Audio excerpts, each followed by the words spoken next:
So thank you. People didn't see it. I didn't see. Avram, I saw. I didn't see it, so I don't No, count. I did. So Avram put a Fuck's tenner in. sake! Red Right. 5 put a tenner in. That's 90 quid. Oh, all right, I round it up to 100. Bastards. Go. That's enough. No more. Well, you can't do it on here anyway. That's it. No more super chats. That's it. Right. Thank you very much, everyone. Anyway. Pew pew pew. Pew pew pew pew.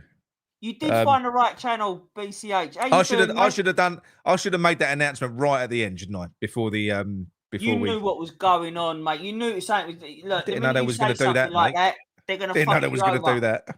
They're dirty bastards, West Ham fans. Yeah, so that's good. So Iron supported food banks get 100 quid. So there you go. Right. So we've got Bill Gardner coming on at 8 o'clock. That was a good call with old Dodsey and that was good, wasn't it? I enjoyed that.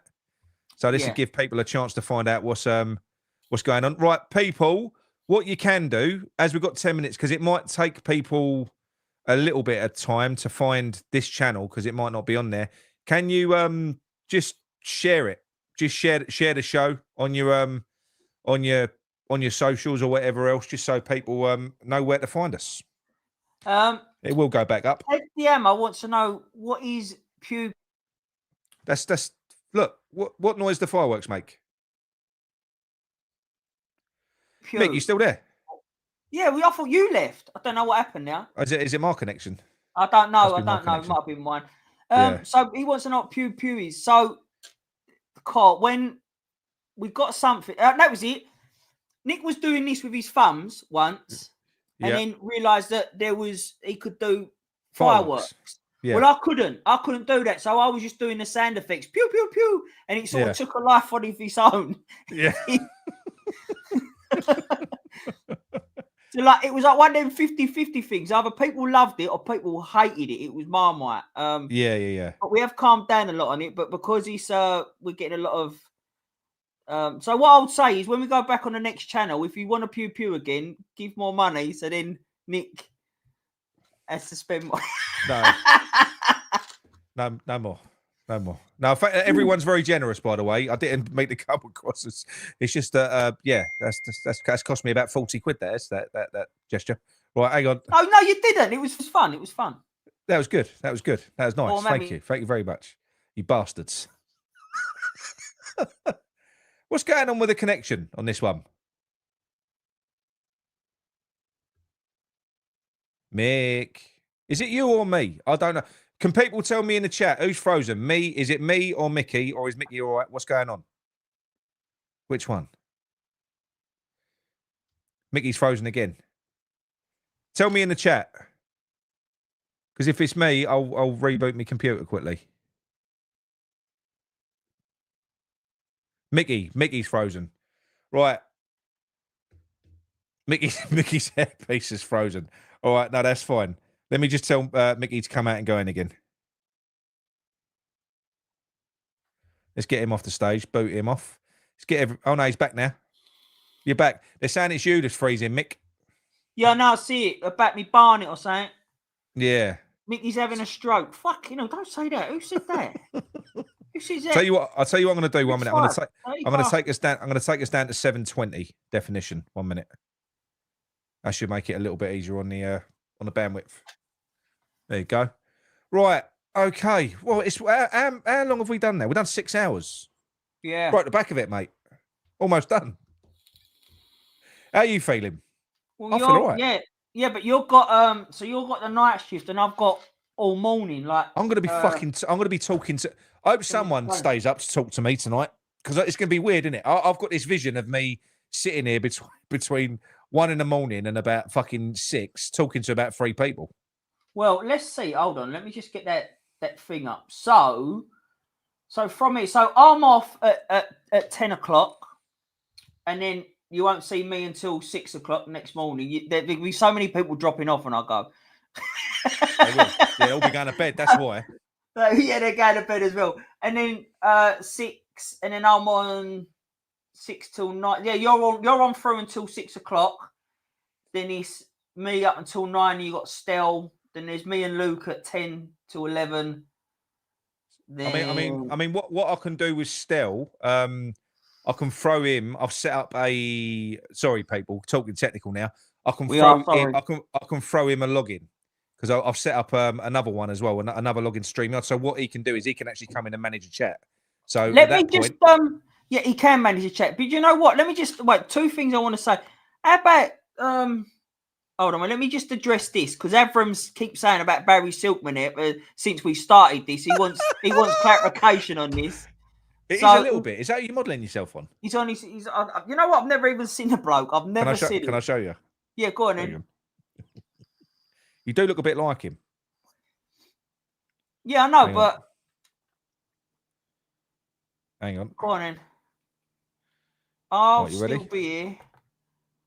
Aruba Hammers. Go on, son. You still going to go there? Still got the graveyard shift to go. There you go. He's a good-looking bloke. What's up with you? He'll be on the toilet, mind you. He's got the shits, and he's got the 2 bob bits. He's got the trots. He's got the trots. Who's cooking? Was it Avram? Was it yours or was it the missus? 6 hours is foreplay. 6 hours is foreplay. Fucking hell. Foreplay? Fucking. What's foreplay? I don't even do 6 seconds.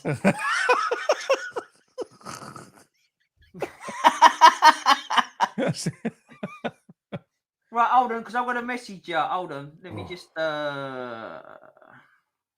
Sorry, people. So, yeah, and that's the schedule for later on. He looks more like Barry Humphries. I don't know who Barry Humphries is. Who's he? Foreplay for me is just me telling me missus to put a crash helmet on. Put your crash helmet on? Yeah.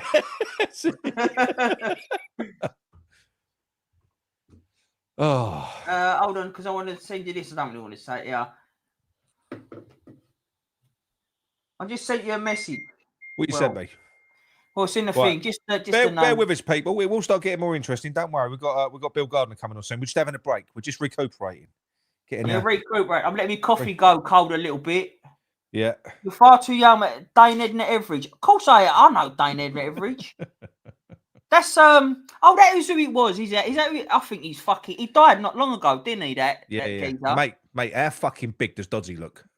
He's fucking massive, isn't he? He is actually massive when you actually see. He's a big geezer, honestly. Yeah, what people don't realise was he was sitting at the end of a fucking 20-foot table. That's how big geezer. He was, mate. Yeah. Oh fucking! I've just confused Kerry. Why you confused him? Because she don't know. Kerry?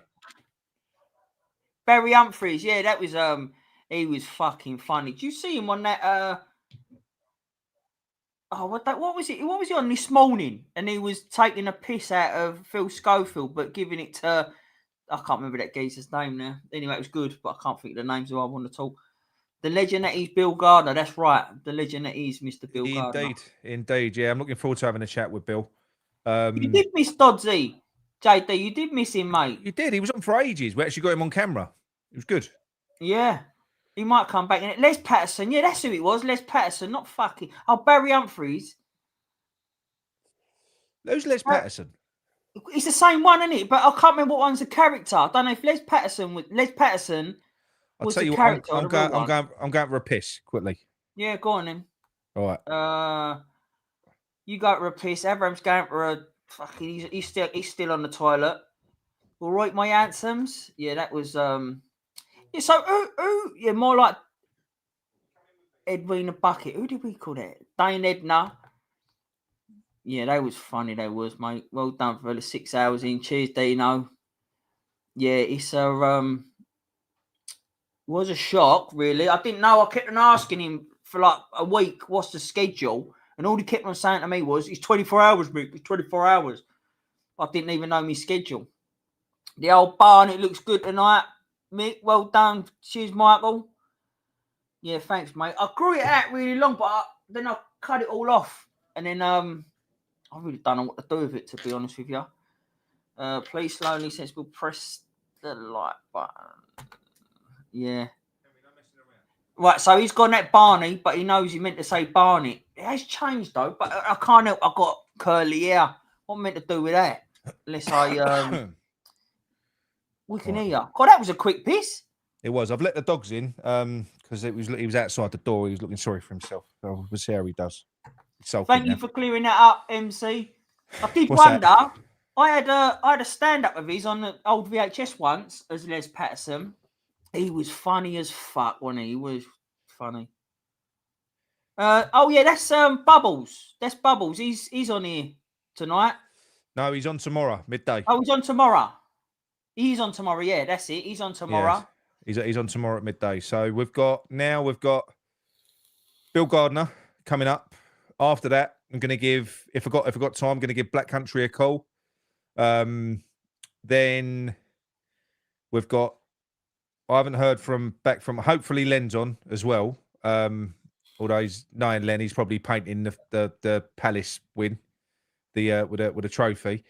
But we've got me and Nigel can't, and hopefully Len and maybe Doddsy might pop back on later as well. So we'll be doing that from 10 till 12. So that'll be good because you Nigel will really dig into the detail of everything, which is good. So I'm looking forward to that. I'm looking forward to that one.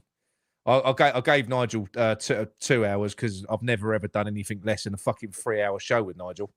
So yeah, honestly, I think he was on our record longest show, Mick. Well, this is our record longest show now, but about yeah, but I was on that one as well. There was still was Tommy still at work. Yeah, no, Tommy, you're coming on, mate, later.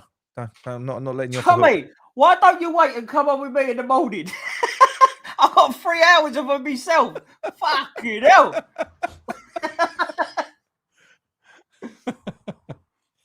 But no, do you know what, though? I'd say 6 hours has actually, I would say, flown by. Yeah, it's because obviously 6 hours other people there and that. Yeah. How did Jill get on with the quiz anyway? She didn't answer me, so I'm assuming she didn't do very well. Oh, she's fuming. She's fuming with me now. She's spat your dinner. She probably did, yeah. Oh, mate. Right, so where are we? Right, 9 o'clock. Right, I think it's time to phone Bill. Before I phone Bill, I'm going to give you... Right, let's take the distractions off for a minute. Cheers, Adam. Right, so I'm going to ask you all again. I know you all know where the petition is. You either scan that QR code in the top right-hand corner of the screen, or you go to the description, and there's a link. You go to that. You sign it. Ignore the donations, the change.org donations. Go through them, but you have to check your email afterwards, and that goes for everyone that's signed the petition already. If you haven't verified it with the email that change.org sends you, your vote don't count. I'm up to 5,000 retweets now, and I reckon there's about 3,000 people that haven't done their email. So just check your email. All you got to do is go in there and just click verify, and that's it. It's done. Then your vote's counted and you're listed on there. Otherwise, it don't count. It's a pain in the arse, actually, but I suppose they do it so that I suppose you can't bot them. It's got to be authentic, I suppose, isn't it? Must be that. That is a big old cup of coffee you got there. I'm gonna have to get myself a coffee in a minute. No, I love these cups though. They're pucker. They keep it proper boiling. My tongue, I can't even feel my tongue. Is that hot? Yeah. No, that's right. That's fine. So let's give Bill a call. Right, 1 minute. Do you think I'll lose my voice tonight? Nah. I feel like my larynx is starting to get a little bit sore. I think I've only ever lost my voice once, like through shouting and that. Other than that, I'm just a naturally loud fucking talker. Never noticed. You joking? I've only got me mic on 4%. Here he is. All right. Man up, Thomas. Come on, mate. Can't be watching that. Was it Eurovision tonight? Hello. Hello, is that Bill?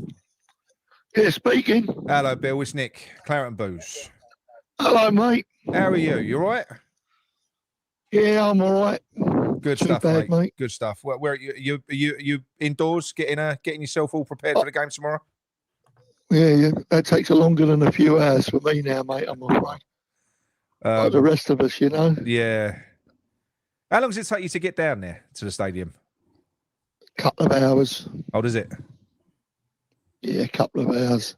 Got used to it now. I've been living on the side now for a long while. Oh, bloody hell. Over here. But you go to all the away games as well, didn't you? I go every game, yeah. I've missed 2 this year because I was ill. So, yeah, I go every game, mate.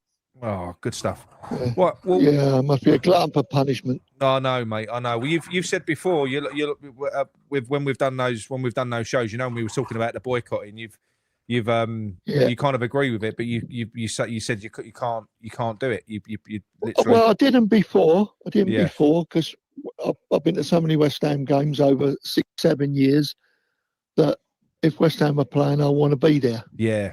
You know. But I agree with everything that everybody says about what's going on over there. It's just a joke. It's they're milking us like a cash cow. That'll only be the start, like everyone's been saying. When they sell up, they'll even nick the fucking light bulbs when they go, mate. They know they will. That's the way they are, you know. 29,000 plus supporters have turned their backs now on them. And I still believe that there's hope that one day they're supposed to be business people. If you get on with the people who work for you and you try and work together, you can make something great out of it. And as far as I'm concerned, we're a sleeping giant of a football club. We are, mate. We would fill a massive stadium, bigger than what we've got now, with real fans, not the day trippers, you know. Yeah. Saturday morning, Madame Tussauds, bit of lunch. Oh, let's go football. Yeah. I've seen them when I leave the ground every game. I walk past them. I'm not happy when West Ham lose. You know what I mean? I have to fucking hump for 2 days. Yeah. And then I start looking forward to the next game. But, you know, at the end of the day, you know, they just can't see it. You know, we buy people. We buy players at the end of the window so we don't have to play them for the full month before. That's what it's all about. It's all about the pound note. If you follow the pound note, you know where the problem is. And we know where the problem is, in that boardroom. Yeah. I mean, Lady Brady, whatever you want to call her, 1.4 million in it for 2 mornings' work a week. I know, you know, mate. Come on. I know. And what they was looking at doing with the concessions, what was a saving on that? It was about 600 grand, wasn't it? Over the grand scheme. Yeah, but you know what's going to happen? That'll come again, but it'll come double the money, so they'll make up for what they lost this year. People like them, that's how they work. If they don't get it now, they'll get it later. You know, I stopped going in the club shop many, many years ago now. Yeah. Because I will not give them money, because I'm not sure if it's West Ham's money or if it's a franchise. Sullivan, Brady and Gold, you know what I mean? I don't wish ill on anybody, but when David Gold went, I said to people, 1 down, 2 to go. Yeah. That's how I feel about them, you know what I mean? Yeah, because I'm concerned, they killed us. I'm similar to you, Bill, and look, no one likes to speak ill with the dead and everything else, but look, he was definitely a massive part of the problem. He was part of the lie that was sold to this club. Yeah. They knew what they was doing. Yeah. Hugely, mate. They know what they're doing now, Nick. They know what they're doing, mate. And do you you know, like everyone said, they don't want us. They don't like us. Yeah. They don't. They don't want you there. No. Did you? What I was saying about Ryan Archer. Apparently, he had an altercation with two Geordie fans who started on him. He defended himself, and there was a complaint made. He wasn't nicked. There was a complaint made, and the club banned him and then sold his season ticket for the rest of that season. Yeah, I mean that's the sort of behaviour they do, and you know when they say about the fans. All right, and the lad had somebody had to go at me, had to go back. There's nothing wrong with that. No. But as far as I'm concerned, I'd rather have Hitler and the devil in charge of our club than them 2 clowns we've got there. And that's what they are. They're clowns, mate. We shop in the bargain bucket in the charity shop every year. Yeah. Buy as late as we can so we pay less. He's not a West Ham fan. He's a Cardiff fan. And she's an Arsenal fan. All this flag waving we've got behind the goal now, what Arsenal do. We don't want to do anything that they do. No, not at all. We're our own outfit. We don't want to copy anybody. But for me, it just, you know, I see the kids now. I remember when I was a kid or when I was a young man, when West Ham used to lose, and they used to lose far more than they used to win, I used to make sure I put on my West Ham kit and go out and I face the music if anyone wanted to have a pop at me, you know? Yeah. But nowadays, I'm not so sure, you know, you go over there, you see all the tourists, you know, they've got a bucket full of popcorn, fucking gallons of Coke. Yeah. You know what I mean? The other week I went home and I had popcorns in the back of my coat. Oh, fucking I hell. was lobbing them from the back of the coat, you know? Yeah. Oh, I don't know. Oh, mate. It don't make sense, mate. It doesn't make sense. And the thing with obviously with these protests it's not a new thing with this sport now. When you consider they've only been here for 15 years, you know, it's going to come round again. So obviously there was some traction made before COVID, and then it all then COVID happened and that stopped. Obviously that was we had the Burnley thing, which was a massive reaction. That was a powerful reaction, to be honest. That was. I do think that with the West Ham fans, because I've been struggling to understand it, Bill. So, like a chat I had with Dan Lawless from West Ham Fan TV earlier on, he said that he gets a lot of grief from his Chelsea mates and Arsenal mates and Tottenham mates, and they say, "What's wrong with you fans? Like, I thought you had something more about you. Why aren't you like fighting back? Why are you not protesting? Why do you think people are walking away, Bill?" I think it's come to a bit where everyone's seen through them what they are. Yeah. I think that you have a dog. That dog loves you. You love the dog. You get you start kicking the dog around. The dog will bite you in the end. Yeah. And that's what they've done to us. They've bit us too many times, and people are fed up with it. You know, I speak to everybody, and they say to me, "Oh, I've had enough. I ain't going no more." You know, and all this concessions lark. They want the most frail people to sit in the most hardest place to get to in the ground. Yeah. How can that be right? You know what I mean? We got to show fight. Maybe we've got up the ante with these people. I don't know. But at the end of the day, they're wrong uns. I mean, that was the final insult. What they tried to do this year with the concessions, that was almost like the final insult, wasn't it? Yeah. It was a final like you said, insult. Affordable football. Yeah. Come on, that's what they promised. Yeah. Promised loads of things, but they just lied. They lied to everyone, and a lot of us, because we wanted success, because we wanted to go to Europe, we went along with it. You know. Bill, do you think they're running out of excuses now? Do you think they're running out more excuses now, Bill? Because it seems to be a lot I think they are. Yeah, I think they are, mate. I really do. I think that people have seen through them now more than we've ever done before. I mean, we've always known what he's like, at any rate. But for me, you know, anything's going to be better than what we got. Yeah, I think so. You know what I mean? Because all we want is hope. We want to do the West Ham way. I mean, we all know what the West Ham way is. It's the players turning up, giving 100%. I'm going to leave you with Mickey. I've got to get the dogs out. They're about to have a fucking party in here. All right, see you in a minute. Hang on. Go on. Hello, Mickey. Still there? Yeah, go on, mate. You work away. Right, well, I'll look at it this way. The West Ham way. All right, mate. When? Now? Yeah, he's left his mic on. Fucker, where do you live? Then show some grit and skill, and us to have heroes. You know what I mean? People that we can look up to, people like we had Tevez, you know, so all the other people we've had, Di Canio, McAvaney, Cotty, all them people. That's what the West Ham way is, to try. To try and win, even if we're not good enough to win, to try. And for them to tell us we want to do well, but we ain't got the money like the big clubs, but we'll do our best. They're not doing their best. We take a risk on every signing we make. It's a gamble. If the gamble comes off, great. But 9 times out of 10, it don't. And the football, I mean, let's get it right. The football we're playing now, I think it's a joke, mate. You know what I mean? It really is. It is. And I was saying to Simon earlier on, we've had so many sort of sliding doors moments in their tenure. I mean, there's been a few of them. So if you look at the team that we had in 15-16, when we had like the Pirates, all they had to do when we moved into that stadium was add some quality to it, to what was an already good team, and we could have pushed on. But they never do it. They always take us back. So whenever it looks like we could push on, they always bring us back full circle again, don't they? Yeah, always. And it's been like that throughout our history, mate. You know, when the Kearnses were in charge, Reg Pratt, I think, was the secretary at the time, was in my local shop, and I used to live in Green Street itself. Yeah.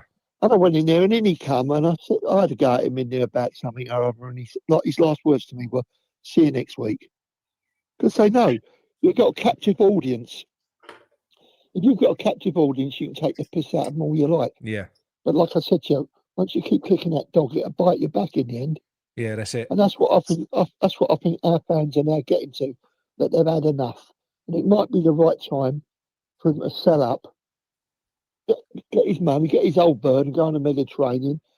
You know, knock the back doors in there and get on with it.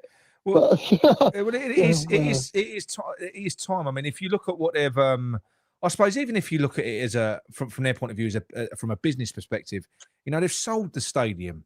They've borrowed against the fucking training ground, so that's mortgaged up to the hilt.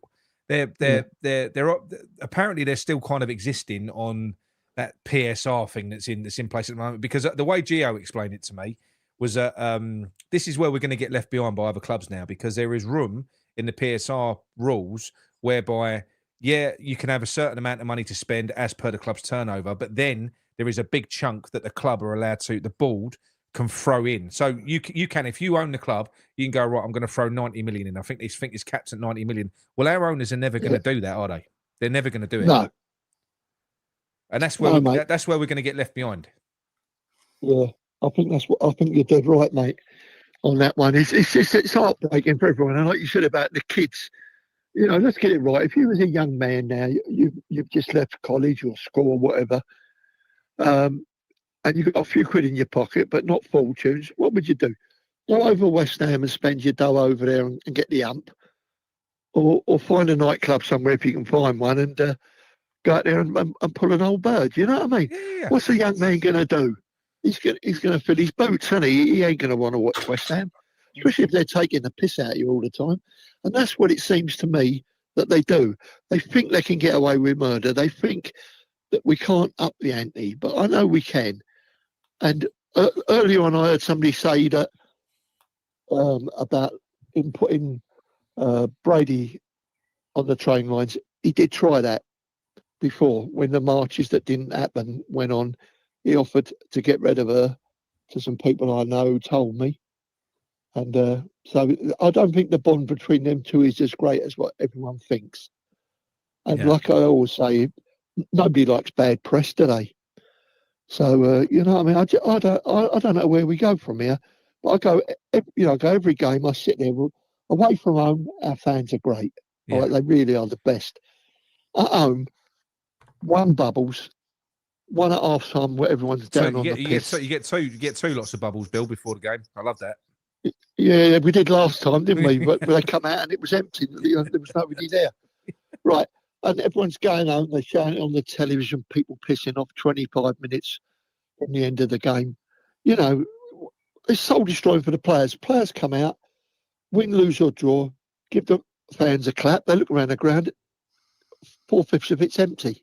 They're all up the station waiting behind the stop-go boards. Yeah. You know, we've got to look at ourselves and all, not just them. I've said this for a long while. We don't get behind our team. I watched the cup final today. Palace fans were great. Yeah, they made so much noise, and you could see what it meant to them. You know, we could be like that. We could be like that. We've seen it away from home, but we get behind the team.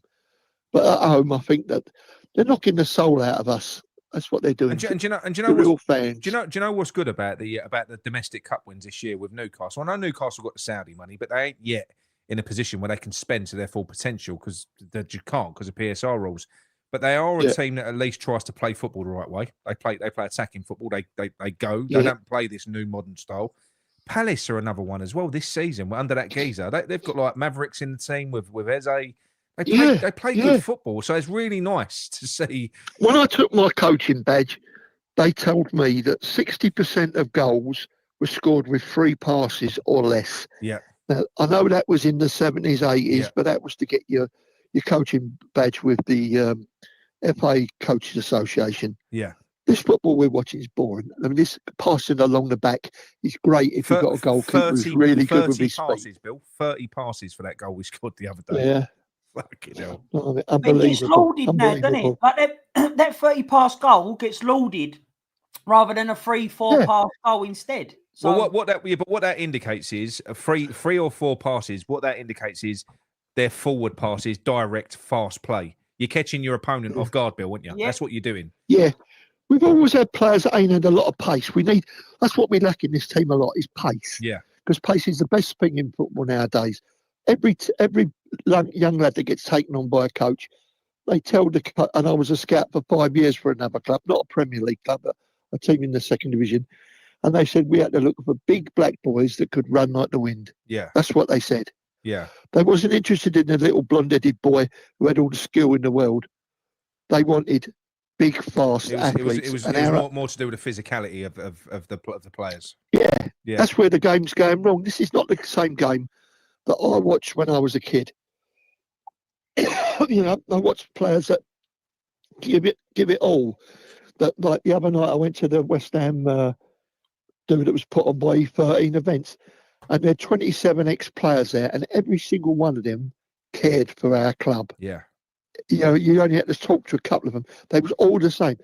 In years to come, this current crop, how many of them will be like that? How many of them will come along and talk to the fans and have a laugh with them and that?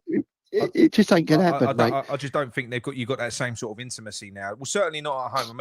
Well, they don't want to sign anything or do anything because of their image rights to start with. Exactly. You do see some things which have kind of rocked me a little bit, because certainly not with Cress, because I love Cresswell. We saw Cresswell's goodbye. That was sincere. He's upset. He's choked that he's going. And that's another thing, Bill, as well. 11 years service, no testimonial. I know. I can't work that one out myself.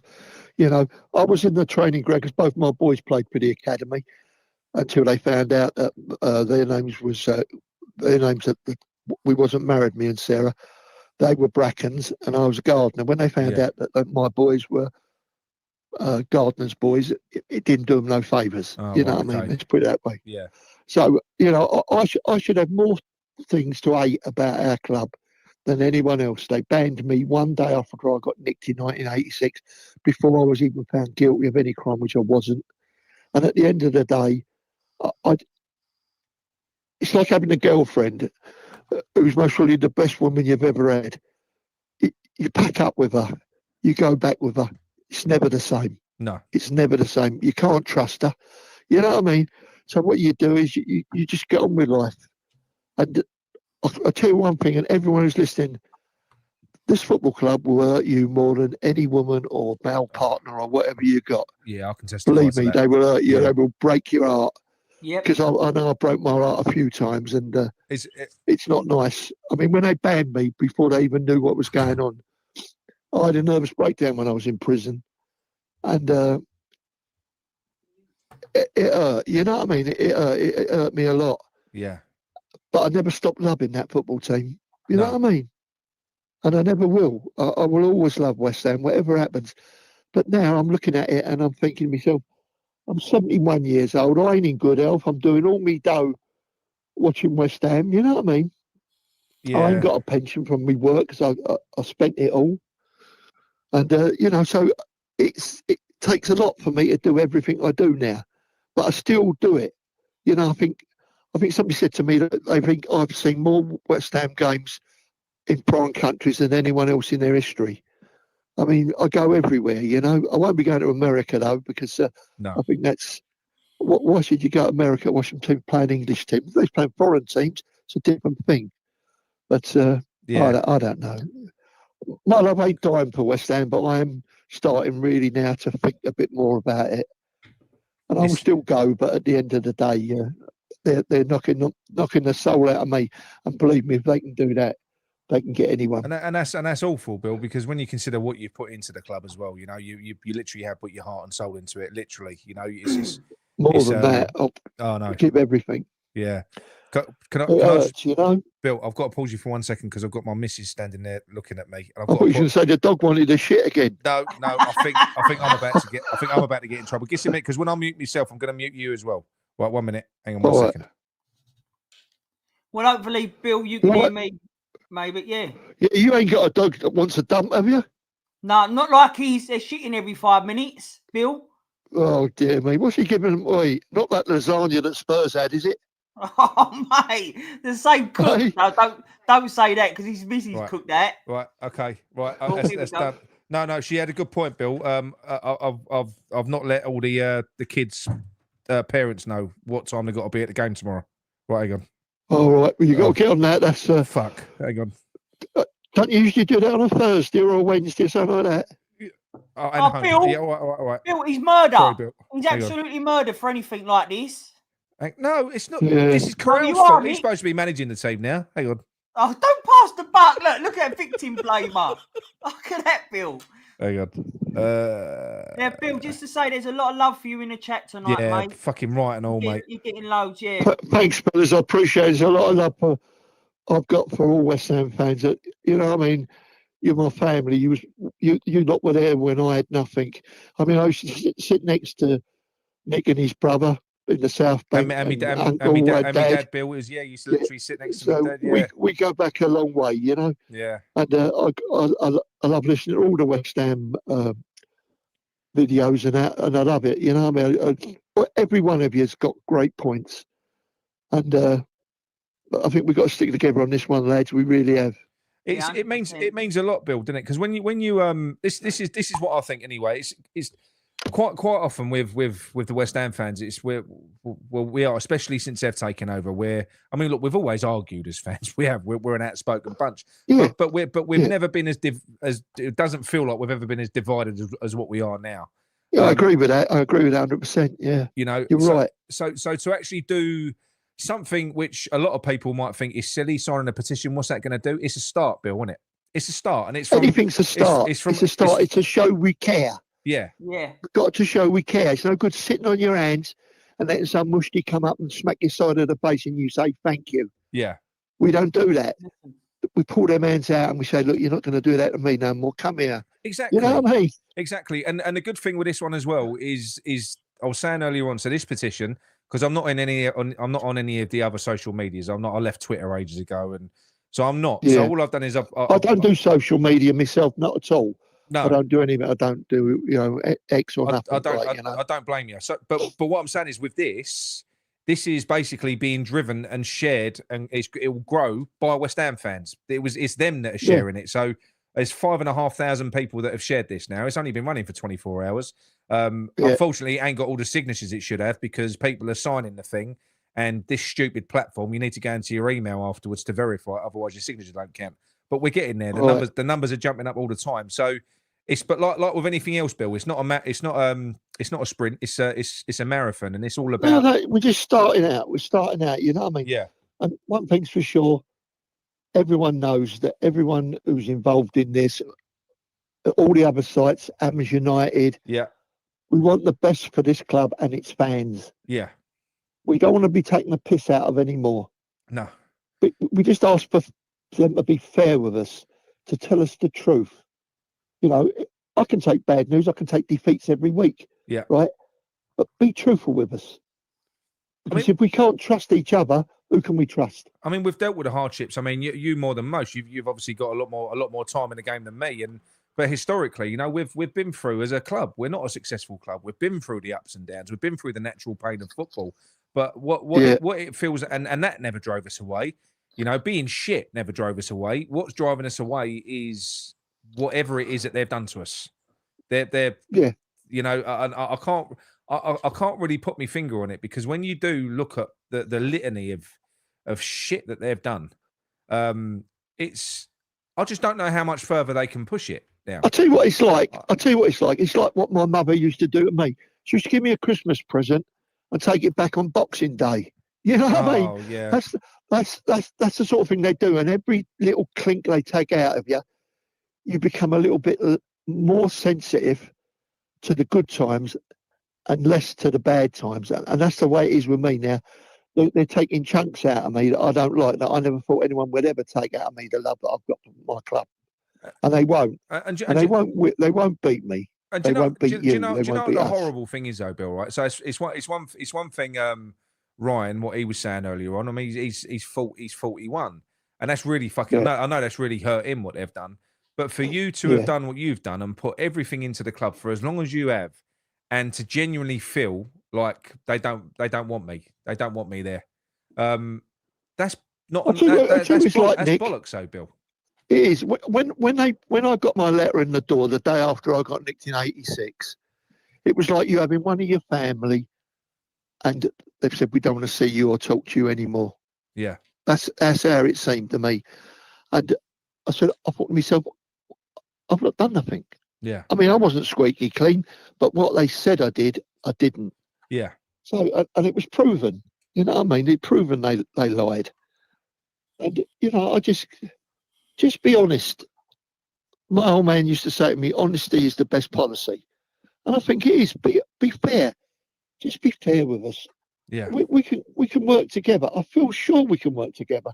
But I think that we need to get rid of these people first. Because I don't think their love is for us or this club. It's Cardiff City and Arsenal. It's the only chance we've got. And I think we've arrived at a stage now because a lot of people it's like when they've linked us with these American owners now, and then what you've got is immediately you've got people coming out going, oh no, but look at this bloke. It feels like people are looking. Look, nothing can be worse. You can't stay in a toxic relationship because you're worried about what comes next.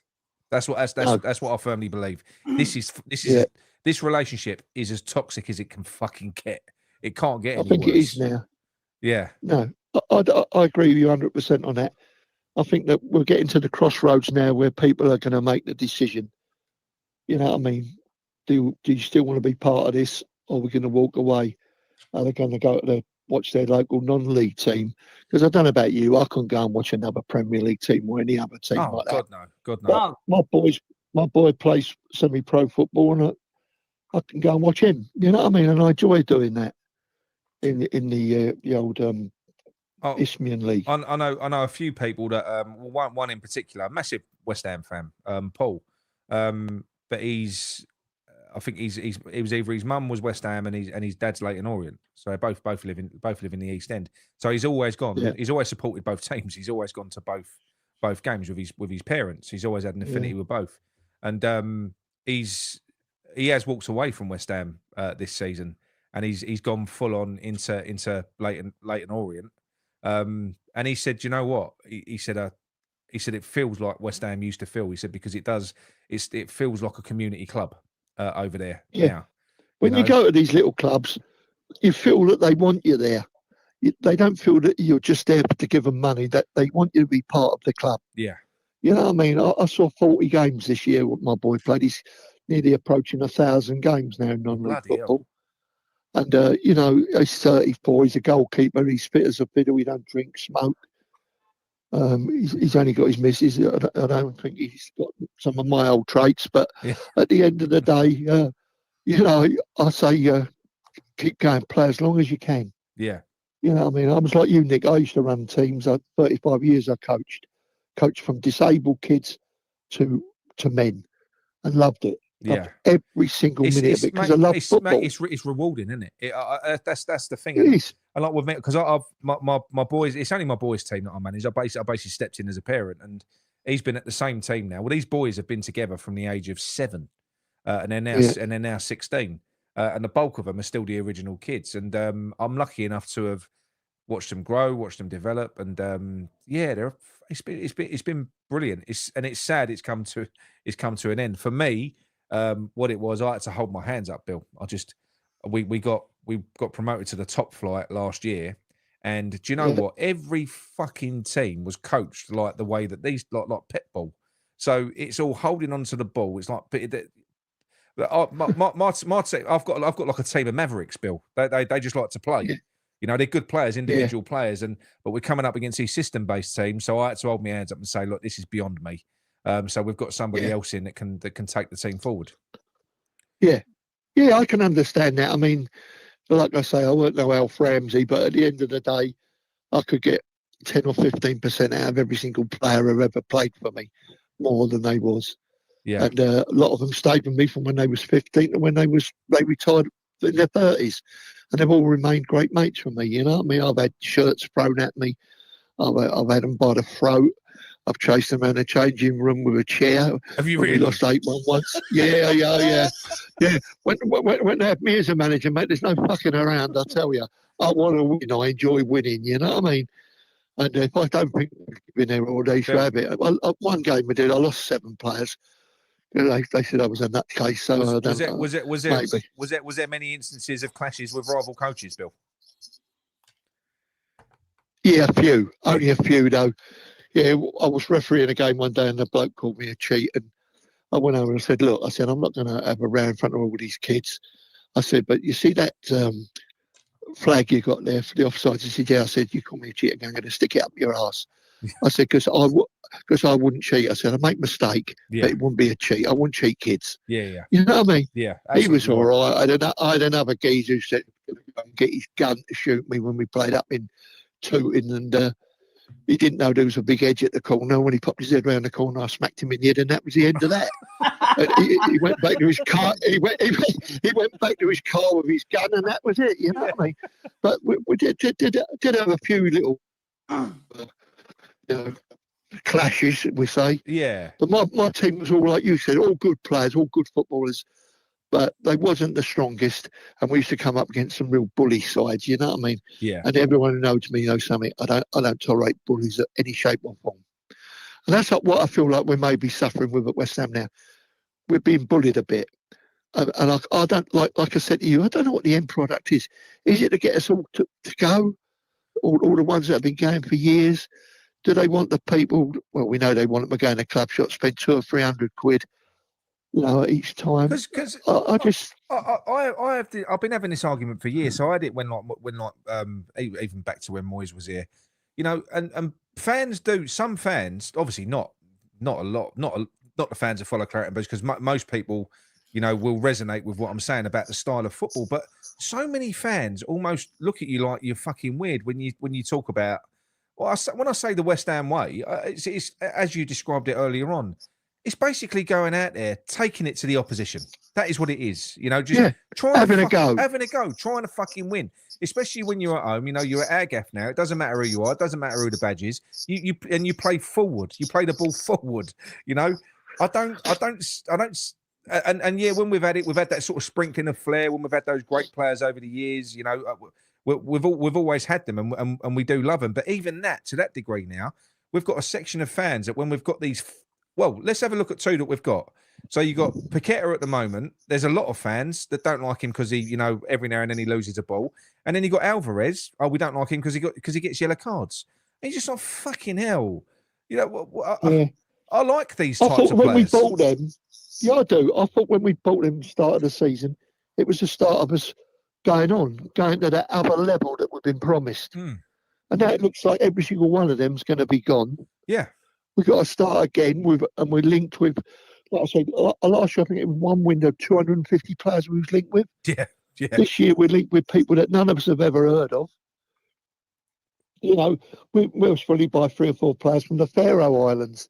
You never know with our lot, do you? Well, the thing is, I mean, you just got to hope and pray that there's some sort of because you can't go. I think what Sullivan must have learned by now is that you can't just dip your toes in and go half in. He's tried that with a director of football thing. You buy 3, the manager can buy 3, and then you buy 3. No fucking common goal there at all. It don't work. That don't work. So, he wants ball control, mate. His attitude is, it's my money. If I'm spending it, I'll make the decisions. That is literally his 100%. That's it. And that ain't going to change. That ain't going to change in the summer, is it, mate? No. And it's like I say, always the last window of the window we do our business. Yeah. You can hear all these rumours, and before you know it, it's whittled down because he's joined that team, the other one's joined that team. What do we get? The bargain bucket. Yeah. You know what I mean? That's what we do. Yeah. I mean, let's get it right. If Jesus come to our team, he'd have to bring all the disciples with him. We need more than a couple. You know, we need help. I just don't know what the bloke's motivation is. It can only be the money. It's certainly not the football. I think we know he's an egomaniac, the bloke, and I feel like it's no coincidence that it's really the wheels have really come off since Prague. I can only think his ego got inflated a little bit. He's got a little bit too big for his boots, because it has really. When you think back from that trophy, fucking everything's gone. Even that, the way he dealt with that, Bill. We hadn't even got used to the trophy when he comes out and talks about touting Declan Rice on the radio. Yeah. he's going to be sold. You know, just give us a fucking week at least, just so we can enjoy it. You know, he couldn't wait. He could not wait, could he, to open his mouth? He upset Declan. He upset Declan from the very beginning. When Declan was getting in his dad Sean's car, and Declan had the window open, and David Sullivan, and I was told this by Sean Rice, that he said, "Look, dump your dad as your agent. Come with my bloke, and I'll give you more dough." Yeah. And he said, "No, I'll stick with me dad." And then when Sean went round his house, he said he was sitting there in his office with all egg down his front, like a 2-year-old baby up in the feeding chair. You know what I mean? Yeah. This is what we got to put up with. This ain't. We want class. We want class. When players come to us, when Dennis used to do it, he used to go and pick them up in his Ford Escort. He used to make his own sign up with cardboard with a black marker, West Ham and the name of the person. They used to get in Dennis's car with his fluffy dice. This is God's honest truth. This Dennis told me this, and he said that we were so far behind all the other clubs at everything. You know, we have this record of being the academy of football and all that. Yeah. I think that went a long while ago, because it was the best thing in my life. But both my boys, I saw them playing West Ham kit, and I loved it. But if I had them boys now, I wouldn't take them to West Ham, because they're not going to get through. They're not going to get a game. And I think people have got to start thinking this. Why we had a team that was one of the best youth teams for years. None of them got in. No. Ollie gets in, you know. A couple of the others are knocking on the door. I mean, some of the way that will they ever get a game? How we treated some of these kids as well. I always go back to Josh Cullen, who was going out on loan year after year, doing brilliant on all of his loans. And then we kept him. We kept him until he was about 25. He never got a fucking sniff. So we burned We burned over half of his career. When we played Wigan, Josh's dad was on the coach with us, and he said, "Here, Bill, look at this." And it was from Josh to his dad. He said, "Dad, none of these care." Really? That's what he said. None of these care. That's what Josh's dad showed me on his phone. That's fucking heartbreaking, isn't it? Oh, it is, mate. Soul destroying, isn't it? You know, if you love your football club, and I'm not only talking about us and West Ham, all fans. Yeah. Pardon me. What's happening to us will happen to all of them in the end. They've got to see the light. Do you know? You obviously you talk to everyone when you go. I mean, whenever I do go to an away game, I never don't see you, Bill. You're always there. So you obviously talk to everyone. Have you had any feedback since Potter's been in the club? Is there any more excitement from the parents of the youth players now that Potter's in? Well, I think that what happened his first day was there. He got all the youth team coaches in, and he said, "Look, this is what I was told by somebody, a senior person." He said, "This is the academy of football, and I want you to supply players for my first team." The person who told me said the 2 or 3 previous managers never mentioned the youth players. Right. They had no interest in them whatsoever. So I think I'm prepared to give him a bit more time. Yeah. I ain't happy with it, right? But my mates, I don't live far from Brighton, and a lot of them say to me that when he first went there, it was the same sort of thing as we got. The results were up and down. Yeah. And then he got them playing the way he wanted. And I think if he can get the right pegs to fit in the holes, we might be onto something.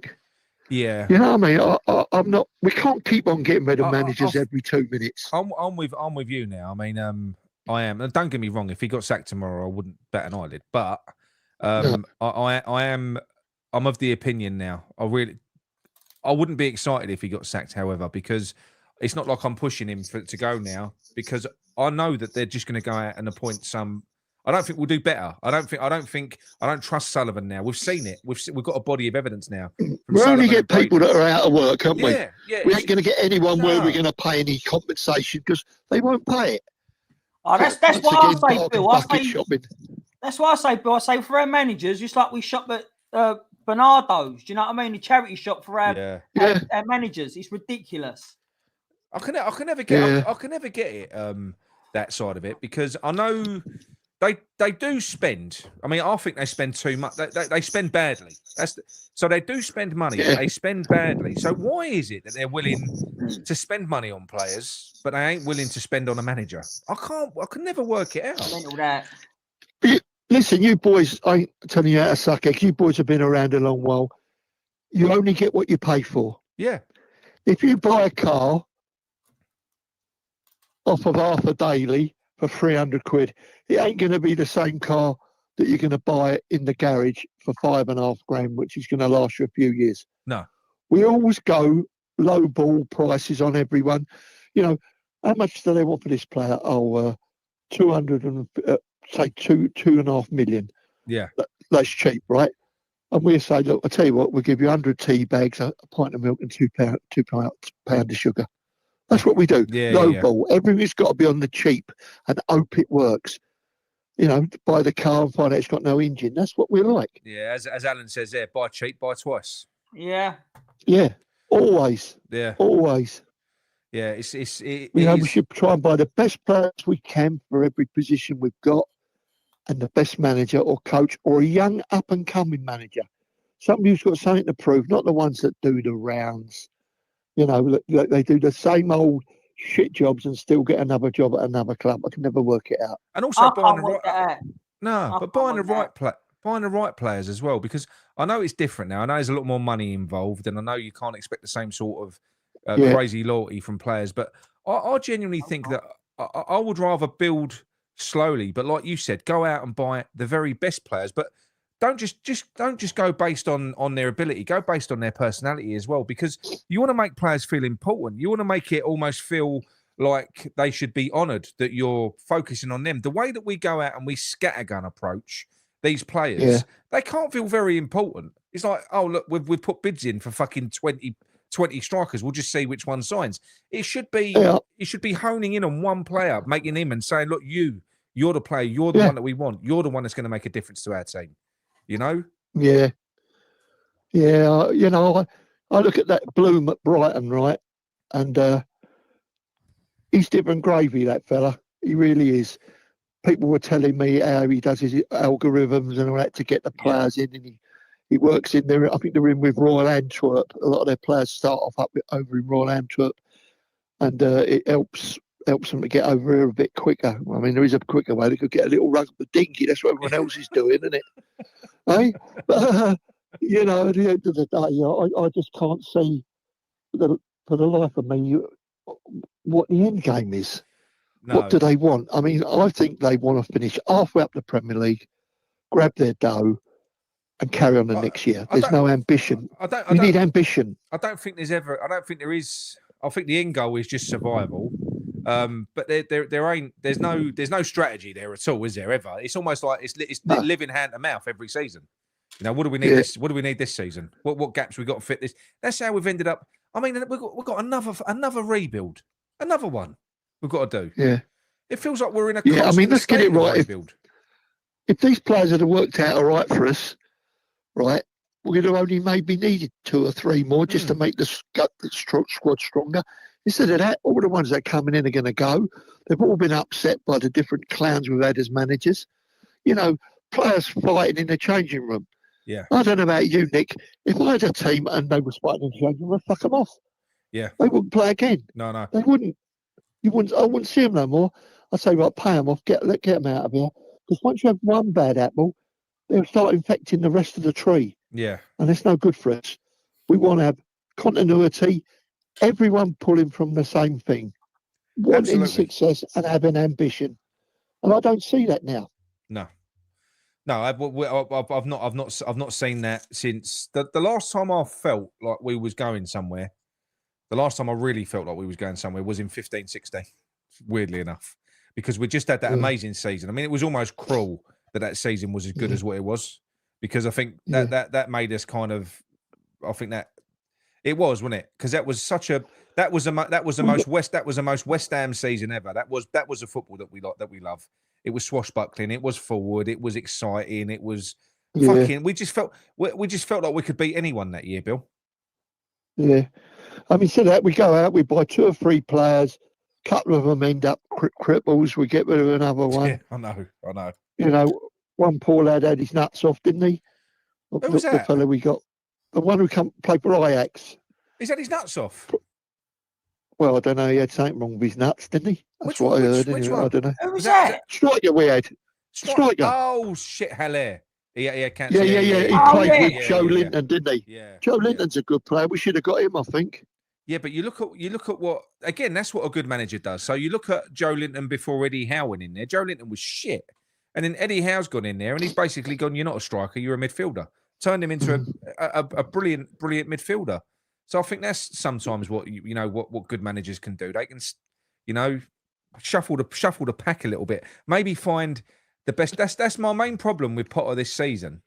My main problem with him is that I do think a manager's job, as well as I know you've got your philosophy and everything else, but I do think that your job should be to try and get the best out of the players that you've got while you're there. And then if you want to change and get to your style later on, fine. But I think you should really be playing in a way that gets the best out of the players that you've got, rather than trying to squeeze them into a system which maybe is detrimental. Yeah. I don't know. 30% of any manager is man management, team spirit, getting players working together. You know, you don't have cliques. I wouldn't have cliques where you get all the French-speaking players, Spanish-speaking players, Portuguese players. In training, I would integrate them all together so they're all playing with different races of people. Yeah. To get not only the friendship going, the team spirit going. Yeah. Well, I think what we're lacking now. You said you managed for 30 odd years, Bill. So I know you said you didn't like bullies, but not bullies. But how important is it to have leaders in your team? Oh, not one leader. If a successful team has 11 leaders. Yeah. They have 11 people that have got a voice that will speak up, that will perhaps give encouragement to everyone. Players that have a speak and talk to the young kids that are coming through, tell them what's expected of them. We just seem to go about everything blind. Yeah, no, absolutely. It is directionless, and it's amazing, really, when you think about it, that he's got the, I don't know, like that he's managed to fucking keep us in the Premier League for this long, running us the way he runs us. You know, he's a lucky bastard, really. Because we should. Not many clubs could do that. Not many clubs could have no strategy, no direction, and just make it up as they go along, and have a run like this in the Premier League. Because I'm a great believer. No, he ain't. But I'll be honestly true with you. I'm a great one for forgiveness. I don't think you can go through your whole life hating people that much. Why can't they work with us? Why can't they be truthful? Yeah. That's all I've said all the way through this interview. We just want them to be honest with us and say, look, like I said, we ain't got the dough. We've got this amount. But we know it's lies, because whatever we pocket out of any selling of the players, the manager will only get half of it. Yeah. The other half's in the back pocket, isn't it? We know that. Bill, yeah, of course it is. Bill, I don't think Sullivan's ever been honest in his entire life. Let's be real about that. No, he ain't, mate. No, he ain't. I mean, he thinks that nobody knows about him, you know what I mean? But there's a lot of us know a lot of things about Mr. Sullivan. Absolutely. Yeah, you know what I mean? Yeah. And I think it's time that maybe now he should say, look, I'm getting on. I'm not in good health, because I've heard he's not in good health at all. No. I've got this old bird on the go, who I know his kids are not happy with. Time to go. It's time to go. That's the You're thing. upsetting so many people that it's unbelievable. That being the case, right? He's obviously, we know there's other things going on with Sullivan in the background. You're just saying there he's got his health issues, right? He's getting older as well. Why wouldn't he at this point just want to fucking? Why wouldn't he want to cash in? Does he enjoy being hated? He's a narcissist control freak, mate. That's what he is. You just think at some point, just cash in. You've had a touch. He has. Cool, not many. He's had a fucking touch. Sell it up. Let us move on. You know? That'd be fair. That would be fair. But hopefully, like you said, we started now, and we'll see how far this goes. We will. Right now, Bill, before you go, I want you to give one more rally. I want you to tell people, Bill, to sign this petition. Yeah. Listen, if you're West Ham fans, you're listening to this, sign the petition. It's important that we get a few people on on the link. It helps your algorithms and all that, and gets to push us along down the road a little bit further. It won't cost you nothing. Just jump in there and have a go, please. And don't give up a good fight. Keep your chins up, all of you. And like I always say to my boys, one day we'll be a good club. We'll win things one day. It won't be in my lifetime, but I hope people will think of me in the day. You never know. You never know. It could be next season. You never know. You don't know. But Bill, look, before you go as well, mate, the chatting has been mainly talking about your books. Talking about how brilliant your books are. Do you do? I've only had one. I've only had one of my own out, the last one. But do you, yeah, but I've advertised that. I put the photo up of that, Bill, and people have just bought it already. Yeah. But do you do book signing? So can you do a signed copy and send to people? Yeah. Can you text me the details of that, mate? What I've got to do to basically put people in touch with you, because people can get a personalised copy from you. Yeah, that's right. Well, I'd love to do that. I mean, my manager Mozza, he's sort of like in charge of that bit. And what we'll do is I will be getting some more books from Amazon, and I can sign them. I can send them off. Obviously, it'll only be the post and the £10 for the book. Oh, perfect. That's what we do them for. All right, lovely. So, all right, mate. Well, it won't make everyone's skin, and if you ain't going to buy one, have a read of it off someone else if they got it. You know what I mean? Yeah. I'm not Sullivan. I'm not after your dough. You know what I mean? I just done it because I wanted the truth out there. Mate, they're well up for supporting you as well in that. Like I said, on here, 100%. Some people bought the book live on here while we've been on here. While you've been on here. And once I'll tell you what. Once you've spoken to your manager, let me know, and we'll do another quick show. We'll do a promotion. We'll do a promotion for you. If they get it on Amazon, which is the same price as most probably they buy from me, and I'll quite happy meet people at football and sign it for them, or they can send it to me and I'll send it back. So you get if they buy it from Amazon, you get the money that way, yeah?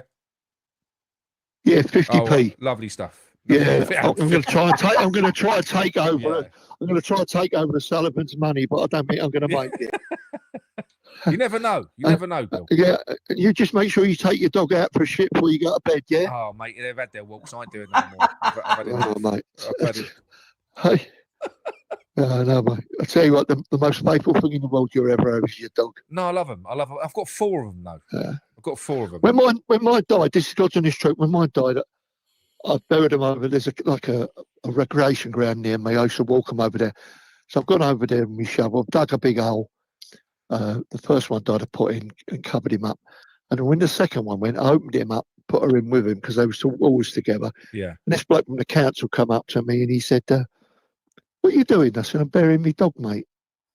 So you could see I was a bit upset, you know what I mean? Yeah. He said, "You can't do that." I said, "If I was you," I said, "Oh, fuck off," as I retrieved this shovel and you'll join them. And Did he fuck off? He went, you know what I mean? He went. Yeah. I mean, at the end of the day, you can't tell now where I buried him. Nothing's sunk or nothing. You get a bit of sinkage, don't you? But nothing's sunk. You wouldn't even know they're there. No, but I know they're there. You know what I mean? I love them with all my heart. And you know what? Because I am a proper animal lover. I actually prefer. I'm gonna say it now. I prefer dogs to people. I do. I've always had dogs. Yeah, I think you're right. I do prefer dogs to people. So I should kids bring pigeons round to me. I should kids bring pigeons round that couldn't fly and all that. Oh, really? I'd stay up all night feeding them nuts and that, and they'd have a nice few hours and then they'd die. Yeah, full up with nuts. You know what I mean? Well, at the end of the day, I tried everything. I've saved the bird once. So we had one. I saved it from being eaten by my dogs. Basically, it fucking fell out of a tree and it had a dodgy wing. Yeah. So picked it up, put it in a little shoebox, put a thing in there and that. It looked fucking dead. It was on its side. So I'm like, oh mate. So I propped it up, started feeding it water. I ended up getting it back. It was all right. And then I took it to a rescue shelter around the corner. So I'm soft as shit with anything like that. Apart from spiders. Spiders can fuck off. I don't like spiders. Yeah. I'm not a great lover of spiders, to be truthful with you. If they're in the garden, my granddad used to work. If they're in the garden, yeah. My granddad used to work on the docks, and before they had all the big cranes, they used to climb up out on ladders, and he had the old hook they used to stick in the bananas. They were 6 foot high, these bananas. Yeah. And he showed me a picture once with a banana spider on his shoulder. You want to see the size of them? No, mate, I used to work in Covent Garden Market. My dad did for years. So I used to, because I used to put the bananas in not a cold pot, because obviously you can't put them in the cold. There's a warm I can't think what they called it now. It's a warm pot.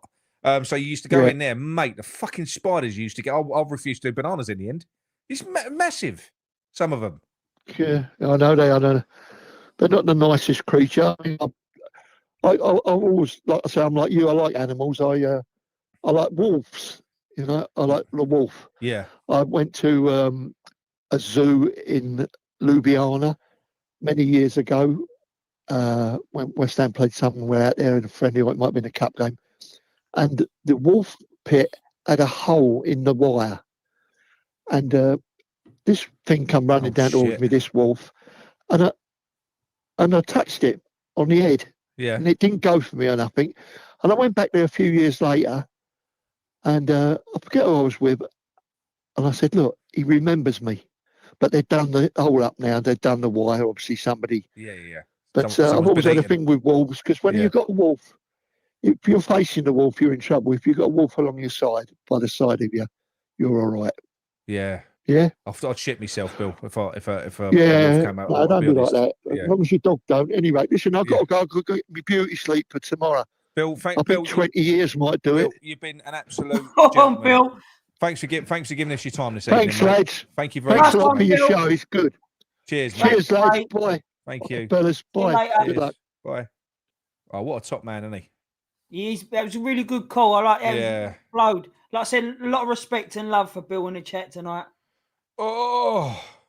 Right, that's me done. I'll see you in the morning. Mick, give me 5 minutes. I'm going to go and get a top up on drinks, and then I'm going to come back up. Mate. Right, 1 minute. Sort yourself out for a bit. I'll just tell people, so once Nick's back, I'm off, and I'll be back at 6 o'clock in the morning, and I'll be, I don't know how long, fucking hours I'm doing. Hold on, so 6, 7, I want it for fucking 8 hours after that. But what a great, man, Irish Tommy, you ever seen a 6-foot banana? The banana splits, you remember them? I can't remember their names, but he was a top man. Fucking hell, I know, early bird Mickey in it. I know, so I'll get some kip in.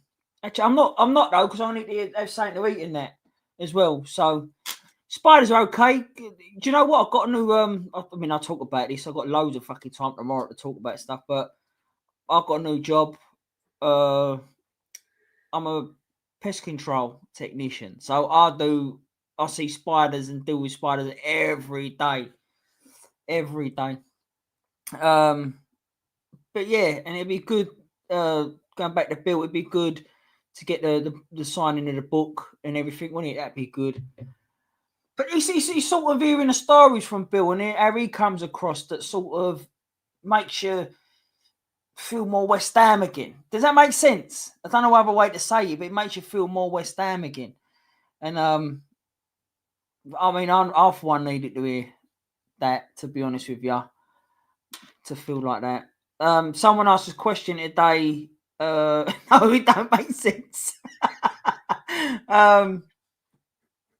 Someone asked about what the score predictions for tomorrow. Cockroaches in the Hammers board. So I don't know. It's not in a Forest, isn't it? And I know we're at home, but I think 2-0. To be fair to you, I thought, fuck, is that true, Peter? You got 28 tarantulas. Now you're going to tell me you do the shop, didn't you? What? There's pets, 28 tarantulas. Fucking hell. It's old school, Alan, wasn't it? Do you know what I mean? Just felt like it. 3-1 West Ham. So there was a bit of positivity around here. 2-2. It's saying, I think it's going to be 2-0. It's not me just being a Dan. I just think that, especially after their owner coming on the pitch the other day, they're going to fucking want it, aren't they? And it's not Man United. Yeah, very true. 28.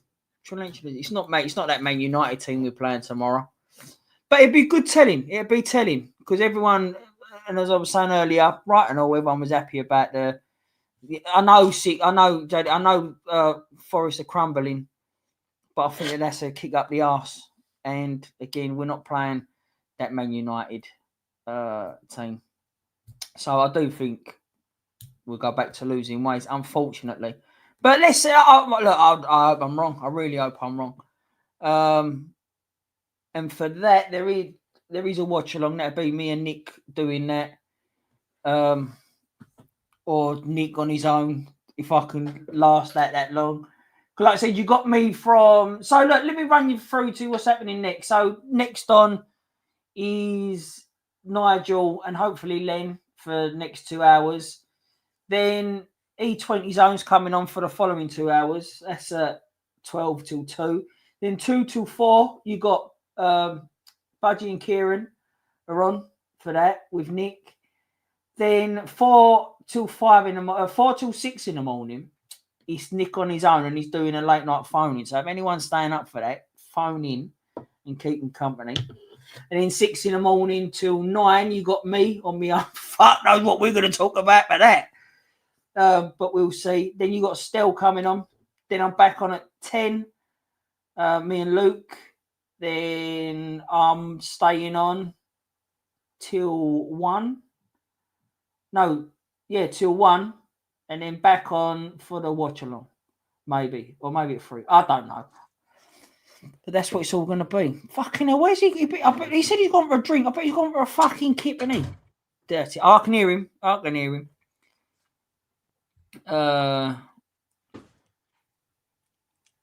Where are you posted in, Jason? I never had to deliver tarantulas. I had to deliver the live feed, though, for them, like the cockroaches and all that gear. We had to deliver, like, the food for them. But, yeah. Talk about having these spiders. Do you know what, though? We don't gas them. We don't touch the spiders. I just see them all the time because they're in the, like, little rat boxes and that we put down. And the little mouse boxes. So when you open them up to see if there's any been, like, bait take and all that, or, like, has any been kept in, caught in the traps, they're always in the box, especially this season. And all their babes in that. Yeah, Nick popped out for a pint anyway, Irish Tommy, isn't he? Oh, have we done that yet, Ben? 1504 with it, 1500. Come on, let's have it.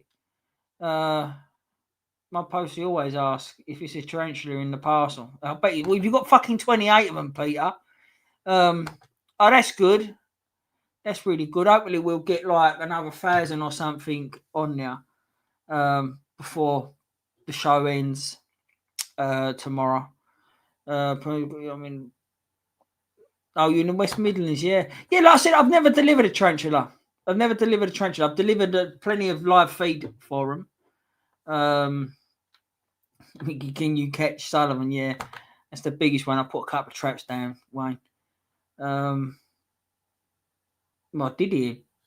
We need to own the ground tomorrow for any chance for a result. Plus, end up leaving players as yeah, but I just don't. I'm so wrong. I've just got no. I've got no sort of. I ain't got that feeling. I really ain't. I think we go back to losing ways. I hope I'm wrong, but like I said, it will be telling tomorrow to see if that win against Man United meant anything, something to carry on over. But let's see if we could get 20 years. Did you? Did maggots? Yeah, I think you do get a lot of stuff. Tell you what, we used to get. We used to get like the dead animals for people who want to do the what's that thing called? Taxidermy, wasn't it? But then sometimes they'd leak out. It was disgusting. The smell was disgusting. They'd leak out. This is raw milk, so we had to stick them outside and obviously deliver it in this big old bag. You must have seen that, Jason and Johnny. Yeah, it was a bit of a. Oof. But look, listen. Before he comes back, and that just. Well done, everyone who's stuck with us so far. About halfway through. And yeah, we've got another half to go. So we ain't even halfway through, mate. Ain't even halfway through yet, but thanks everyone that's joined us, though. Yeah, it's been. No, do you know what? I mean, I'm feeling it a little bit now. Jump me throat, he's going, so I'm actually getting a warm drink. Moy's out. Teabag him. Moy's out. Go on, son. Pluckley tea, by the way. Do you know what? I will say, I'm not, and that ain't just a fucking sales pitch. Pluckley tea is the bollocks.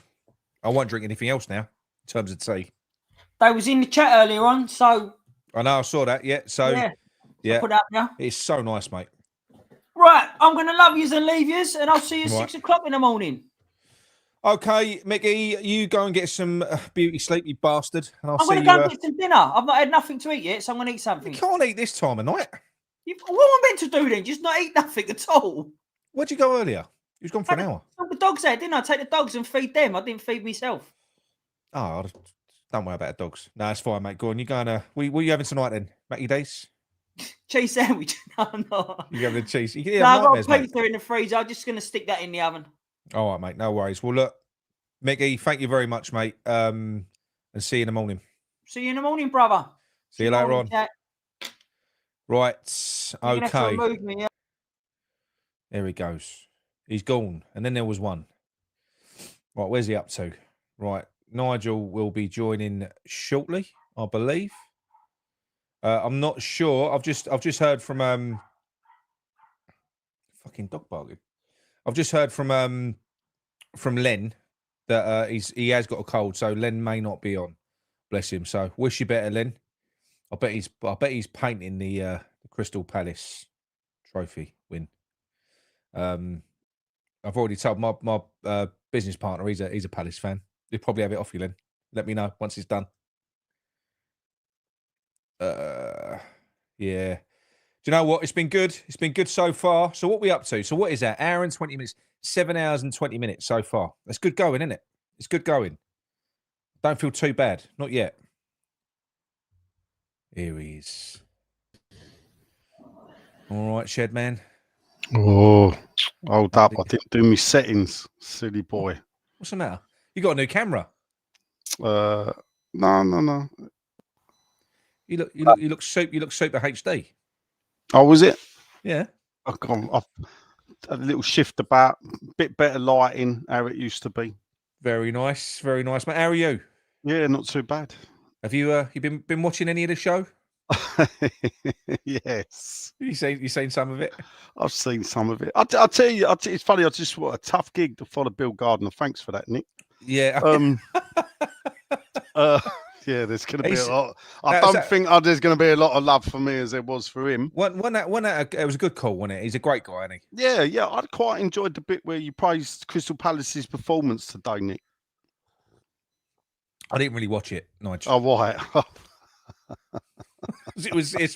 I've been on here since because they had at least 7 shots in the game and 22% possession, and they won a trophy, and it sort of reminded me of you can do manager that you can do that in cup finals against Man City, though. That we used to have, Nick. I'll tell you what, Nigel. Can I just ask you something really quickly? Yeah. Would you switch a European Cup for an FA Cup? Me? Yeah. Yeah, of course I would.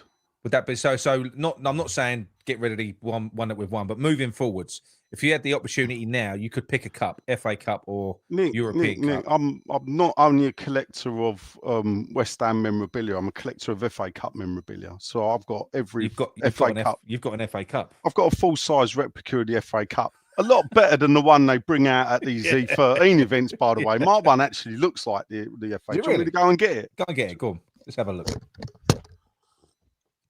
Let's have a nose.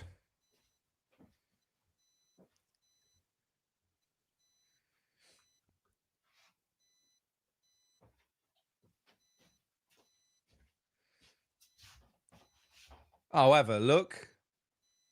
That is banging, isn't it? What material is that, Nige? Is it heavy? Oh, he ain't got his headphones on. That is stunning, mate.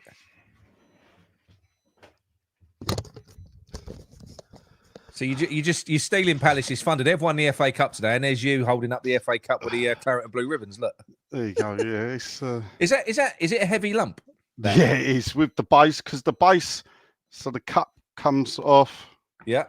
You know, it sits on the base. I can take the lid off and I can put it on my head. Put it on your head, yeah. Like Eze. Yeah. So, that's fucking brilliant. Yeah, that's so yeah. I've got every program since 1968. Oh Jesus! I've got some that go back further. I've got every program continuous. I've got books about the FA Cup.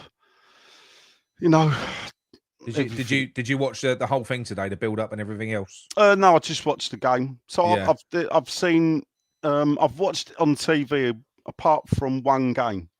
Well, I've watched. I didn't watch the 1976 Cup final. So I watched 75. That was my first. West Ham won it. What luck? Yeah. I then watched Doctor Who, Face of Cyberman. That's how bad my memory is. Yeah. And it was still John Pertwee then. Was Doctor Who. And we had a street party down our road. Then I didn't watch 76, but then 77, Man United beat Liverpool. Yeah. Then I didn't watch 84, Everton, Watford, 2-0, Andy Gray, because my mum was getting remarried. Right. I had to go to that, but I did have it on the radio, believe it or not. There was photographs of the wedding, and there's me in the background, standing like that, listening to the game on the radio. And then I didn't watch the Man United Millwall game because I could suffer Man United in the cup final, but I ain't watching Millwall. Not Millwall. So I took my kids London Zoo. And then the only other cup final I've not watched on telly was the 2006 cup final when I watched it in the stadium. Yeah. Bloody and hell. One of my proudest days as a West Ham fan, and also one of my saddest. Yeah, that was I don't know how we didn't win that day. Yeah, that was that was quite possibly the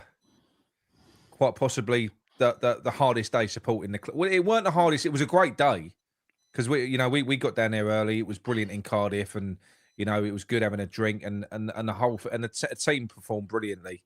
But that feeling of empty, because we had it there, Nige. It was there. Yeah, I know. We had it won.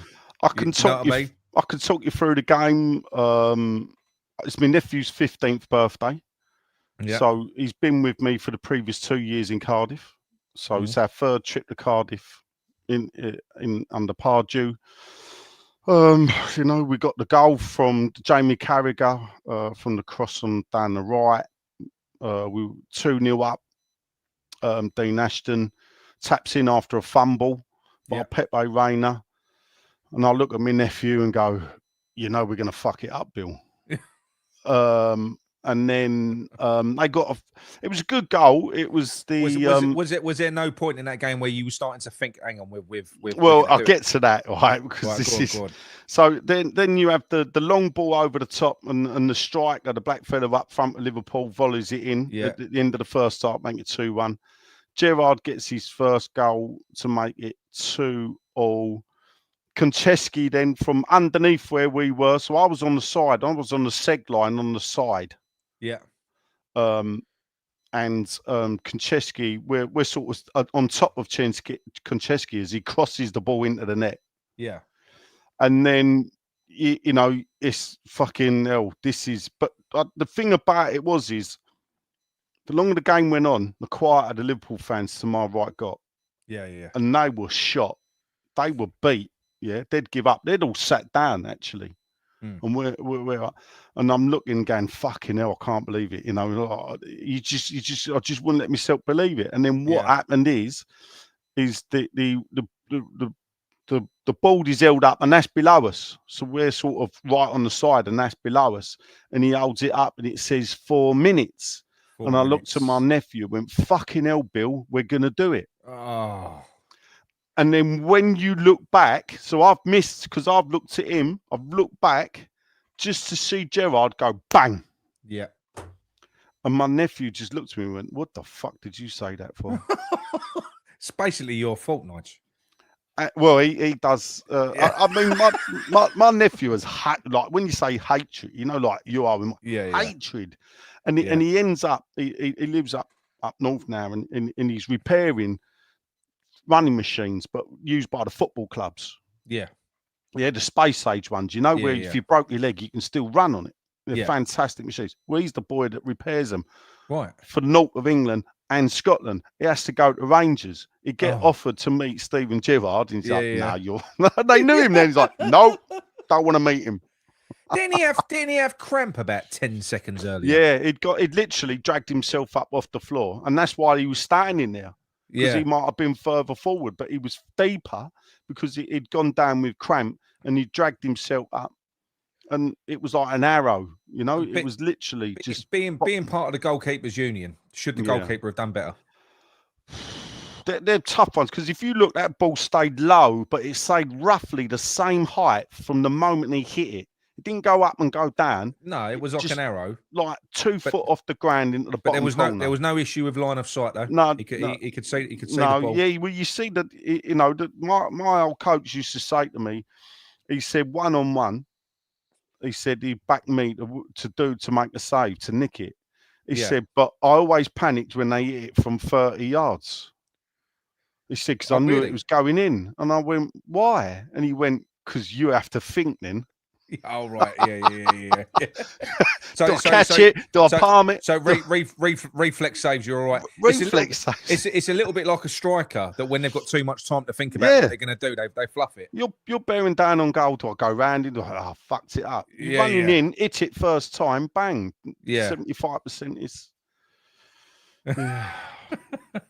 The Riz Lord. You got. Have you ever heard of the Riz Lord before? No, I know you like a heckler. Oh no, not Nigel. I'm already claustrophobic just by looking at him. That's from the Riz Lord. There you go. But anyway, Nigel, it's good to talk to you, mate. It's been a while. As work. Yeah, I'll tell you something off air, but yeah, it's challenging at the moment for different reasons, for non-working reasons. Right. Okay. But it's busy. Okay. I thought I was going to do something that I told you about a while ago, but at the moment I'm still office bound. Not been able to as yet. No. Right. Okay. So you get the gist of the show. You get the gist of what this is all about. I get the gist. You get the gist. I get the gist. Yeah. I'll be truthful. Yeah. Look, I don't get the petition. I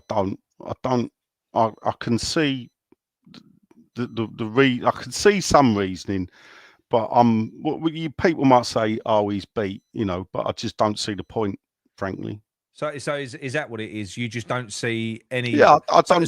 Do you feel almost, because Nigel, it must be happening to you as well. It must be affecting you. Like we were saying to Bill, and I was talking to Simon earlier on as well. Every West Ham fan that I talk to, they're suffering the same thing now, where people that you've gone to football with for years, people that have been sitting around you, you're starting to just watch people just go. They're starting to disappear. So, Cannington Len, when he goes, generally sits with me. Yeah. So he don't get there every time. He's got his reasons, all valid. Yeah. You know what I mean? And I got him to come over to me because he was throwing his book in 2 years ago. And I'm like, don't come over. Look, you know, and everybody's got their own tipping point. And I appreciate that. And my bar may be too high, you know, maybe, as Bill Gard said, I just can't do it. Yeah. You know? So I don't know. At the end of the day, it's still, when I don't go, I can go, I'm not going. Yeah. So the one time I really was going to walk away was the Southampton game. I think it was before, I don't know if it was before the Burnley game. I think it was the Southampton game. After all the stuff with the march and everything else. Yeah. And what had happened, and I don't want to go into that, to be fair, but and I thought, this club, what them people that run that club, they sold a few of my mates down the river. Yeah. And I thought, you're fucking useless. Yeah. And I sat in my shed, I put the fucking game, Southampton home game on. And my mate came over to watch it with me. And at half time, and as the game kicked off, he went to me, if you left now, you'd make the second half. And I looked and I thought, yeah, I fucking could actually. Yeah. And he went, you're serious, aren't you? And I said, yeah. Because I'd give it all the, I ain't fucking, you know, going back. One game. And I'm like, I can't do it. I've got to be there. It's you know, I do understand it. It is a form of addiction. Yeah. In a way, I know it's stupid. It ain't a drug. Is there any fear? Because one person that I've spoken to, I won't name him, who let his season ticket go this year. His fear was that if he let it go, because he was always like, you know, it's the owners. That's what his reason was, the ownership. He can't take it no more. Not the manager, not the style of football, the owners. That was the reason. He said, I can't tolerate it anymore. And what his biggest fear was that he weren't going to miss it, and he don't. Is that a fear of yours, where you would almost adjust to life without West Ham in it if you stop going? Because I would still go football. Yeah. Yeah. I'd probably become one of them grand operas. Yeah. Do you do that anyway? Do you watch a bit of lower league and stuff like that? Well, funny enough, this season, I've managed to do 50% of the away games. Yeah, fucking hell. That's good. Mind you, go to more away games than you let on, because I've spotted you. I remember. I saw you at Brighton when you weren't supposed to be there. That's right. Yeah.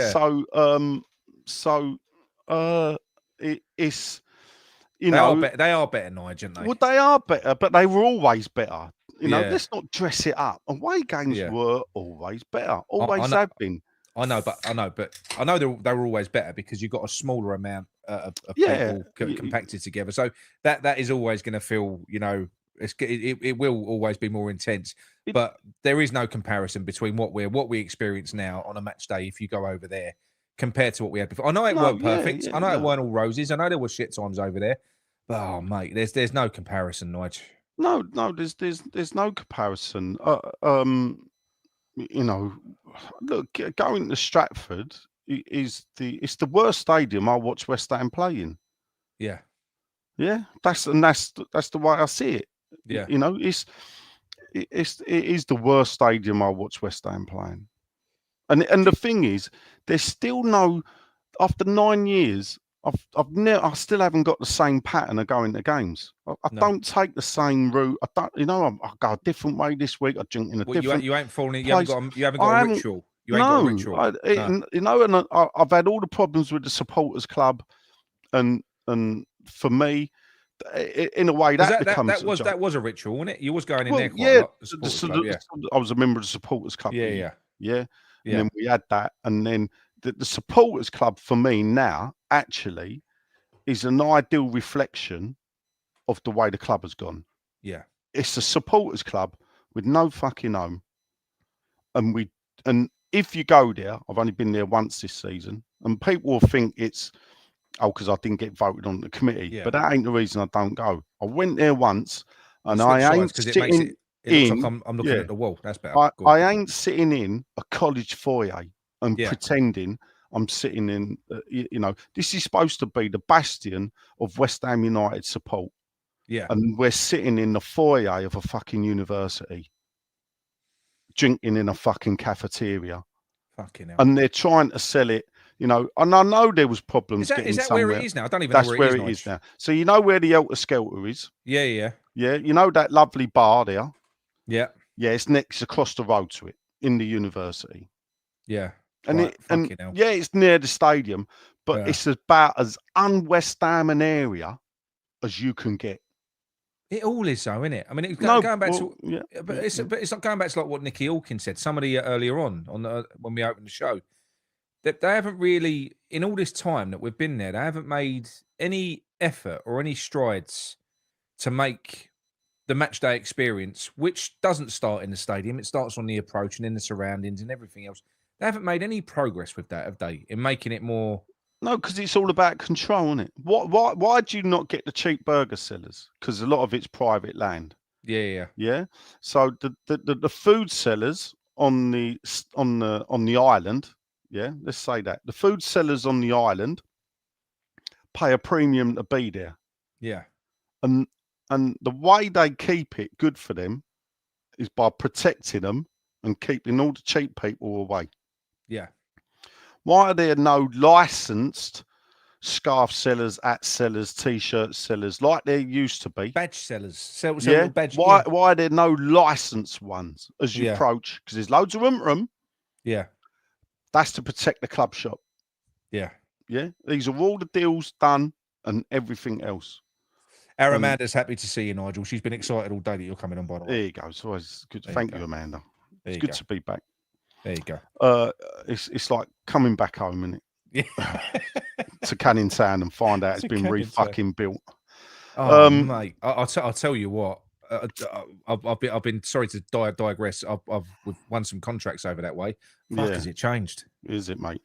Wow, fucking, it's unrecognisable, isn't it? It's like downtown Dubai now. Oh, it's completely changed. I mean, but the structurally it's changed. No, it's the Silvertown Way when it was built was the gateway to the Commonwealth. Yeah, because obviously it was the road for the lorries to get them down to the docks. Yeah, and it was open and vast. And now it's it's just high-rise flats and gentrification they call it.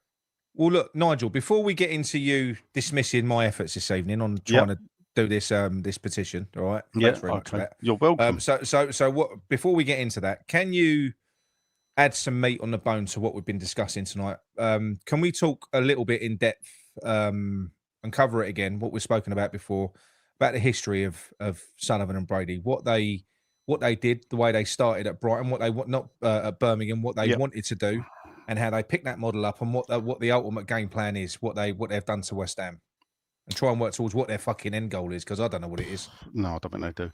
All right, so obviously they bought Birmingham City, I believe, for £1. Yep. Yeah, I think it was called the Kumar brothers owned Birmingham City. Yep. And they, for whatever reason, Birmingham were in a bad state of affairs. Late 80s, they had been in the top flight. I remember they got promoted. I think they got promoted in 1980 after Alan Kirbystree joined them. They'd gone up in the top flight, yo-yoed a bit, but they were down. The Kumar brothers had run the club into the ground. Karen Brady sees an advert, club for sale, whatever. It's fucking dirt cheap. Yeah, they go in, but what they do is they take on the debts, so they'll service the debts. There's a great part in David Gold's book where he said he really understood the true value of a football club when he had to bulldoze part of the stadium, to be rebuilt. Right. Because of the Taylor report, they had to, and there was like obviously a fan's reaction against that. Yeah. And it was an eye opener for David Gold when he saw that. What of a fan's connection with their home? Yeah, with that stadium. And it's funny that he says that because he seems to have lost sight of that when he gets back to Upton Park, the place where he used to sneak in for nothing. Which apparently because he was born on 442 Green Street, and he was. That's right. Even though he was born in Stepney and didn't move there till he was 5. Don't worry about that. That's not good. That's not a good narrative, is it, for the story? So then they muddle along. Funny enough, they have a manager there called Terry Cooper that they inherit. He sees out the season. Now you may see the similarities. Keeps them up. Yeah.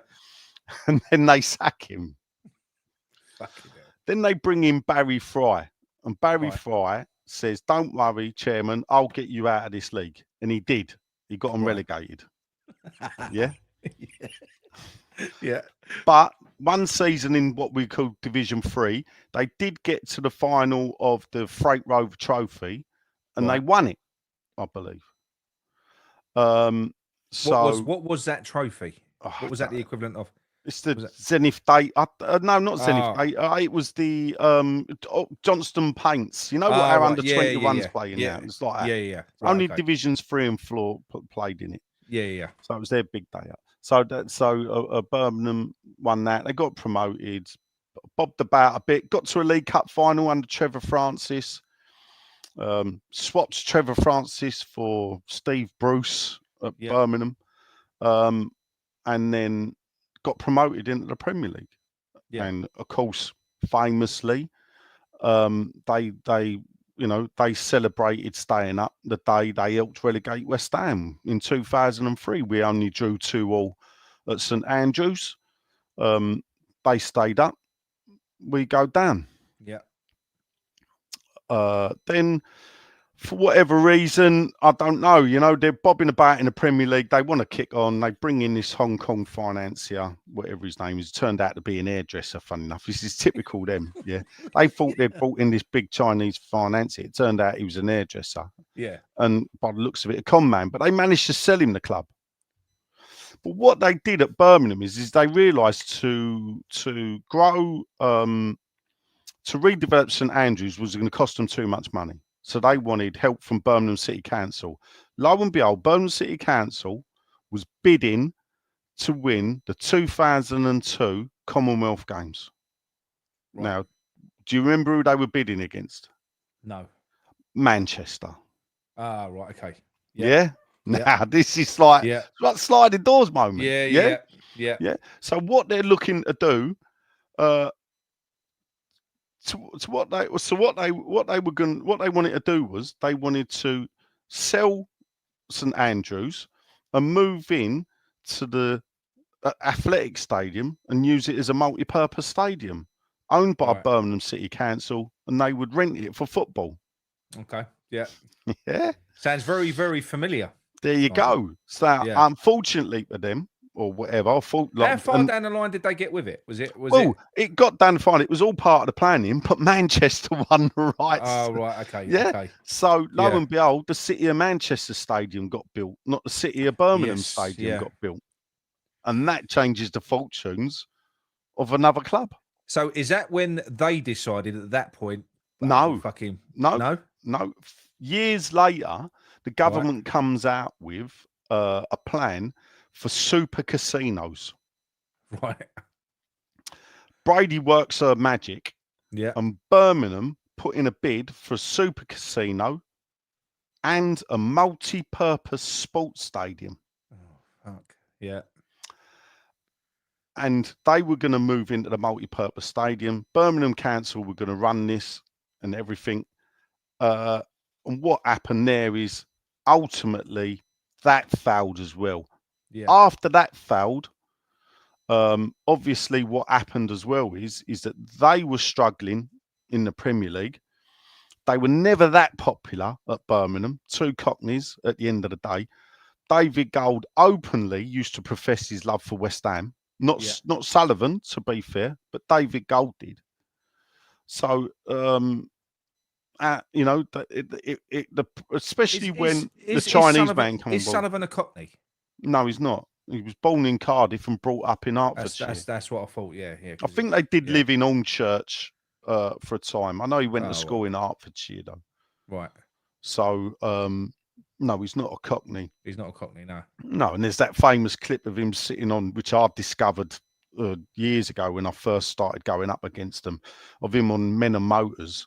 Yeah. Saying, you know, he was asked, why I own, I mean, this is Sullivan all over. He owns Birmingham City. And the woman says, is there, like, what would you like to do? Is there anything else you'd like to own? And he says, I'd like to own Cardiff City because they were my first love. Fucking hell. Yeah. And you know, it's gold mine for us that ate Sullivan. Yeah. Because you think, well, hang on a minute. Who was your first? You know, he professes his love for West Ham, but here he is, aged mid to late 30s, while owning Birmingham City, telling them, actually, I wish I owned Cardiff. Yeah. Fucking hell. You know, it's so he's actually quoted as saying that as well. Yeah, it's on camera. Yeah. It was on YouTube. I discovered it. So you add all that. So what happens is they sell Birmingham City late 2009. Gold actually wants to stay as, funny enough, Gold actually wants to stay as life president. What, at Birmingham? At Birmingham, but the new owners go fuck off, basically. Yeah. And off they go. But you got to remember, David Gold's brother Ralph was also involved. So it was the Gold brothers and Sullivan. So I didn't know that. Yeah. So Birmingham City weren't David Gold. It was David and Ralph Gold. Right. And David Sullivan. Right. Now, for whatever reason, when they come to West Ham, Ralph don't want to know. So it's just David, the two Davids. Yeah.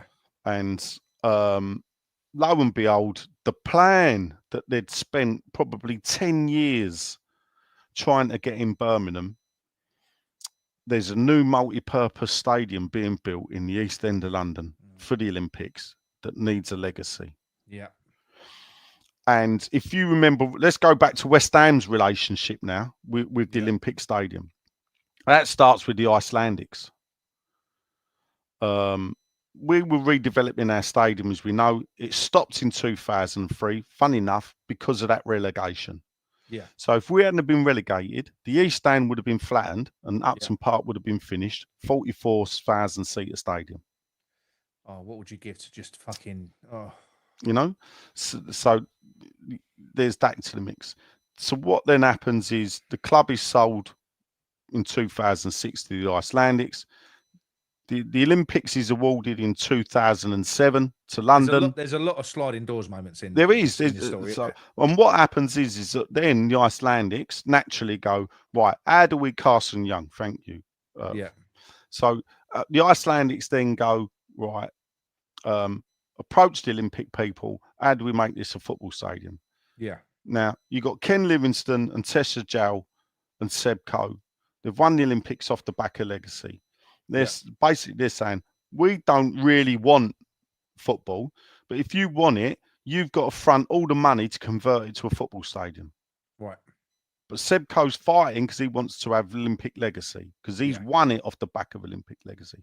Yeah. And the figures bandied about were like 120 to 150 million, which back then... Is that to convert it to... Yeah, so that was the figures back. This is before the stadium's built. This is in planning. Yeah. It just don't even sound like a lot now, does it? Well, but think of it back then. Yeah. Yeah. I suppose so. They hadn't paid that, I don't think, to buy the club. No. No. Was it 50? Nicky said earlier, was it 50 million a piece they paid? No, that was so. Golden Sullivan originally bought the club. The story is they definitely only bought 50%. Yeah. So they bought 50%. Yeah. And the Icelandics owned 50%. Right. But the Icelandics gave them complete control of football. Similar to the deal as what's happened at Man United, where Jim Ratcliffe now runs that football club, but he don't even own 50%. I think he owns like 25 or 30%. That's right, yeah. Yeah, that's all Ineos have got. Is it Ineos? Yeah, Ineos. But he's got complete control of that football club. Yeah. In the way it's run. That's what they've done. But obviously, what the Golden Sullivan have done there, have gone to the Icelandics, is if you back me and we build this club up, what will that 50% be worth down the line? It's going to be worth a lot more money, isn't it? Yeah, of course, yeah. So the Icelandics, there's a bit of a... Remember, the Icelandic bank, actually, that they're in business with, ain't the Icelandic people that bought us. No. Because they've gone bankrupt, and they've had to give us to another Icelandic bank, who themselves were skint because of the Icelandic bank crisis. Fucking hell. So the club was a mess, and it was in big trouble, to be fair. So if you remember the bid, I think the three serious bidders, believe it or not, were Golden Sullivan, Tony Fernandez, and that Italian nutcase who ended up buying Leeds. Yes, yeah. Can't think of his name, but I know you mean. Yeah. So you got that situation now. So if you look at it, the rules of buying into West Ham is that if you pay, say you buy £10 million worth of shares, you got to put another 10 million into the club. Right. So they bought 50% of the club. Did they pay 50 million for it? 25 million each. Yeah. Or actually, did they buy 50% of the club for 25 million and then put another 25 million as collateral into the club? Do we know? No, we don't know. Why is that? Because it's a private company. They don't have to declare publicly to Companies House or whatever what that part. When you think about what we're worth now, they bought us for fuck all, wouldn't they? Well, when for nothing. Yeah, one of the things, my big things against them, I used to say is that come the end of the day, when they sell the club, we'll be, 15 years I've probably spent. Oh, blimey, I don't spend a lot now. Let's say in 15 years, I've put 10 grand of season ticket money into that club. Yeah. It might be a bit more, might be a bit. Yeah. And they sell the club now. Well, when they walk out, I'll be 15 grand down or 10 grand down. Are you still a 15-year-old kid on your season ticket though? Or is it... Oh, no, I am an adult now, Nick. Yeah, that was in the good old days. Yeah. When it weren't electronic and it was just a geezer who couldn't give a toss taking that fucking. Anyway, the best bit about that, Nick, is that I literally went from 1 year being a young hammer, and the following season ticket, I'm now an OAP. Oh, yeah. Perfect. Yeah. But I remember standing at the fans meeting, they're going like talking about how long you had a season ticket, and I said, "No, I've been coming since 1977, and I've got my first season ticket in my name in 1996, which was after the North Bank got tore down, and then they opened the centenary stand 95, and then we got a season ticket. I went on the chicken run, and I had a season ticket in my own name for a few years, and then it was like they putting the prices up, and I thought, fuck this, and I could get this kids ticket, so I did the kids ticket for a year, and then I think I was a kid for 2 years. For a few years, I used to bung me mates to lose their season books after the first game, get a copy book, which I would pay them for. And then on the Bobby Moore lower, no word, for 2 seasons, I used to stand in the corner by the East stand. Yeah. There was a wider gap, and that's where all the program sellers stood, and they thought I sold programs. Because I stood with all the program sellers. But it's because I didn't have a seat I could sit in. Yeah. So the program sellers were just in 10, 15 minutes. So then I decided, then I could get this OAP book. And I thought, fuck it, let's do it. So I did the OAP. Up until the Preston game, at the Crystal Palace game, funny enough, at Cardiff. Because what happened is my ticket got sent. My ticket got sent. My ticket for the Crystal Palace game. I bought it on the season ticket. I think it ain't turned up. I can't fucking watch. And then I realised, of course, they've sent it to the address on the season tickets. The block of flats where this old boy lived. So when I'm trying to get hold of him, he's only gone on holiday, isn't he? Oh, fucking hell. So I'm now running around buying up I have more tickets for the Palace game. And he comes back off holiday on the Friday before the game and rings me up and says, "Here, I've got this card with your name on it." And of course, it was recorded delivery. I had to shoot round, pick him up. He signed for the fucking tickets, collect them, and it was me 2 tickets. So you actually got it in time? I got them in time, that's good. Fucking. But then after that, I thought, fucking hell. And then I started to take my nephew as well properly, and I thought, fuck it, I've got to go legit. Yeah. Got to go legit. I've fiddled it long enough. But I'm standing in front of one of the West Ham directors, and there's like, I've seen the ticket. I said, but in my own name, I've only since 2004. And she went, "What do you mean in your own name?" And I went, "Oh, don't worry about that." Thing is, I think a lot of people used to do it, didn't they? A lot of people used to do it. We still used to get in on the kids' games because it was funny. Because on the Trevor Brooklyn Upper, there was only 5 turnstiles to go in. And what happened is there was a bank of 4. Yeah. And they had to nick one from the away fan section. So what they had to do was cut an hole in the wall and build another brick wall. Yeah. And what I'd sussed, because you got to do your planning, people. But the stewards that were now when they put the lights on, so the stewards that were watching the lights could only watch the lights on the bank of 4, because the 5th one, turnstile 5, was a narrow corridor that you went through. And they couldn't see the light. They couldn't see the light. So I used to go in on the kids' ticket. Yeah. On that one. Or sometimes, just for a laugh, to get me mates in, I would deliberately go in on the kids' ticket. And I had an old adult's ticket in my back pocket. Now, they couldn't tell if it was valid or not. So I'd go in on the kids' ticket. This was on the Kids for a Quid game. I bet you've never been flashed. I bet you've never been flashed around the M25 with one of them overhead speed cameras. You always have a little look, didn't you? Yeah, you always have a look. But what I worked out was, if I go in with a kids' ticket, they jump you. Can I see your ticket? Yeah, what's the problem, mate? It's a ticket. It's just fucking season. Now I put it in my pocket, and I. So what I do is I pull out my adult ticket. I mean, here it is, and they look at it. But while they've now got me, they can't look at the lights. Yeah. And my mates are going, kids ticket, kids ticket, kids tickets, kids ticket, all fucking going in. That's fucking brilliant.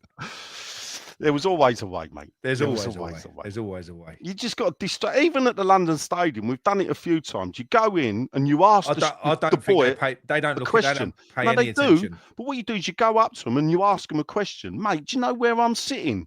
And you make sure you think, and then your mates are coming in. And you walk round. That's it. You got to cause a distraction, like a pickpocket. Yeah, that's what you got to do. Fuck them.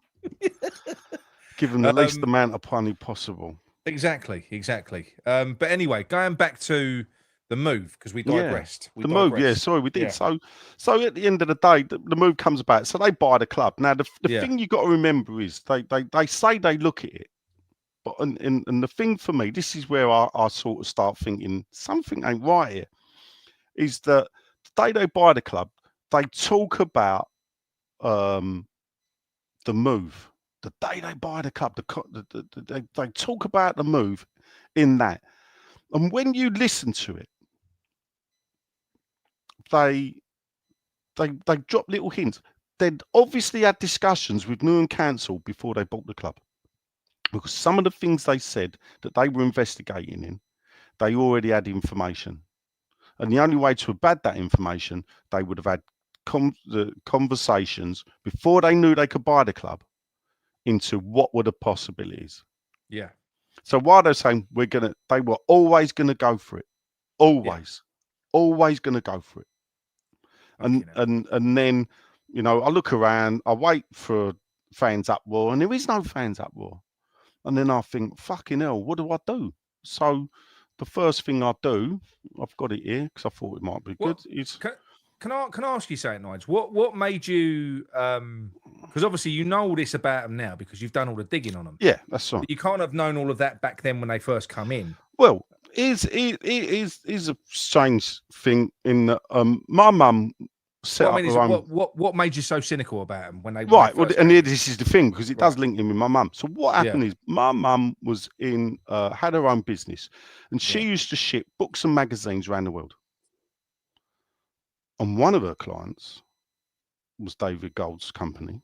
Right. One of her clients in the past was David Sullivan's company. Yeah.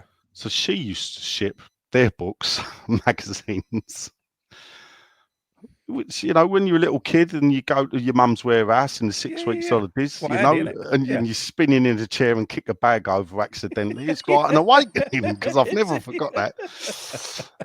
So anyway, and when they, you know, my mum told me these people were shysters and they're only in it for one thing, because she used to deal with them business wise. Yeah.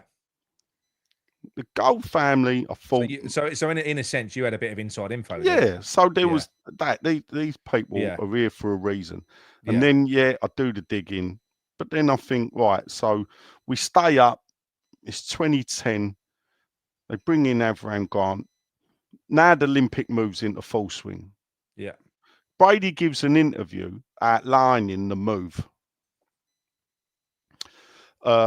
In the June of 2010 to the BBC. Right. Madly, I can't get a copy of that now. The BBC website got upgraded and they cut it. And there she outlines the cost of the stadium, what it's going to look like, everything else. Yes, I did. And I thought, this ain't right. This is really going to fuck the club up. Yeah. And then you start looking at it that, you know, in England, we don't play in athletic stadiums. In Europe, they do. Yeah. It's not an English thing. It's not at all. So how do we go about, this is wrong. You know, Upton Park was one of the most intimidating grounds in the country. It was tight. Even Troy Deeney came out the other day in an interview. I saw it. And said about that. Yeah. You know? He actually said, they asked him, I think this was basically referencing when we was at Upton Park, who the best fans were. He said it was us, didn't he? Yeah, because how intimidating it was. And the thing is, I think as well is they got a bit lucky. They buy the club at the time. Man City have been bought by the Arabs. Man City had just been bought by the Arabs. Yeah. People are looking at it. Oh, Man City have gone into the stadium and these Arabs have bought them. And now they're going to start winning things. Yeah. And they're looking, the fans now are looking, saying, well, we can do that. And the owners tap into that and go, that can be us. I'll tell you what, the stars really aligned for them, didn't it? No, and this is the thing, because we're now looking jealousy. You know, we had this kindred spirit with Man City, which we did have, that dates back to the late 1980s. And now they're going past us. You know, they've been down to Division 3 and come back up. I know. But and we hadn't, and we've never been that low. And now they're going past us because of Arabs. Yeah. And this is and so we're now caught up in this dream, isn't it? Because what had happened is English football didn't change in 1992. It changed in 2002 with Roman Abramovich. That's actually when it changed. Yeah. That's when the money really started being. Yes. He kind of set the precedent there, didn't he? Yeah. That everyone else had to follow or try and follow. Madly, he perhaps helped keep West Ham afloat. Because when we went down, he bought Joe Cole and he bought Glenn Johnson. Right, yeah. So, I'll never forget that. You know, the Glenn Johnson one really pissed me off. How many games did he play for us? Was it about 14? 17, I think. 17. Yeah. Fucking was nothing, was it? And no, 6 months. 6 months. Yeah. It'd been on loan to Millwall, believe it or not. And I think we called him back. Yeah, all right. Yeah. That's right. He was out on loan. Was he at Millwall? Yeah. I didn't realise that. I believe it was Millwall, yeah. He's a good player. I liked him. So, you know, everything was lining up for this move. You know, we got a club really with actually a fantastic fan base. And the reason why it's a fantastic fan base is because we literally won fuck all. Yeah. 3 of these and the European Cup Winners' Cup. That's it. And they know the support that they've got. Yeah. That actually, and if you look now, and because if you look, there's us and Orient in East London. Millwall fucked off in 1910. Yeah. To South London. So if you look in South London, you had like Charlton, Millwall, Palace. There's 3 teams. In East London, it's just West Ham and Orient. And I'm not belittling Orient. I used to go over there a kid, and I hope they do well at Wembley soon. Got a lot of time for Orient, but we are the boys of East London.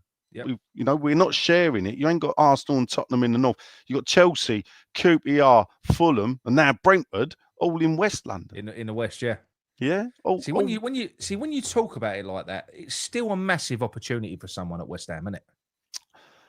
It is and it isn't, because I will get on to why I think that door's bolted and why I think this is a waste of time and whatever. It is that when you get to, so when you look at it, the fan base is there, but it don't really go to games because you can walk up and buy a ticket at Upton Park. This anomaly that Upton Park used to sell out. It's not true.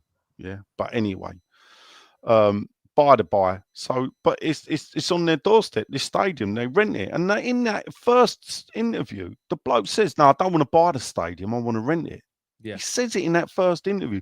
So all this thing about we want to buy it, we never wanted to buy it. We wanted to run it. Yeah. We want to be the people running it, but we never wanted to buy it. And I just thought, we're going to give up this jewel that we've got as a stadium for, you know, chasing the dream. Funny enough, what I did was I set up 2 Facebook groups: West Ham fans against and West Ham fans in favour. Yeah. And more people joined the against than the in favour. Yeah, because I wasn't behind the move, so I wasn't excited by it, but I wasn't on the level with you. I was kind of, I thought I can understand it. I can understand why I didn't want to move.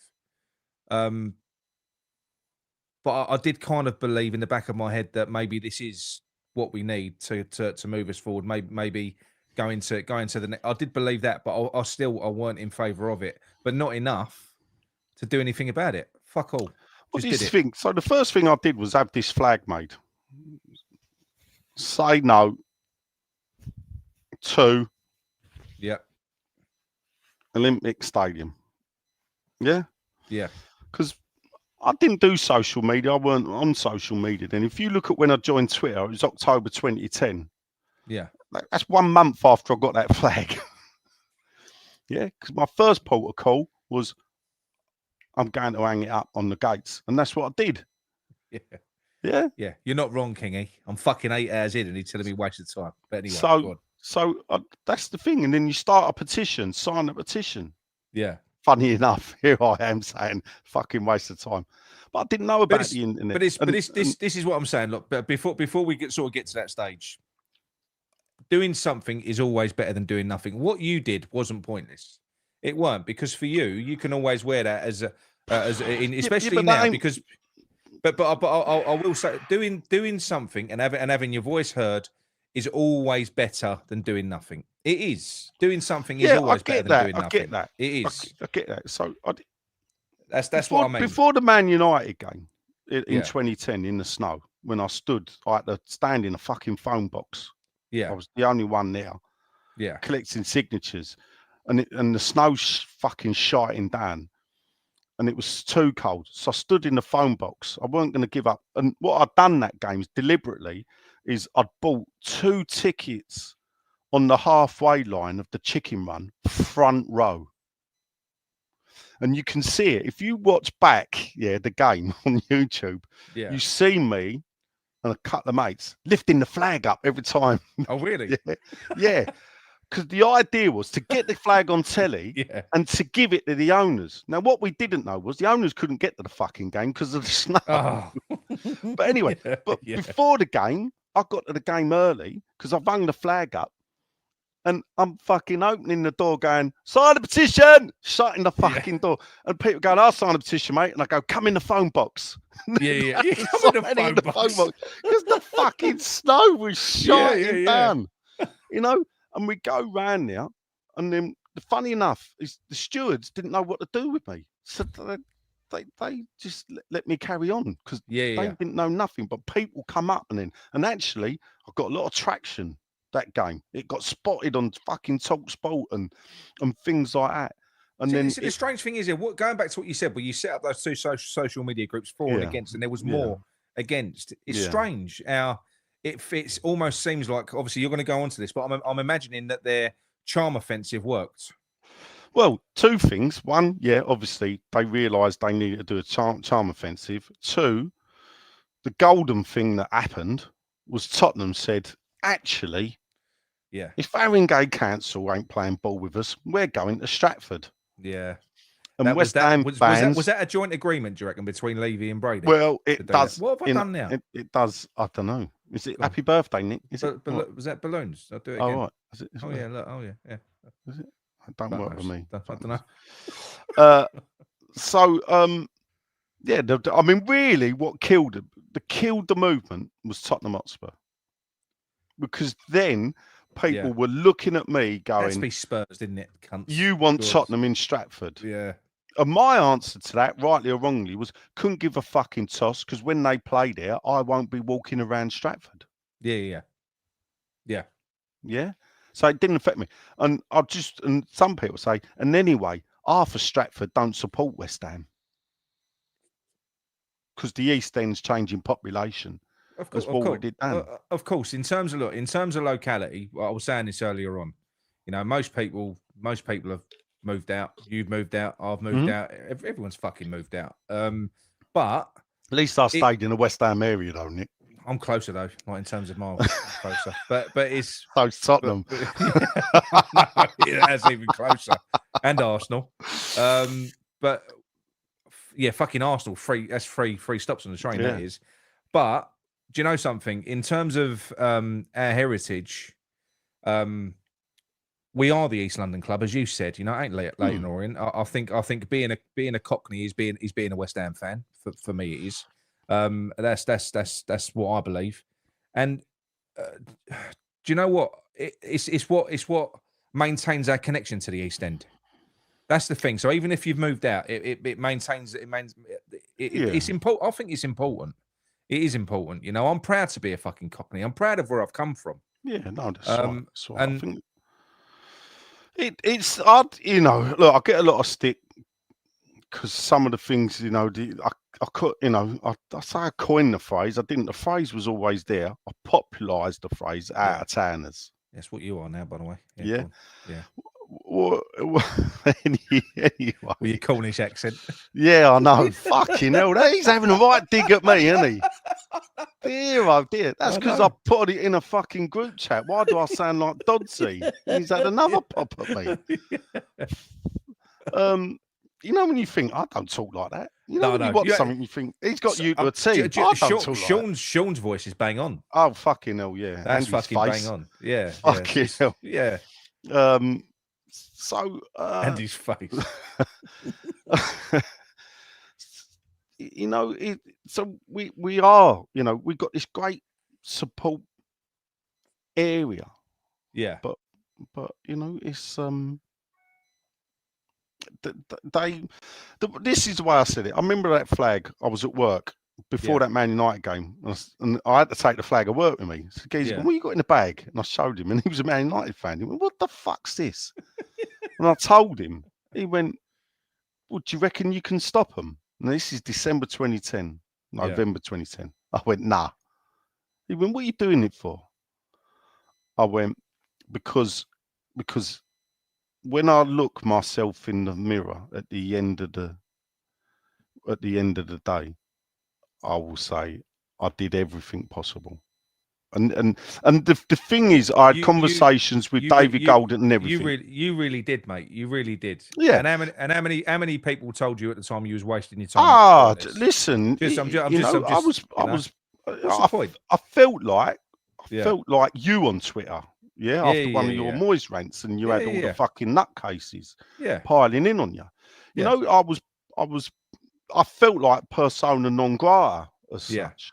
You know, I was a lemming, I was a dinosaur. But you believed in it, and you've always been honest, and you back and you follow through on what you. Here's the thing, yeah. If I'm right, and this is what I said to him, because the big thing I said was, if you go to that stadium, I told David Gold this, you go to that stadium, and West Ham stays West Ham, you are going to have a whole heap of trouble bearing down on you. Yeah. And what I meant was, is that West Ham at Upton Park is palatable being shit. 100%. Yeah, you can. Well, we've done it for we've done it for a century. And this is the thing, because at the end of the day, for the first 58 years of our life, we'd only spent 9 years in the top division.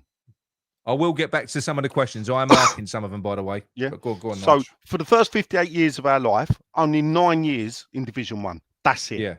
Yeah. We were not a big player. Yeah. So, and this is the thing.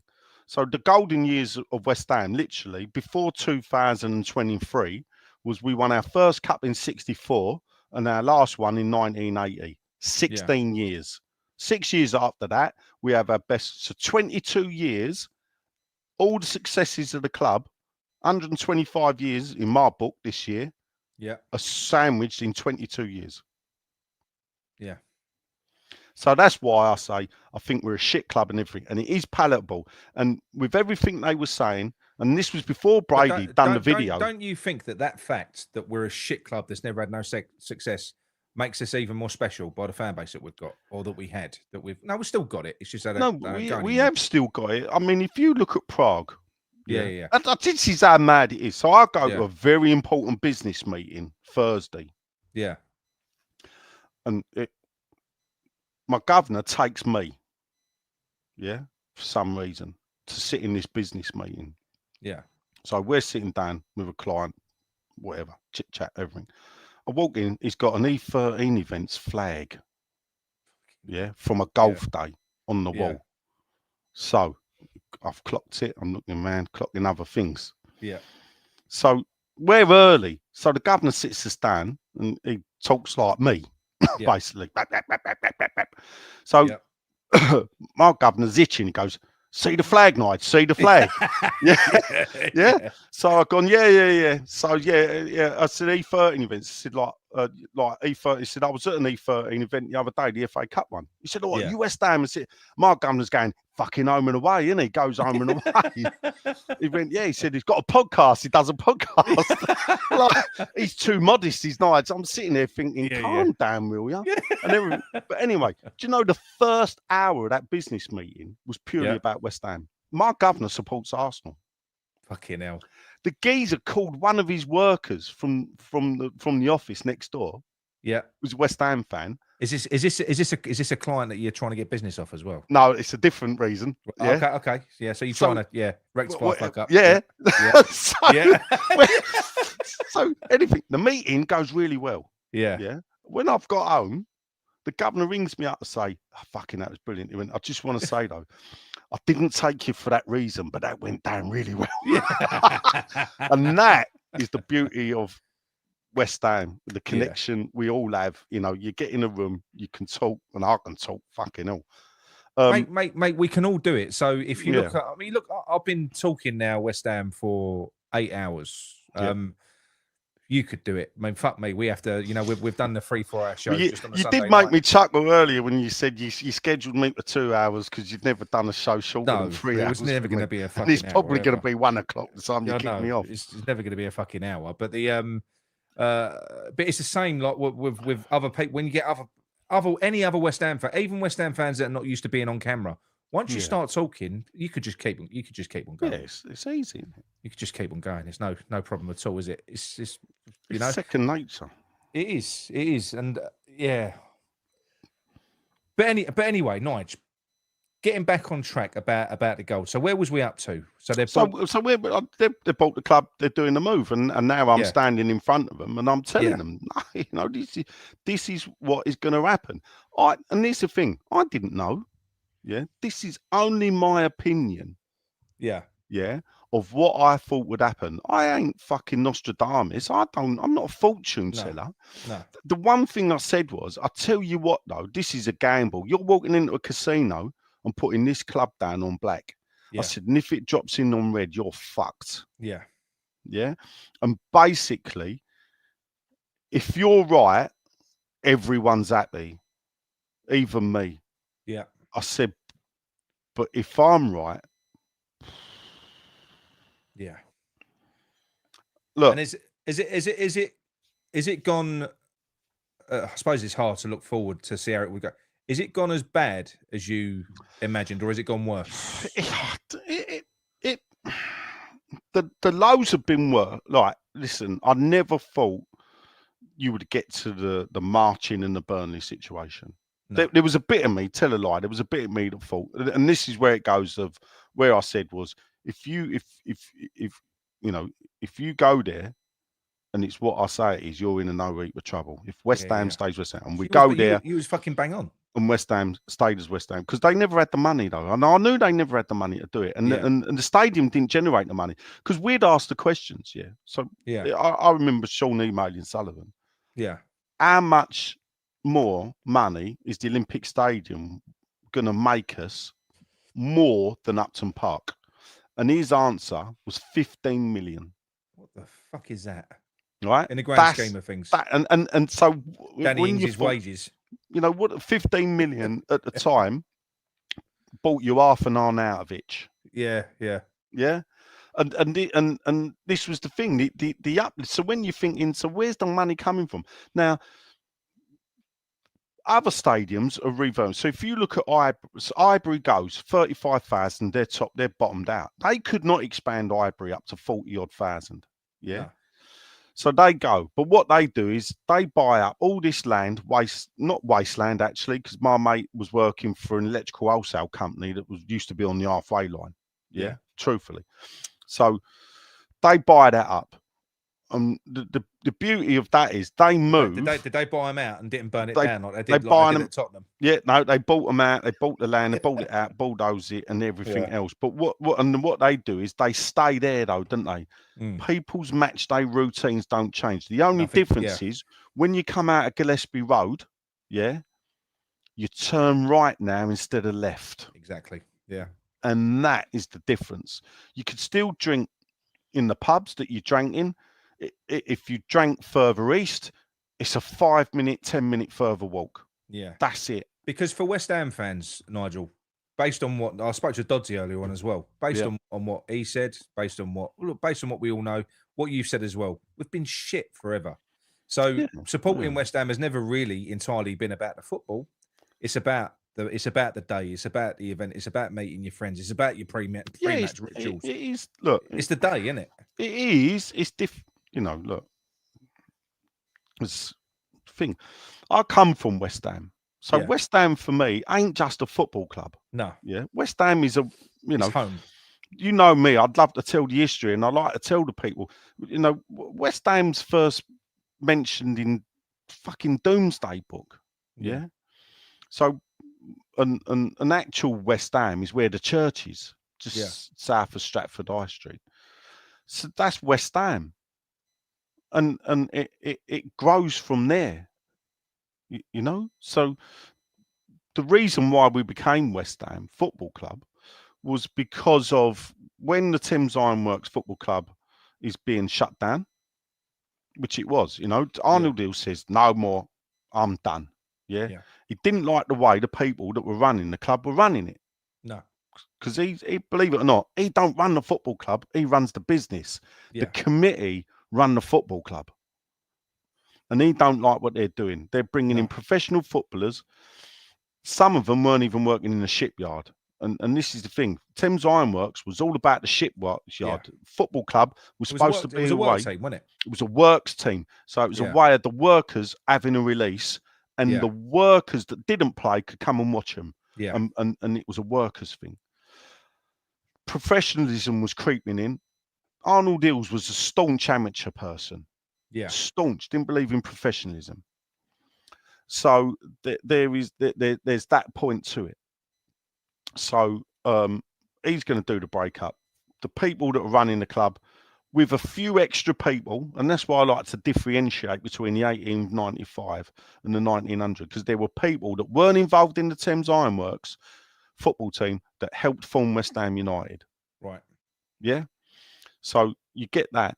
Now, the reason I called it West Ham United and not Canning Town FC, or believe it or not, West Ham Albion was one of them. Was that one of them? I was one of the names.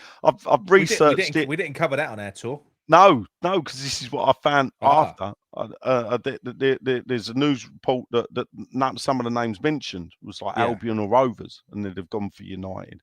And the reason, though, that they chose West Ham, which we did on the tour, was that they wanted to cover the whole borough. So West Ham borough stretched from Wanstead Flats on the edge of Forest Gate, and it stretched all the way to the River Thames. And the boundary, fun enough, was Green Street. So the boundary came down Green Street, down Boundary Road, hence the name Boundary Road. Yeah. Yeah. Down to the docks, did a little bit of a loop left round the dock, one of the docks.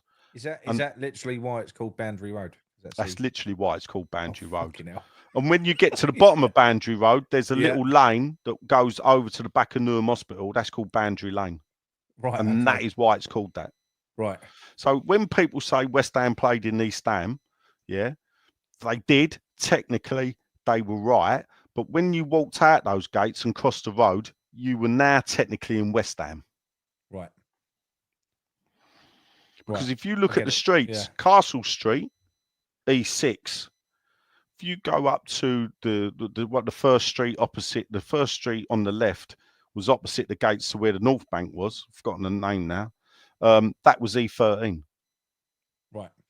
So E13, Upton Park, bits of it, but that side, the boundary of West Ham and East Ham, is literally there. So, we became West Ham United to encapsulate the whole borough. Yeah. And Stratford literally was in West Ham, though, when you look at it. So that was part of the, but yeah, it was. Yeah. Yeah. So that's, they never made a big deal about it until they were moving us. Yeah. So they've not moved it out of the original borough. No. At least. Well, yeah. Yeah. It's they fucking would have, though. No, of course. Look. There's always been Nostradamus. Yeah. Look. Something forward. That I did what I did. Yeah. I told them. Karen Brady famously said of me and her son, if it was gold plated and free, he still would have said no. Yeah. Yeah, she has a vote at a fans meeting. What they've done is that the first bid, and remember, people, the first bid, no retractable seating. Yeah. None of this, whatever you're getting, everyone behind a running track. Now, jump forward, I actually think atmospherically that may have been better for the stadium. Oh, do you reckon? Yeah, because jumping forward, I think the big problem with the stadium are the gaps. Is that lower tier and a disconnect. I've often said that because there's an actual disconnect built into that design. Yeah. Upper tier and lower tier are separated. If we were all together, and this is why I say people go, look at Olympic stadiums, you can get an atmosphere. Yeah, look at the Berlin Olympic Stadium. 90,000 fans, all one bank, all the way round. Yeah, all the way round. You go to the Olympic Stadium, Rome, the fans, yes, it's tough behind the goal. Yeah. Guess what? I know it's different in Italy. You got the ultras. That's where the ultras are, behind the goal, further away. I know. And they get it does fucking work in them places. That's the thing. But like you said, it's not. It's just not like that here, is it? It's not. And this is the thing. When they put in the plan, when she did that vote, the first one got blown out of the water because of the fucking Orient and Tottenham putting in the complaint, and they were helped by an architect who may or may not have been involved in the design. Yeah, but the architect was anti the stadium going to football because it should have been athletics. Yeah, it was built. Remember, it was designed. Yeah, it was designed for the lower tier to be permanent. Yeah, and the upper tier, and this is where it gets bonkers when you think about it. The upper tier was temporary. It had a 20-year lifespan. The upper tier. Oh shit! So when we moved in, and we got to remember, the lower tier was permanent. What happened to the lower tier? Well, they've dismantled it, haven't they? Yeah, they crushed it. They crushed it. Yeah, they crushed it. So has the upper tier been touched? Had to be reinforced. Oh, it has been. It's reinforced. Had to be rewelded because it weren't built. It weren't built to take that roof. Yeah, because they extended the roof. Yeah. And it has to be all rewelded. Let's hope those welds hold, though. Yeah. Because if you go back to a certain Birmingham City stadium that got rebuilt under the ownership of Golden Sullivan, and look back 3 years ago, 2-3 years ago, 2 of the new stands that had been rebuilt under the ownership were discovered to have been built shoddily and had to be shut. Fuck. Yeah. Yeah. And redone. Would West Ham have been involved in that redevelopment and rebuild, though? Did we? No, because this is what I mean. This is what I mean. So it's being done for football. Not. Yeah, the big thing as well was the change of government from Labour. Like if Labour had stayed in, the chances are we wouldn't be playing football in that stadium. No, but it was the Boris deal, wasn't it? I suppose it was Brady's connections with Boris comes in, but the big thing is David Cameron comes in because of the fucking the Icelandic banking crash, and it's quite funny. We were owned by Icelandics. We were owned by the Icelandic banking people that caused the fucking Icelandic banking crash. Right. Yeah. Because of that, they now have to scale back. So Eggy broke Iceland. Well, not Eggy, but the Eggy was just the biscuit man. It was the actual Bjorn Gudmundsson, whatever his name was. The richest man, the richest bankrupt ever in history. There's a great West Ham way for you. Fucking hell. Yeah. We get bought by a billionaire who goes bankrupt. That's typical. So because of what he done, it meant the Olympics now, the money's fucked. So the Olympic Stadium was scaled back. Yeah. Yeah. that it wasn't built how it was going to be built. They went, right, we're not having the digital screen, we're not having this, we're not having that. Oh, and let's look at putting a football club in there. It got value engineered to fuck, did it? Yeah. Because the original thing was 25,000 seater stadium. Yeah. And it would have been good for Orient to go there. Yeah, that would have been fine. You know, mate, but we didn't. You know, it's so frustrating though, because we know what they've done. And look, going back to, I don't know whether you want to talk about this, but I'll put it up. Michael Levy Jr., our resident singer. Soul singing superstar. Soul singing superstar. North Tenerife, South Tenerife. So he tells me. Nigel, I know. Can I just apologise to Mike? Yeah, because I was at the Tottenham game. Calls on WhatsApp to me are silent. Right. So I didn't see his call for 2 days. Oh. Bad, Nigel. So I did see him the last time he was over. Have you seen him perform as well? No, I used to watch him. Funny enough, I watch his stuff because he will stick a stream on Facebook. He does like, so I've watched some of his stuff on Facebook, and I've watched a few videos of him. Because what happened is he would come on the podcast and he would comment, and then what happened is I checked him out. I met him actually. He bought pie mash off me. He's got a seriously soulful voice. Oh mate, to be fair, he bought pie mash off me, so I had to deliver it to him. Not the Tenerife. He was staying in a gaff round the corner to where we were, and had a fantastic chat with him, and we had a great laugh, and it was brilliant because I think I sat with him. The poor people who had the delivery after him, I don't think I told Mike. I was an hour late for them, and they had cold pie mash. So I met him, and then what he did was, let's check him out, and I found him on YouTube. Oh, what a voice! The geezer's a proper singer. Really, really fucking good singer. He is a proper singer. Really good singer. If he could put it to heavy metal, I might come and watch him.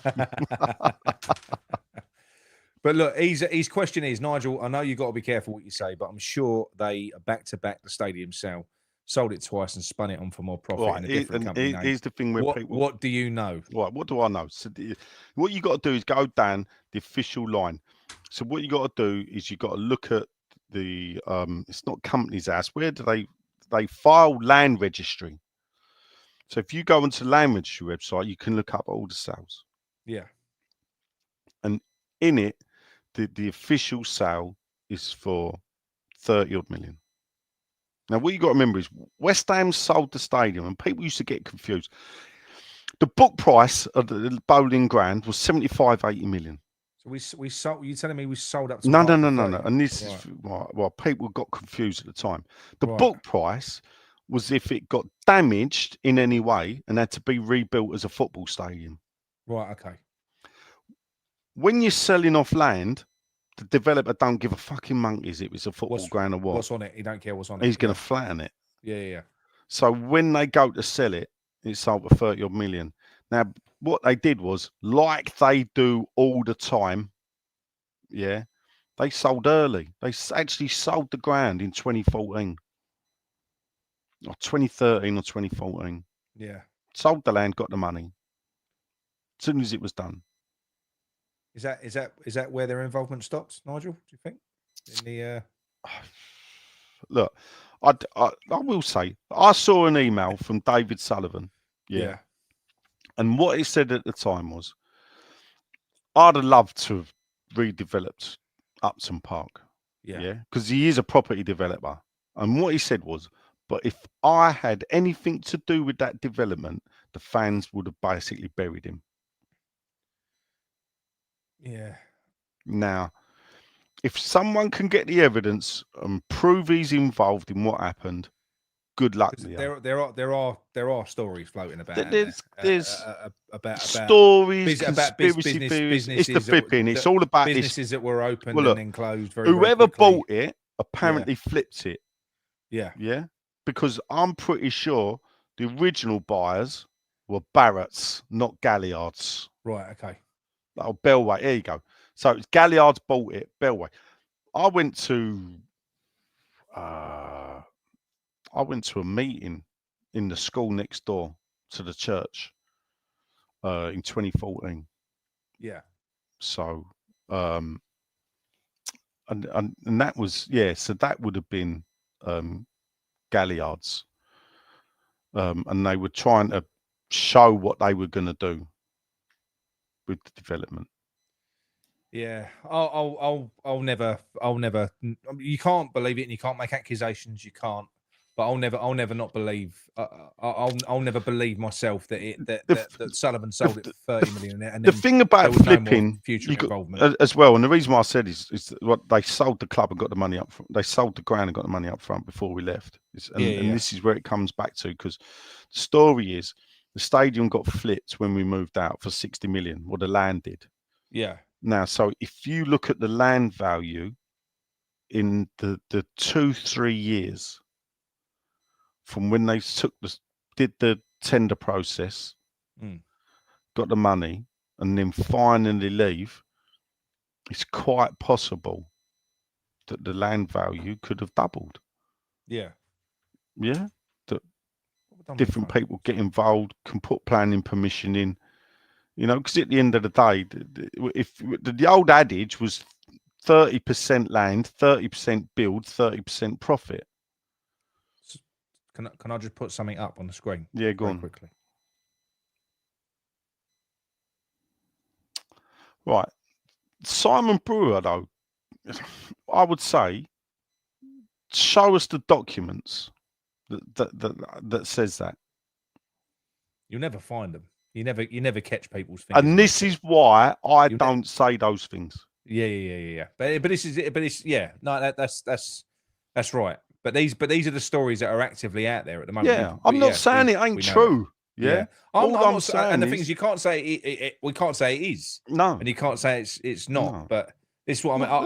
I'll surprise never, me, because to me, when you go back and you look at what you just explained, you said the move to the Olympic Stadium is yielding an extra 15 million a year. Yeah. So what was the big fucking deal in doing that if it wasn't for some kind of property deal? Right. So they never wanted to buy the stadium. Here's the thing. So they own Upton Park, but they need to redevelop the East Stand. So to move into the Olympic Stadium, they can sell Upton Park. Half of the money goes to our contribution to the redevelopment costs. Yeah. The other half of the money goes off against paying some of the debts. So if they sell for 30 million, only 15 million, and it was, I think, documented that we paid 15 million. We only paid off 15 million pounds worth of debts in the sale of Upton Park. This is why it's all folly as well that we actually did it. Yeah. So there's that point that as well, and the Galliards to Barrett's, and as I said, West Ham sold. Yeah, I don't think was it not flipped when West Ham moved out. When was it flipped? Because if you look, and this is the thing, no one's ever shown me the documents. Yeah, so Simon reckons it went to Galliards and then to Barrett's, but it definitely looks. It did go. There was definitely a track, like you said. It was either Galliards to Barrett's or there was something else involved. But like do you know something? We'll never know. But I think is it fair to assume, knowing what we do know about Sullivan, that if there it's I think you'd be silly to think that there wasn't any involvement that thereafter, based on the history and everything. Sullivan, it wouldn't surprise me. Based on the history, but we'll never prove it. We'll never prove it. No. And right, so Nigel, so what we're doing now. So you did your one-man process. You did that. It was kind of. It wasn't one. The only thing it wasn't one man. Yeah, no. But no, I know. But what I'm saying is, you did your protest. But you felt isolated when you was doing it, though, didn't you? Well, look. I won't lie, you go into a meeting, so they bring you into the fans meeting, the SAB. So what happened is the club tried to schmooze me. Yeah, and it was funny because it was actually put in the Sun newspaper the club were going to meet me. Yeah. And that's how I learned that the club were going to meet me. Because I got a phone call off my uncle saying, "You're in the Sun." I mean, what are you talking about? And he went, "You are in the Sun. You're meeting the club after the game." You got called out, or no? So basically, the club hadn't rung me and said, "We'll meet you after the game Saturday." They rung me an hour later after my uncle had already told me. So the Newham Recorder. So how I discovered it is the Newham Recorder journalist knew the club were going to talk to me because I'd already spoke to him. Yeah, I don't know if he'd broached it, and he did a little. You do know the bus. Block was I do know that. Yeah, we know that one. Yeah. So and what there was a little thing, little bit in the Sun. West Ham fans, club to meet protester. Nigel Khan is to meet with the club. And everything. And so the club rang me up Friday morning. How weird's that? Yeah. And I went, "Yeah, I know." And they went, "What do you mean?" I said, "Well, it's in the Sun." And it funny, it's like an introduction into our journalist work. Because I needed the Newham Recorder on my side. And how I got them on my side was the Newham Recorder wrote a report about Tottenham fans protesting to stay at Tottenham and not go to Stratford. And I emailed and rung up the Recorder and kicked off saying, "I've been badgering you for fucking months and you've ignored me, yet you fucking print the Tottenham one." And the West Ham bloke, he was a big fat geese. He went, "Oh, I'm really sorry about that." He went, "Tell me what you're up to." And I told him, and he come and met me. And then, bang, after I met him, now he's up and running and he's doing stories. Yeah. You know, I was, as I said, I was a nobody. Yeah, nobody knew me. I never used to drink in the pubs. I used to, when I lived in Plaistow, I used to leave my house 10 minutes before kick-off, go to the ground, watch the game, go home. Yeah. Yeah, I didn't drink in the pubs because fucking basically all the out of towners fucking block the bars. All the out of so I used to, literally, I would go out. I know.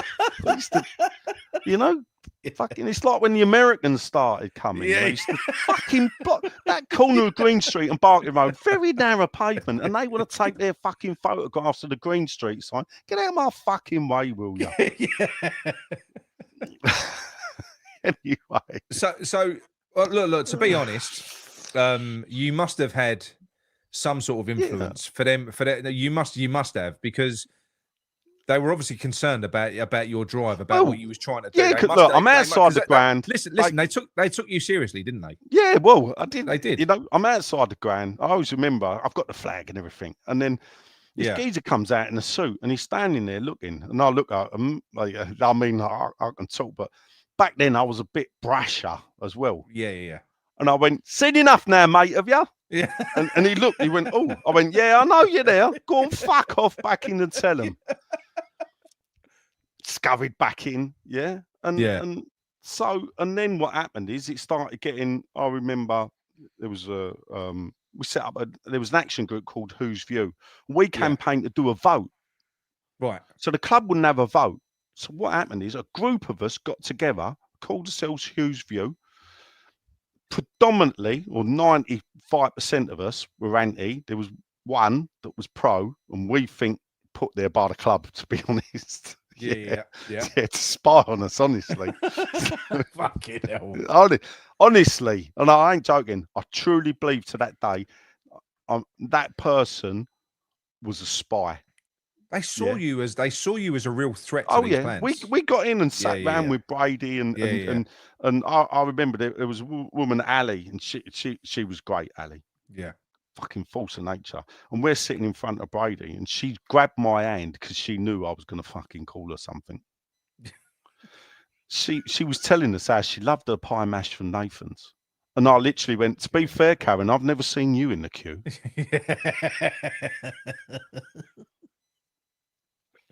So, so we're doing the vote, and the club had got us in on the SAB. But then you go to the SAB meeting, and what you find is they'd put 60, 70 people in there. Why is that? Dilutes us, doesn't it? If it's a smaller number, we've got our support out. Yeah. If there's a support, my first thing with Sean, funny enough, so Sean's collating. We should release this one day.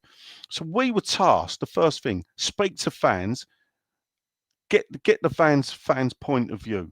Yeah. Yeah. Now, I've now started protesting, haven't I?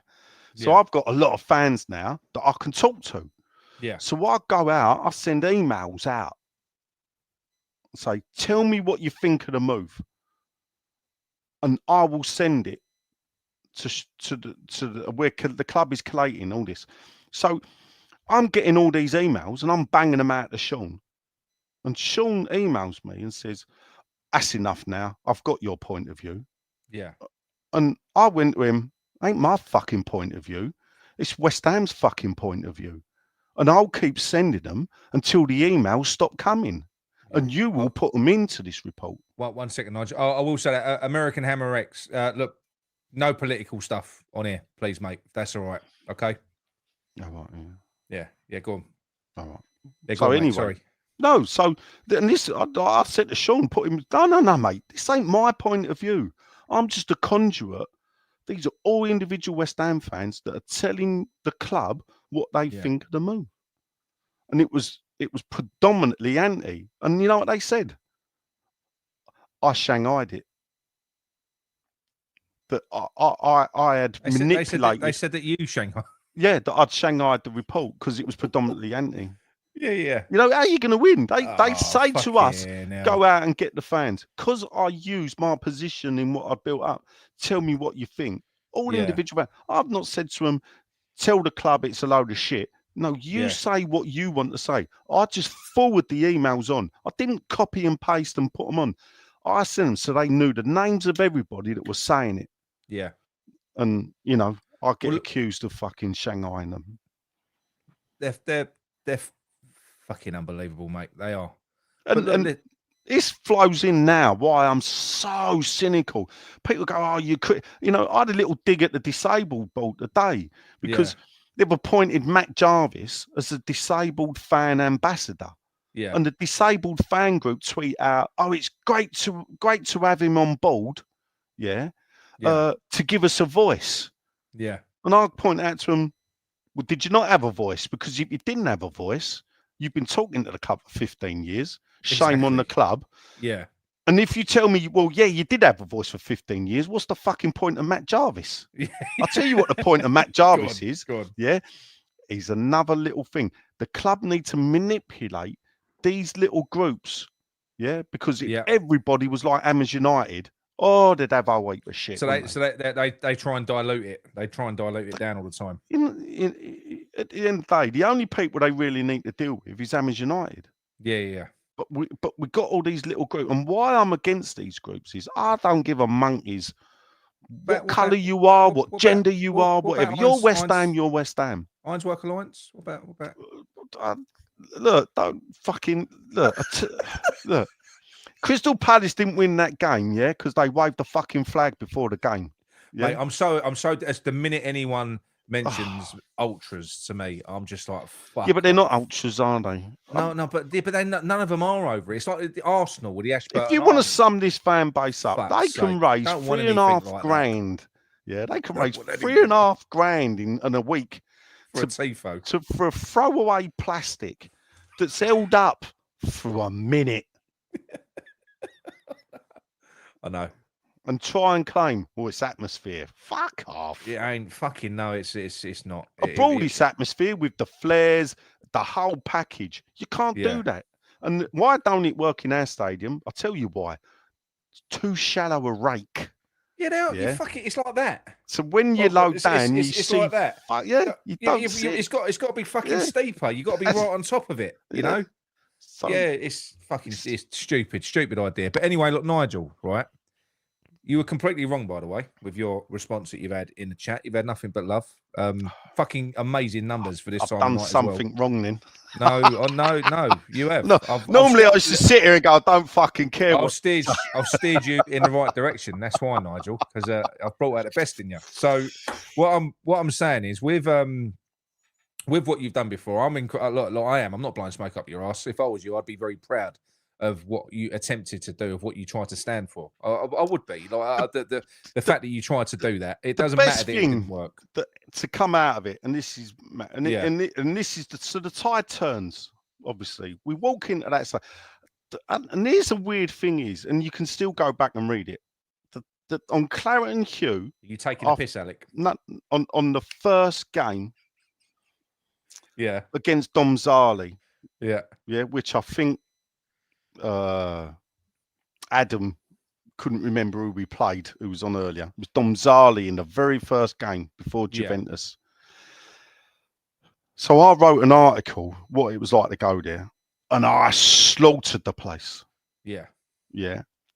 Oh my God, I'd never seen so much shit thrown at me.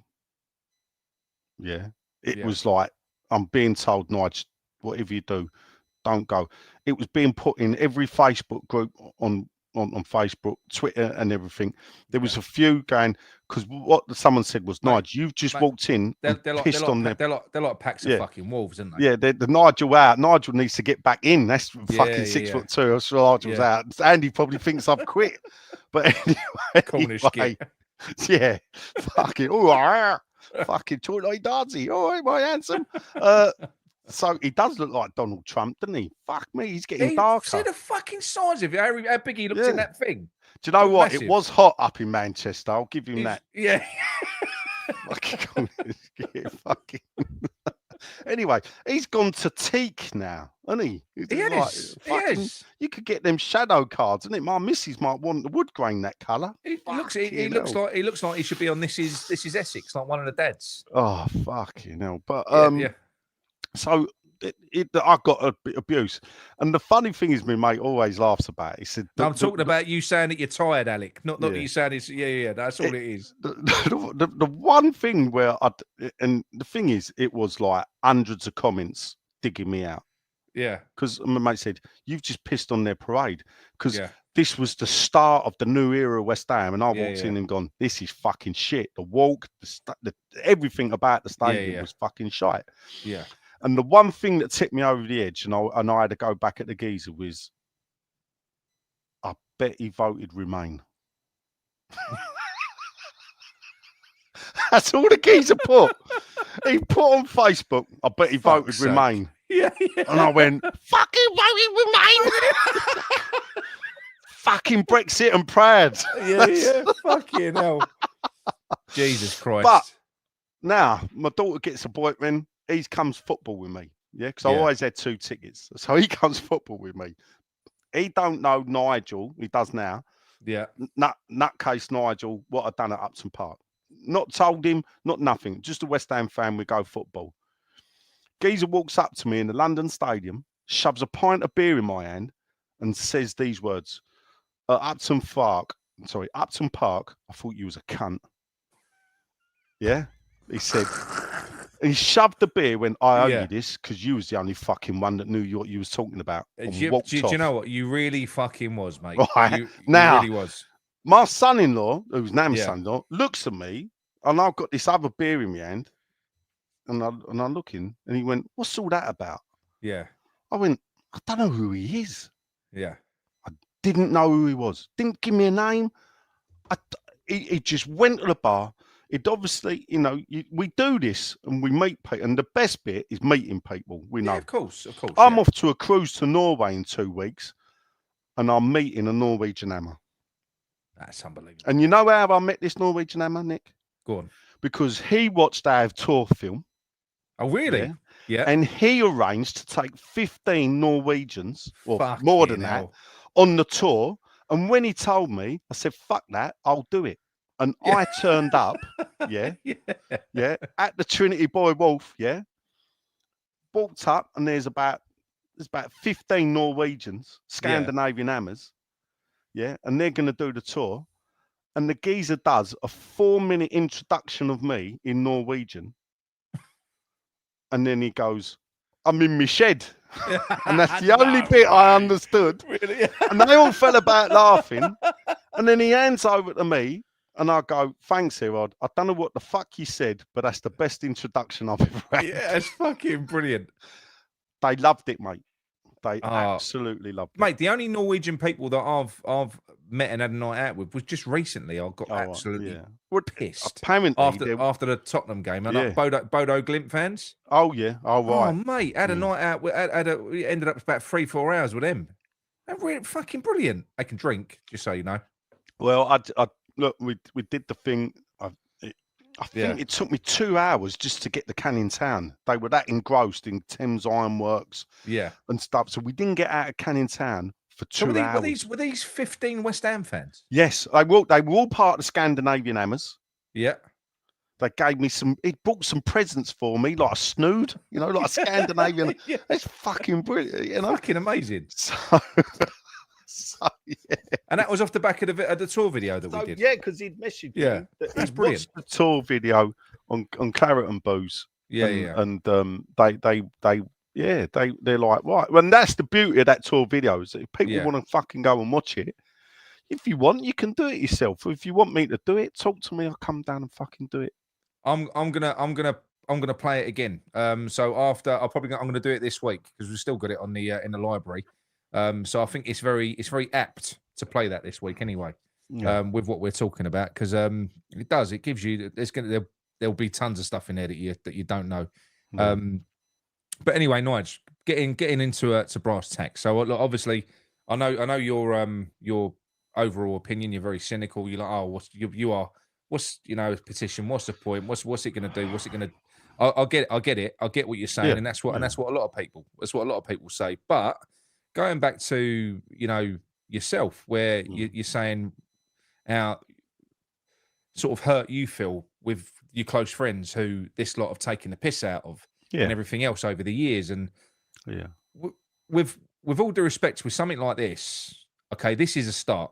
It is a start, and what have I got to do to convince you to jump on board with it? Because look, here's the thing, and the thing is, look, I'm going to pitch this to you now. I'm not doing this. This petition that I've done, it's not being pushed out by me on social media. It's not. I've literally put it on here, and there's been 6,500 retweets of this. They've been pushed out. You can see it on the metrics. That's just been done by West Ham fans. So it's a fans petition. It's not mine. I've got no interest in owning it, mate. I would be fucking. I'm not joking, because with what you've done before, mate, I'd be fucking honoured to do it with you. Yeah, but all right, let's take it out. How many do you think you need? I mean, because what you do, and you're opening up a different kettle of fish here. Yeah, because what you're now going is numbers game. So what's the numbers? What's the numbers that make them think, oh fuck? Well, I reckon you got to be looking at 50,000. Okay.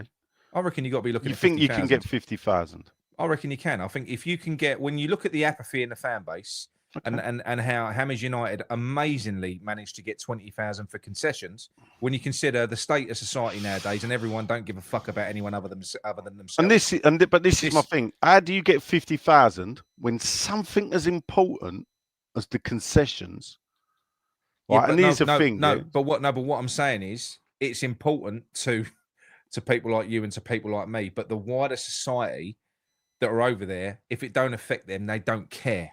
Is what I'm saying to you. That is just unfortunately human nature now with the current people. This is different. It affects, and it's also part and parcel of the fact that we're a divided fan base now, and we're not the close-knit little community club that we was. But do you know what? This is something that these people that have done this to us, it could be the one thing that maybe galvanizes us again. All that shit that you went through, it won't be for nothing. You could almost finish the work that you've done. Because I don't know, Nick, because I think because at the end of the day, my mentality is that West Ham actually, I know died as a football club in 2016, and that this is the reincarnation of that. Okay, that's fine, but you're still going, Nigel. So you've still got a connection to it. Well, look, at the end of the day, as I said, it just so happens that the reincarnation is going to be there. There's still West Ham United. And we're coming to the end, and this is why it's sad.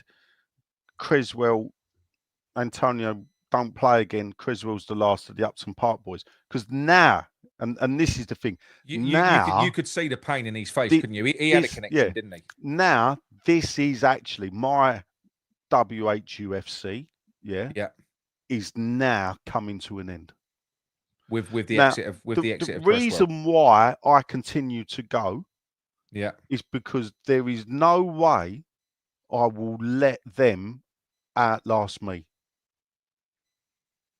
Yeah. When they go, it may be possible a possibility then that I reevaluate my relationship with West Ham United. So currently, I will always renew why they own the football club, because I will not let them be the people that make me stop going.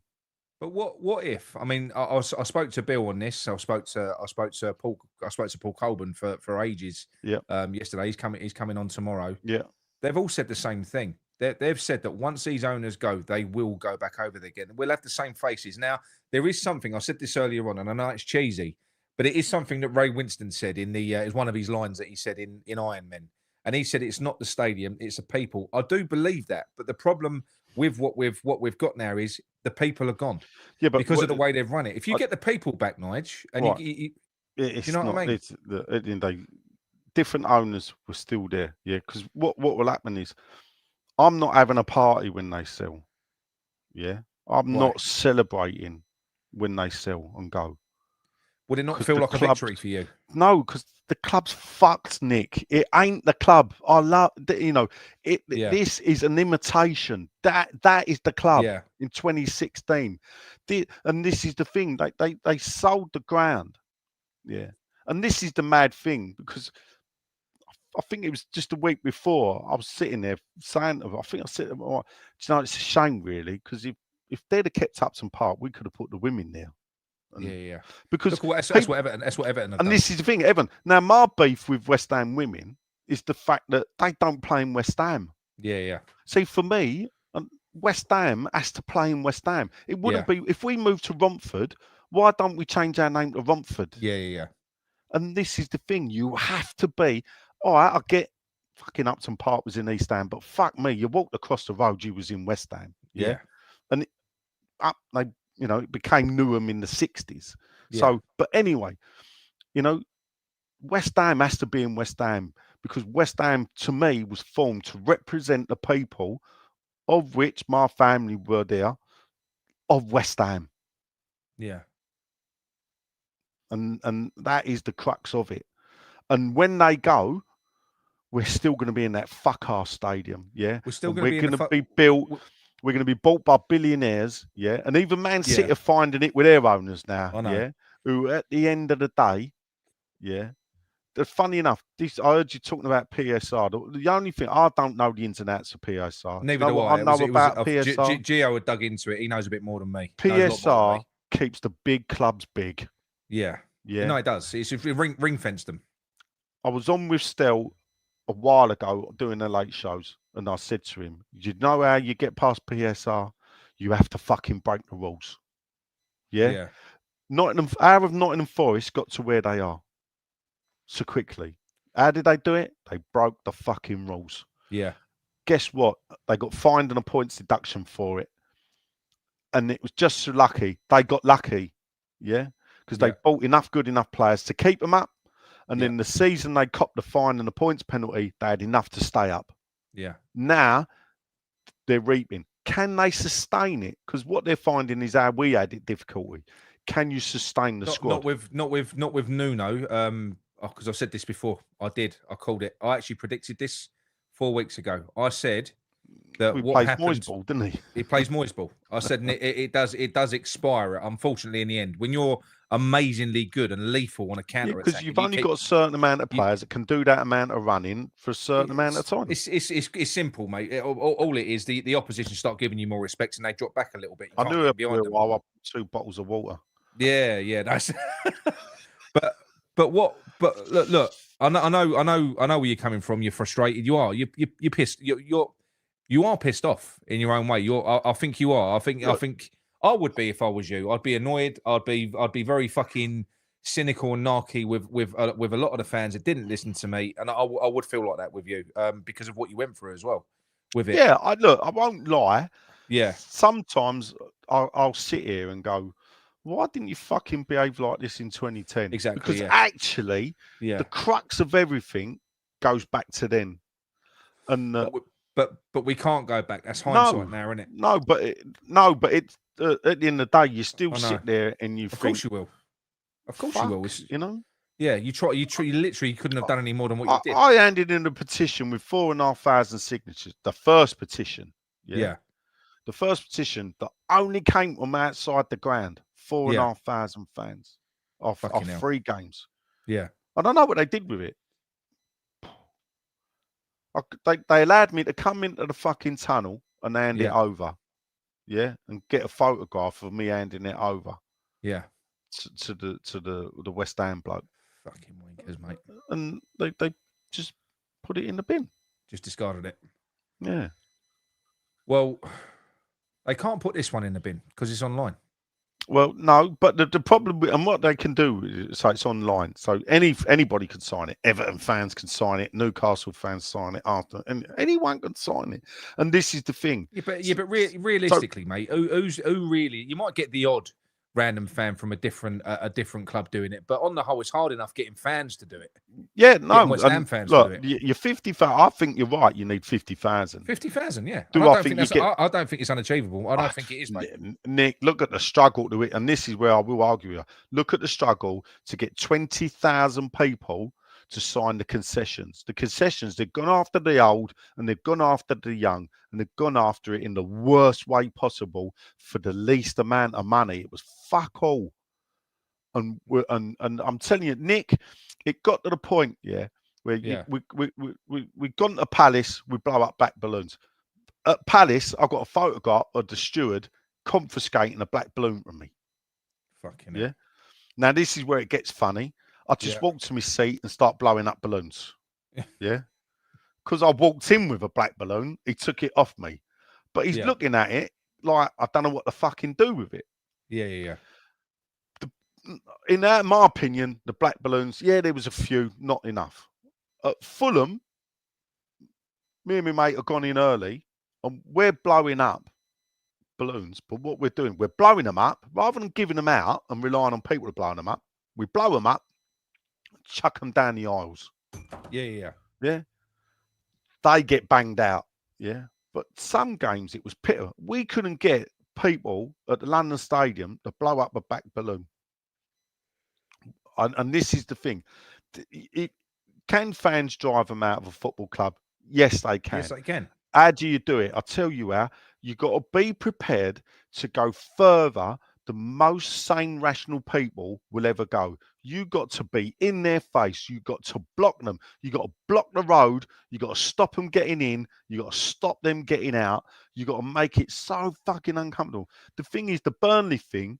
I watched that Burnley thing happen. Inside the ground, and it started with 3 blokes. Who were walking out, and they looked up and they saw Sullivan and they were like, you can't, fucking. And then more, and because people, we were 3-0 down. A cascade effect. You know, it's like 3-0 down, everyone's gone, fuck that, arm off. Yeah. So there was a lot of anger about other things, that I don't want to go into, but there was a lot of anger about that. And then there's geezers, and then more people walking out go, and then the people that have stayed, that are by the tunnel, are looking behind them and they can see it, and more people are going, but they could all join it, and within 5 minutes, and then I get a phone call from my nephew, and he says, my wife Sam has said, tell him if I see him on fucking telly, I'll kill him. Because now it's live, the game's going on, and Sky Sports News are showing the protest. Because there was still 10-15 minutes left of the game. I was so pleased that happened, because that is what it needed to be. But there was an opportunity before that, to do something. And Bill Gardner sort of mentioned it in what he said about, there was talk of he may fucking elbow her, but whatever. But anyway. At that moment in time for me, the fucking fan base is gone. The infighting and everything else. And that's when I said, I can't fucking do this. This is wrong. Because it turned West Ham fans on West Ham fans. Well, that's the thing. This is the problem now, and this is what they've done, though. Yeah. Nigel, it is what they've done. They've divided the fan base. They've fucking crippled it. Divide and conquer. The divide and conquer has been their mantra.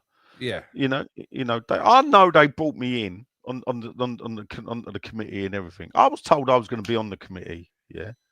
Fucking 3 months before they announced they were forming the committee. Yeah. Don't worry, we'll get you. And I kept my flag though. Yeah. And until they didn't know what to do, and then I had a fight with stewards at a Barnsley FA Cup game because I put my flag out, because when I walked into my seat, there was only 5 of us in our block. Yeah. It was an FA Cup fur-round game. I thought, fuck it, let's put the flag out, and I draped it over the empty seats, and the stewards had the cheek to tell me to take it down because it's an health and safety risk. Fucking hell. And I told them, fuck off. Yeah. And then a couple of games later, it all kicked off, and they in the end, I got a letter banning the flag because they'd put me on the committee. I think truthfully, they didn't want to make a martyr of me. Yeah. Yeah. They didn't want to ban me to the ground, so they banned the flag from the ground. Fucking hell. Political message. Yeah. Wankers. And so the only way really is to take what happened Burnley and magnify it. Yeah, but this is look. I'm not going to say on air what look. We've seen what people would be prepared to do. We've seen it before. We know what our fan base is. We know what the core fan base is. We do. But it's got to be organised though. I know it's got to be organised, but there are people out there. There's people out there that know how to do these things as well. There's you for a start. There's a people at Hammers United and everyone else. We don't know where this is going to go. Now, you know that obviously Hammers United are doing what they're doing. They are doing fantastic work. They're doing their best. They're trying to negotiate with these fucking idiots, and they're trying. So yeah, no, listen. So what I'm saying is this type of thing that we're doing here. Like, just say we did, nice. Say you get, because I'm not being funny. If it will take a while. Something like this will take a while. You'll get to 5K. Then if you get to 10K, people will start going, oh fucking hell! Look, there's more traction building. Then it will build. We've got so many fans, and then all of a sudden, if you can get to a magic 50 or beyond or something like that, that's a message. That what that does prove is that West Ham fans are all of a sudden aligned on something. We actually do agree. We want these fuckers out, and then maybe that division that has been caused, like I said, the thing that's divided this fan base, the cancer in this fan base, could be the thing that unites us again. It could be the trigger that unites us again. And maybe, we don't know. I think what you're describing in terms of what it would have to come to in terms of making them go, yeah, it probably would need to come to that. But this is everything has to start somewhere. Do you know what I mean? It has to start somewhere. I get that. Yeah. I just look at, sometimes you can look at a petition and go, oh fucking hell, what are we moaning about now? We've all, and as some said, most fans are unhappy with the ownership. Most fans are. Yeah, but it is a funny thing, yeah. So I've been through the Kearns out movement, and the Brown out movement, And do you know when they went? When they sold the club in 2006. Now, here's the funny thing: the Kearns out movement may say, "Well, we got them out." No, you didn't. They brought Brown in to be their front man. They still own the fucking club. Brown did what he was told, by the shareholders. So but they still own the club. But this will never happen nowadays because this is now big fucking business. So the type of people, like you've already alluded to, that are looking like buying into this club, they're billionaires. They're not going to be frontmen for Sullivan. They're not. No. That's true. But and here's the thing. So look, let's quickly discuss this then. So we got these people. I think it's possibly serious. Yeah. So, the gold people got probate, though they had a will. But anyway, so they've got the probate. So now they're free to sell. Yeah. 25%, which is no fucking good. Right. Well, at 30%. Yeah. you then automatically, I think, have to make offers. What's Trip Smith got? 10. I don't. Has he got that much? I don't know. 8%, isn't it? It's but 30. It's only 30%. I think if you own 30, if you manage to buy 30% of shares, you then have to make an offer to all the other shareholders. They don't have to take it, but you have to make an offer. Right. I think that's the law. Right. I think it comes mandatory, like 75, 80%. Right. Or something like that.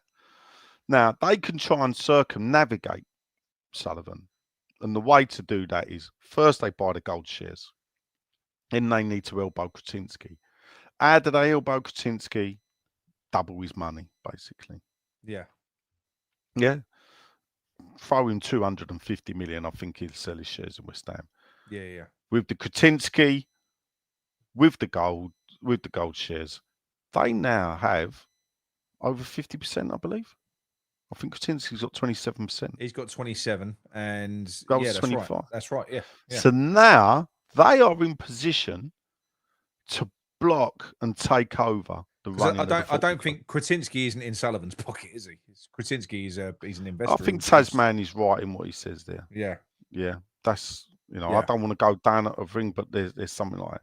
So that and this for me is our Yeah. Come on, Obi-Wan, you're our only hope. Yeah? Yeah, yeah. To use a phrase from a movie. Yeah. If they can do that and they can get control of the club.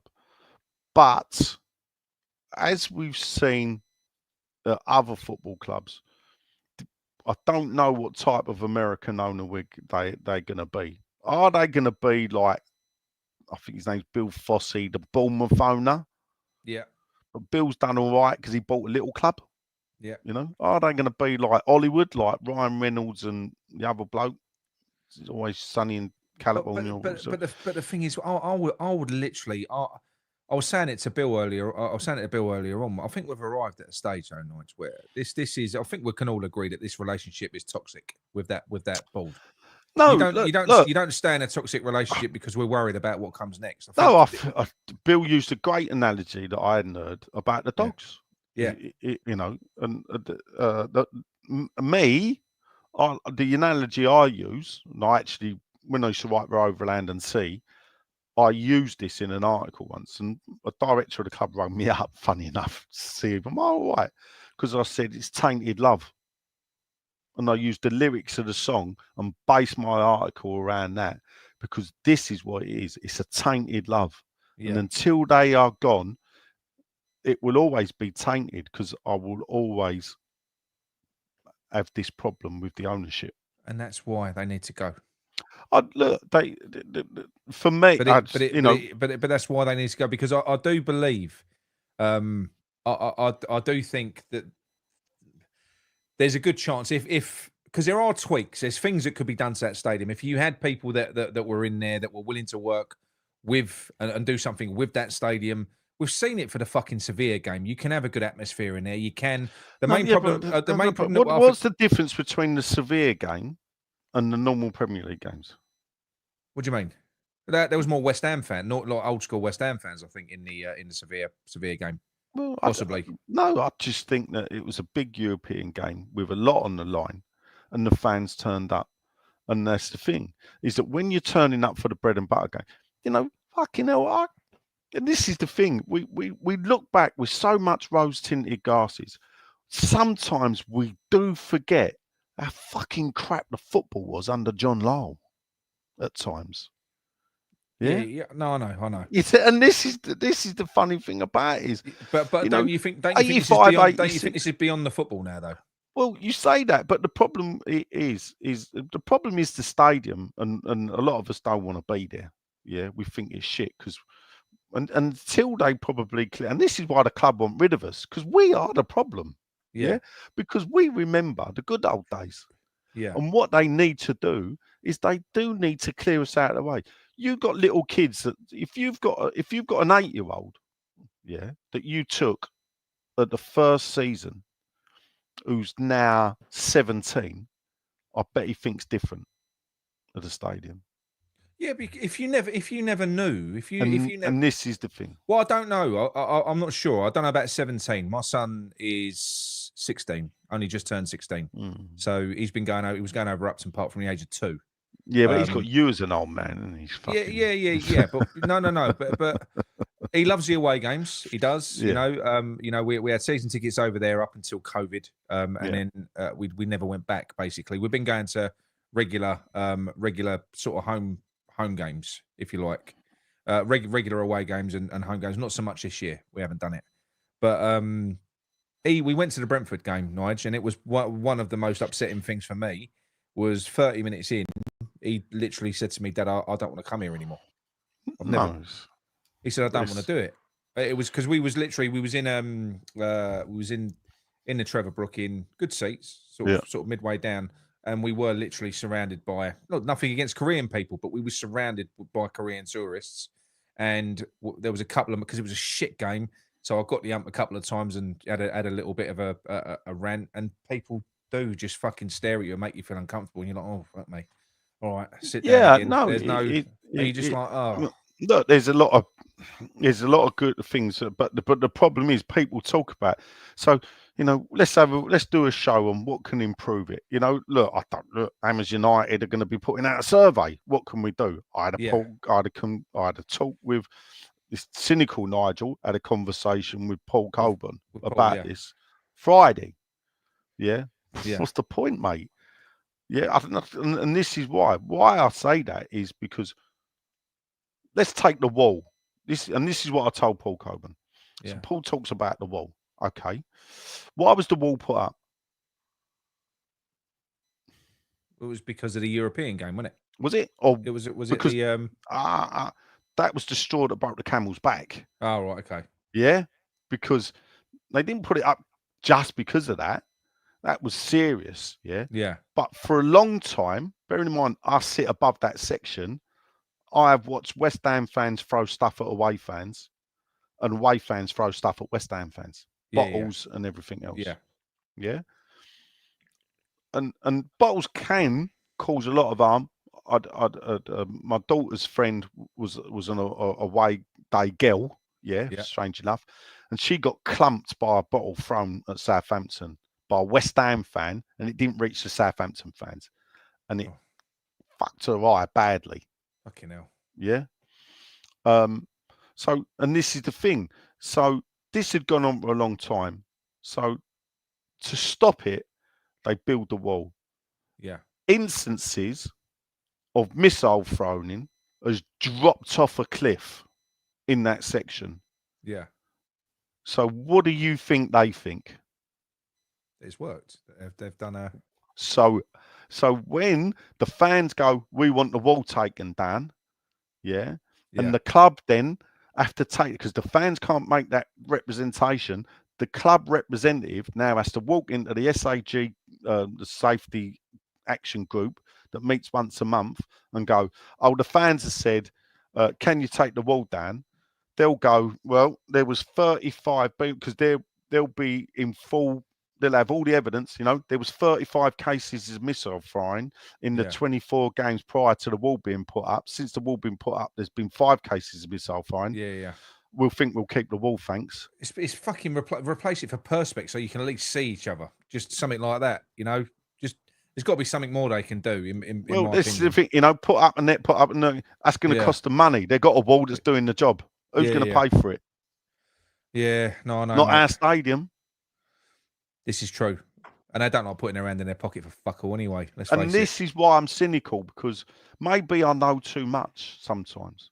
Yeah. Because I get inundated with all this information and you sit there and you think, and because I get the SAG minutes and I read what they say. So you read what they say, you can see the way they think. And I look at it and I think, they ain't going to take. The only thing I will say is I was totally wrong about the concessions. Yeah. The day before the club buckled, I was adamant they were not going to buckle. No, I think you would have maybe been right had we have had a better season, Nige. But I think because of the season that we've had, and maybe. Those early season ticket renewals that they went out for that we know was shit. I think there's I think that's played into it. But you know, as you said earlier on, it's going to come back round again. Oh no, this is a pause. Yeah, but for me, the one thing I've always said is, which is right, is the ticketing thing is actually a football thing. Yeah, and that for me, the Football Supporters Fans Association, the FSA, that is supposed to liaise for all football fans, that Amers United are members of to the Premier League, and I look at them and think you have actually failed the fans, because the problem is Premier League football. I think a lot of the problems of why West Ham fans are walking away ain't just to do. The stadium throws into it, but a lot of it is we don't like Premiership football. No, it's shit. The whole thing is the whole thing is shit now. Really, what's increased this season? One thing gone up at London Stadium this season, and I'll tell you what it is. The amount of half and half scarf sellers has increased. Oh, fucking hell! I know. Now they will only go, where the people that buy them go, and we know who the people that buy them are. Tourists. Yeah. It's people going to their first games. Yeah. Well, you can call them tourists, first and fucking last game if they go over there. Whatever, you know. But you see the young kids with them. So but predominantly, you see the tourists. Yeah. And there is fucking loads of them there, and that's is done. You know, and so it's the package. So, but when you look at it, realistically, there was only about 20,000 at Upton Park, 22,000. Yeah. Fucking hardcore nutcases. Yeah. I don't mean fighters. I mean turn up week in, week out. You know, some cup games, 17, 18,000. You know, so and that's the thing. You look 85, 86, look at the attendances, at the start of that season. That's and I know right. Is that right? Alan Thomas says when a man like Tony Carr has to buy his own ticket to see West Ham, it's over. Yeah. That's what they've done that to it. They've done that. It's not just to Tony Carr. When a man like Tony Carr gets treated like that, and we have club ambassadors like Matt Jarvis and Marlon Airwood and Colton Cole, good servants of the club, but in my eyes, no way legendary. No, when they are paid ambassadors of the club, and we got the likes of Tony Carr pushed out. You know, Tony will tell you. You know, when Brady walked in, and this is why I predominantly Brady out. You know, the message to him was, you can have your testimonial as long as it don't cost us a penny. Yeah. So what she's saying is, you have to generate all the money yourself. We're not paying for nothing. Fucking hell. Thanks for your service, though. Yeah, wankers, mate. Well, look, I'm going to carry on flogging this dead horse, Nigel. I am. I'm gonna stick to my guns, and I'm hoping at some point, as time goes on, if this does gain traction and it does catch fire, that I'll get support from people like yourself in the long run, because I don't want to sort of lead this, be the face of this, do it on my own. Do you know what I mean?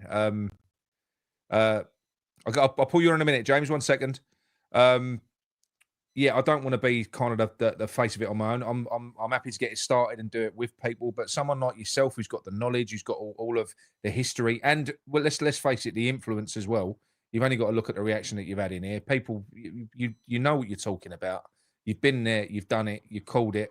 I just feel like we'd be one thing that we find with West Ham fans. I'm not talking about you. So I had it like when I started the petition, or when I was talking about, you know, boycotting a game. People will just go, "Oh, don't do that. Do this. You don't want to do that. You know, go to the game and then leave on the second minute. Do this." We argue about everything. We can't agree on fucking anything. So something like this is a bit of a start, I think, because it's easy, it's simple, it's an online petition, it's numbers, it's a representation of people that are aligned to a common cause. Yeah, but my problem is, Nick. Yeah.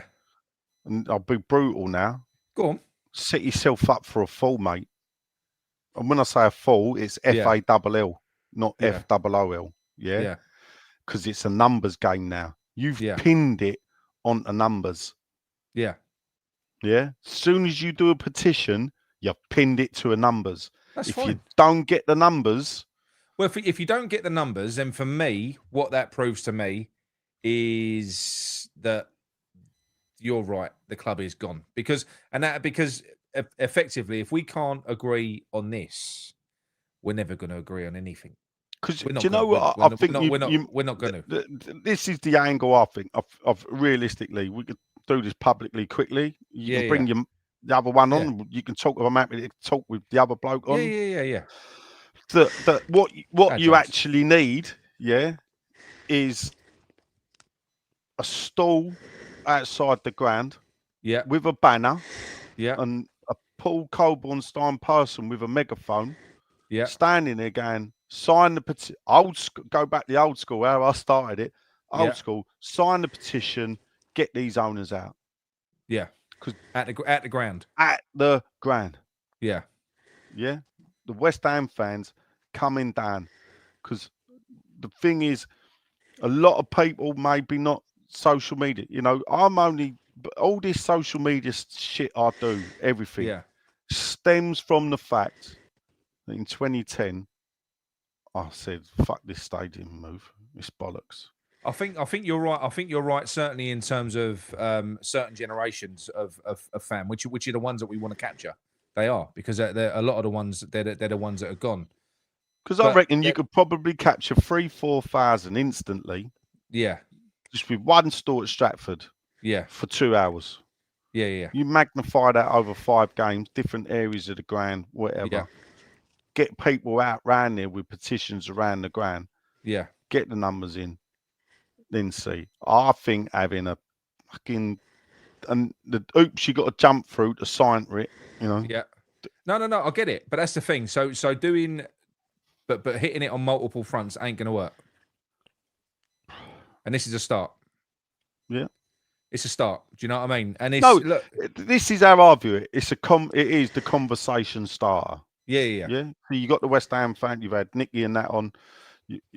Ryan on whatever. We've just I didn't know about Ryan's troubles, but now you know you hear about that. You think already with you know, Hamish chat. You got E20 on. We've had West Ham. There's loads of people now that, you know, I probably wouldn't have worked with each other that are kind of with they've jumped on. You know, I've always no invite for Sean though.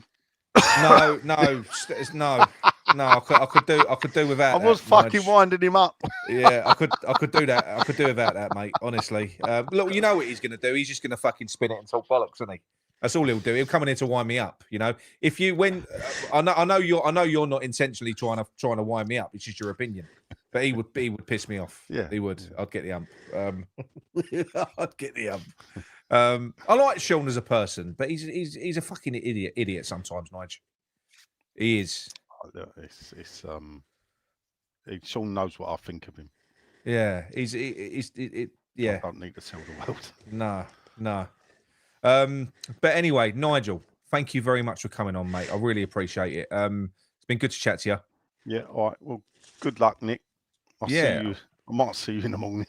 Yeah, I'm good. Yeah, I'm gonna rope you. I'm gonna rope you in. I'm gonna hook you in. I'm gonna keep on. I'm gonna keep chipping away. I'm out early, so I'll tune in. See how you're getting on. 6 o'clock. Do you know what's me neck and me back and me arse? My arse has gone numb. Yeah. So yeah, that's luckily it's big enough, Nick. It's big enough. It's big enough. You're all right. That's the one part of my body that ain't fat. I've got no meat on the bone down there. Right. Yeah. All right. Cheers, lads. Family trait. Right. Yeah. Cheers, Nigel. I'll catch you later. Hello, mate. Is he gone? And then there was Sue. Hello, James. How you doing, mate? All good, mate. I'm on a night shift with you, son. You're on a night shift. So can you see the chat and control it? Yeah, I can see it, mate. Yeah, it's all good. Yeah. So what we'll do, we'll have a chat for a little while. You got like Luke in the chat and stuff like that. Luke, if you want to come on, let us know as well. Yeah. Luke Bailey. Oh, mate, what you been up to today? All right. I've been good. I've been listening throughout the day. Mate, and there've been some good callers. Fucking hell. Been some good people. And do you know what? Now, finally, people are starting to talk my language. You got to get this fucker out. You want to change West Ham United, and I was listening just to what Nigel was saying there. Yeah, you've got to make a change, and you've got to start somewhere. You have to start somewhere in life, whether it's like start a new job or new bird or whatever. You got to start somewhere. Do you know what I mean? And for us, 1,000 in 12 hours, 14 hours ain't bad. No, imagine it in a month. It's good. well, the issue that we've got, as Nigel said there, the issue is validating it. So when you go into the metrics, this is a fucking annoying thing. So you go into the metrics of the poll, you can see the amount of people that have retweeted it. So when you go in and you sign it, and then it tells you to share it, it does the share. But then what you've got to do is you've got to go into your email and you've got to fucking validate the vote. Otherwise, your vote don't count. Mate, there's 5,500 retweets, shares. So that means 5,500 people have signed it, but not everyone's done. That's fucking annoying. But hopefully, if I keep on saying check your email, people will check their email and do it. Because it's not as straightforward as it needs to be. But yeah, mate, I'm quite happy with it. I'm happy with the return. I was thinking, I was hoping it would get to about 2,000 by the morning. So we'll see how we get on. I think we're approaching it. At the end of the day, right? Anyone who's backing him. And Sean's the biggest backer of this fucker, right? Because he's the one, like, and me and Sean, I'm not a big fan of Sean at all. When some people are getting their information, and they have done for years, Nick, through Sullivan, they ain't going to rock the boat. Do you know what I'm saying? And for me, people need to start looking at it and going, right, where do you see West Ham under Sullivan? That's the $1 million question, is where do you see it? I do think that as far as West Ham fans are concerned now, I feel like even on this show, I feel like we're all almost preaching to the converted. I think all West Ham fans now are aligned on this. They really are. I think this season's done it. I think with the with going through the Moyes, going to Stuyton, then going to Lopetegui, and then going to Potter, I think it is finally hammered. And not just that, the debacle of the transfers as well, the whole fucking shit, the way that they've got everything wrong. I just feel like everyone's just kind of like, this is fucked. I think it all stems back from last summer, and it all goes back to when me and you was killing each other near enough over Moyes. And then we come to the summer, and everyone really looked at it and went, "Why the fuck have we got Julian Lopetegui coming to our club?" Yeah, and that's the thing is, a leopard never changed his spots, and I could speak about Sullivan to the cows come home. Because I fucking despise this man massively. He's the reason why I will never set foot in that ground until he's out the door. Because all he is a money influence guy. He doesn't care about West Ham, and all he cares about is the pound note. And that's what hurts more than anything. When you sell Upton Park and you walk out of there back in 2016, and we go to Stratford, let's have it right. You don't fucking sell your house to go and live in a rented accommodation. You wouldn't do it. It's just common sense. And he couldn't wait to get us in there. He mugged off all the locals. Every local he got mugged off on that deal. Yeah. And did you hear the story from Simon earlier on about Nathan's? I heard a little bit of it. Yeah. Yeah. So it's you hear the more and more you hear, there's nothing good. There's nothing good. Absolutely fuck all. He lucked his way. See, it's almost a shame that we won our first cup in years under that cunt, because that's pumped his ego up. Because none of that was by a fucking design by him. He's lucked his way. When you consider it, this man has got no long-term strategy. He lives hand to mouth. He just fucking makes it up as he goes along. How he's kept us in the Premier League this long, I don't know. That's a miracle in itself. If you used to sort of sit down one day, Nick, get a pen and paper, and go through the history of West Ham over the last 15 years, it's the same sort of cycle over and over again. It's a loop. Keep coming back. Right, we always come to the summer window, and apparently we always skin. Yeah, but we're in a £5 million a year or £6 million a year stadium, but we're consistently skint every year. Yeah. Now he has I hear this phrase all the time. He has spent money. Yeah, he has spent money, but he's going to spend money on his asset, isn't he? Because otherwise, if it's like anything with any property, if your asset starts going down, then that the price of the asset goes down with it. Do you know what I'm saying? So he's always going to spend money. Yeah, but the problem is with the geezer is I don't think he matches the ambition of this club from the fans. And if you was to do a poll and say, what is your ambition of West Ham right now for next season, people would turn around and say at least minimum top 10. Yeah, they would. See, for me, I'm a little bit different on this. I feel like I've gone full circle on this now. So after I'm past giving a fuck at this point in time. I think you can forget that. Top 10 next year ain't going to happen. What Potter's got to do? I'm not a Potter fan, right? But I acknowledge that first of all, getting rid of him ain't going to fix nothing because Sullivan will just go and get someone else in I don't like. Yeah. And secondly, because of the fucking shit state that we're in, we've got to do this another mass fucking rebuild, and it's a proper rebuild they've got to do. Now that for me, I don't envy Potter. That's a bullshit job because especially with the way he's finished this season, he's got a load of pressure on him. Beating Nottingham Forest ain't going to make no difference. We've had a bastard sort of end to the season, a bastard season. So if he's going to need time because you need players to bed in, you need players to gel. He ain't getting in next season, mate. If we're 10 games in and we're down the bottom and they've spent a load of money and everything else, he will sack him, Sullivan, and he'll hold him up as a reason that we're fucked up again.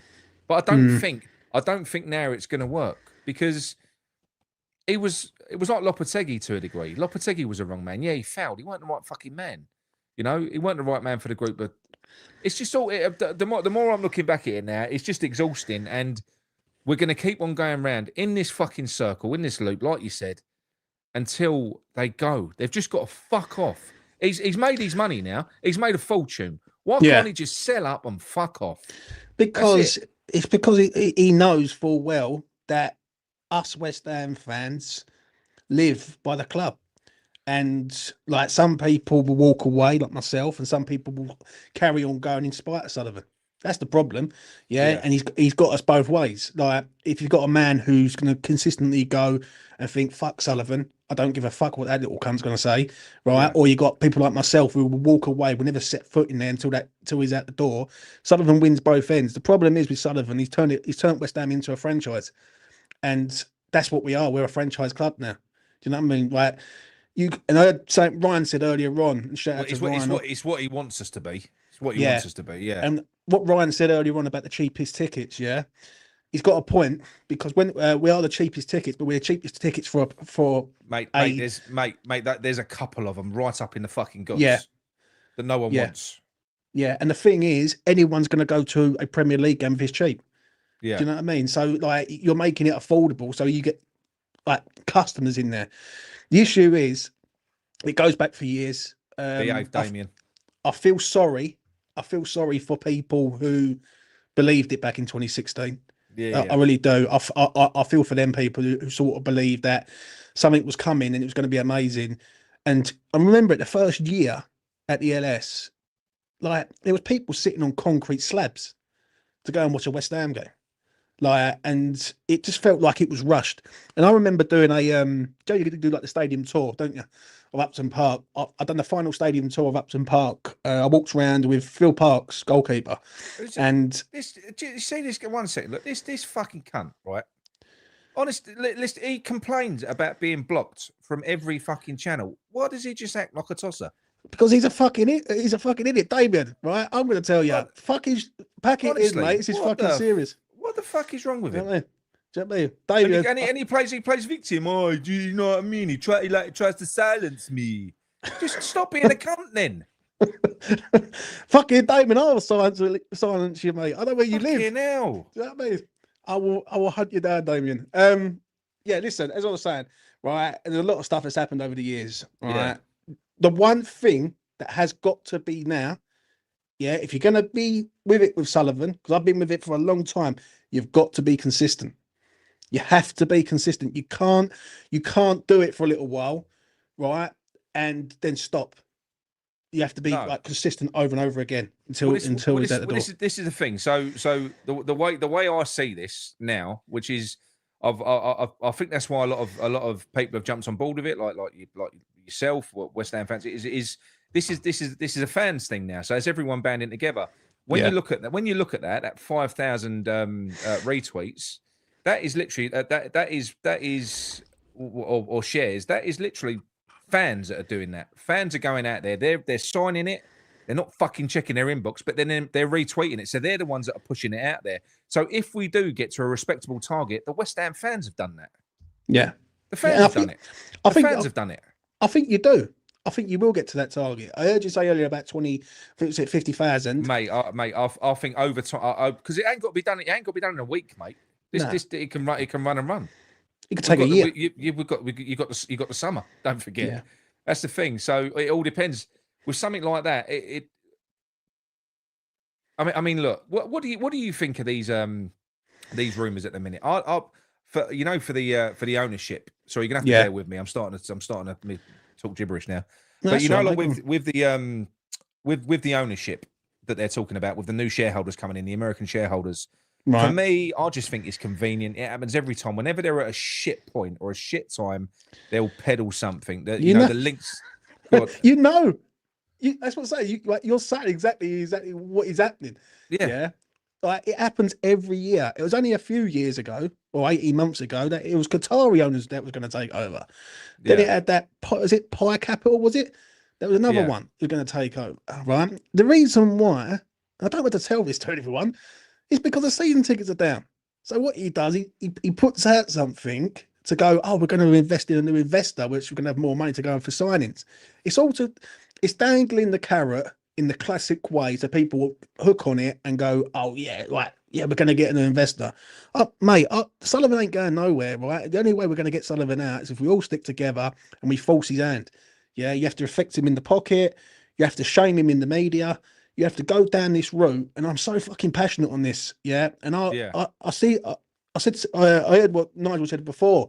He said he won't like celebrate if he left. I'm having the biggest fucking party going. But the thing is with Nigel, if you look back and you look into what he did at the time, and you look into, I'm doing a 24-hour stream, right? That's fuck all compared to what he did. You know the abuse that he took. You know, it's one thing what we talk about, taking abuse online. That man was taking abuse to his face outside the stadium. It was he believed in everything that he was doing, and he went through hell. And like he said, what he did you hear the part where he said when he first started doing it, because he only started social media when he started that protest movement. It was in 2010. That's when he started it, and he started 2 Facebook groups. One was for in favor, one was for not in favor, and there was more people not in favor of the move.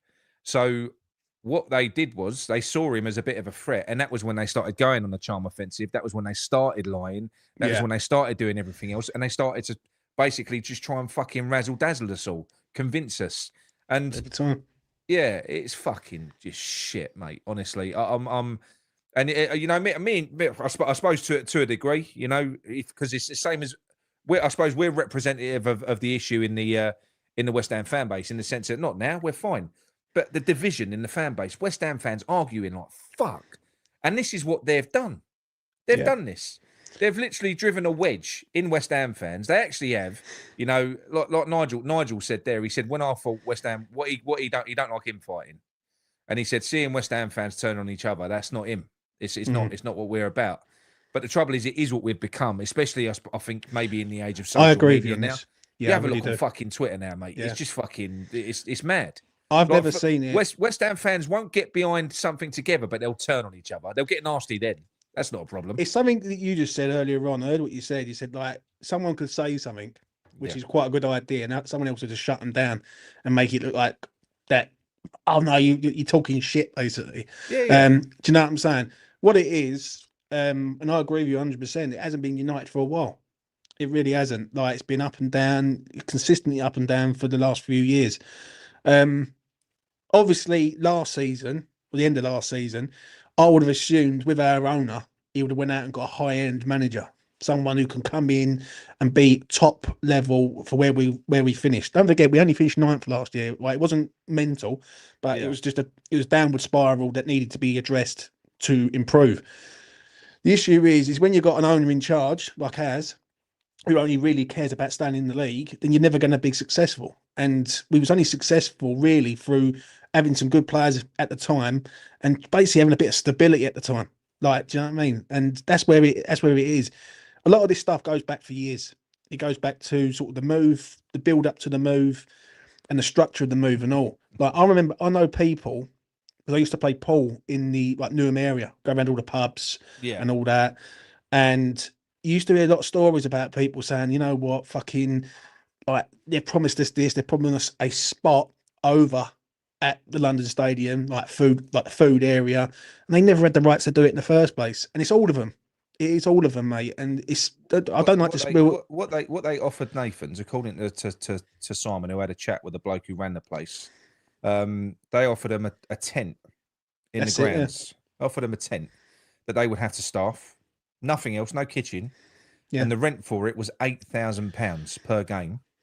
They would have to pay for the staff. Now, obviously, they've still got to make it in Nathan's. Now they've got to employ staff to ferry it over to London Stadium and sell it there, and they've got to pay £8,000 for a fucking tent. Yeah. What sort of offer's that? There's a lot of things, Nick. Right? When you're selling the club, and the museum disappears from Upton Park. Do you know what I mean? And like, it doesn't even go over there. So our history's just gone up in smoke. And West Ham's a community-based club. It's a working-class area club, built from working-class people. That's what it is. That's what West Ham United is. And when you go and move, you've got to make sure that you keep the culture of West Ham. And the problem is they never did. They never did. Right? They could not wait to get over to Stratford. And they even pushed West Ham in there a year too early. It was a year too early to get West Ham in there because nothing was right. Things were sort of just pushed in there and just fucking, that'd do. And we're better than that. We really are. We've had some shit owners over the years, don't get me wrong.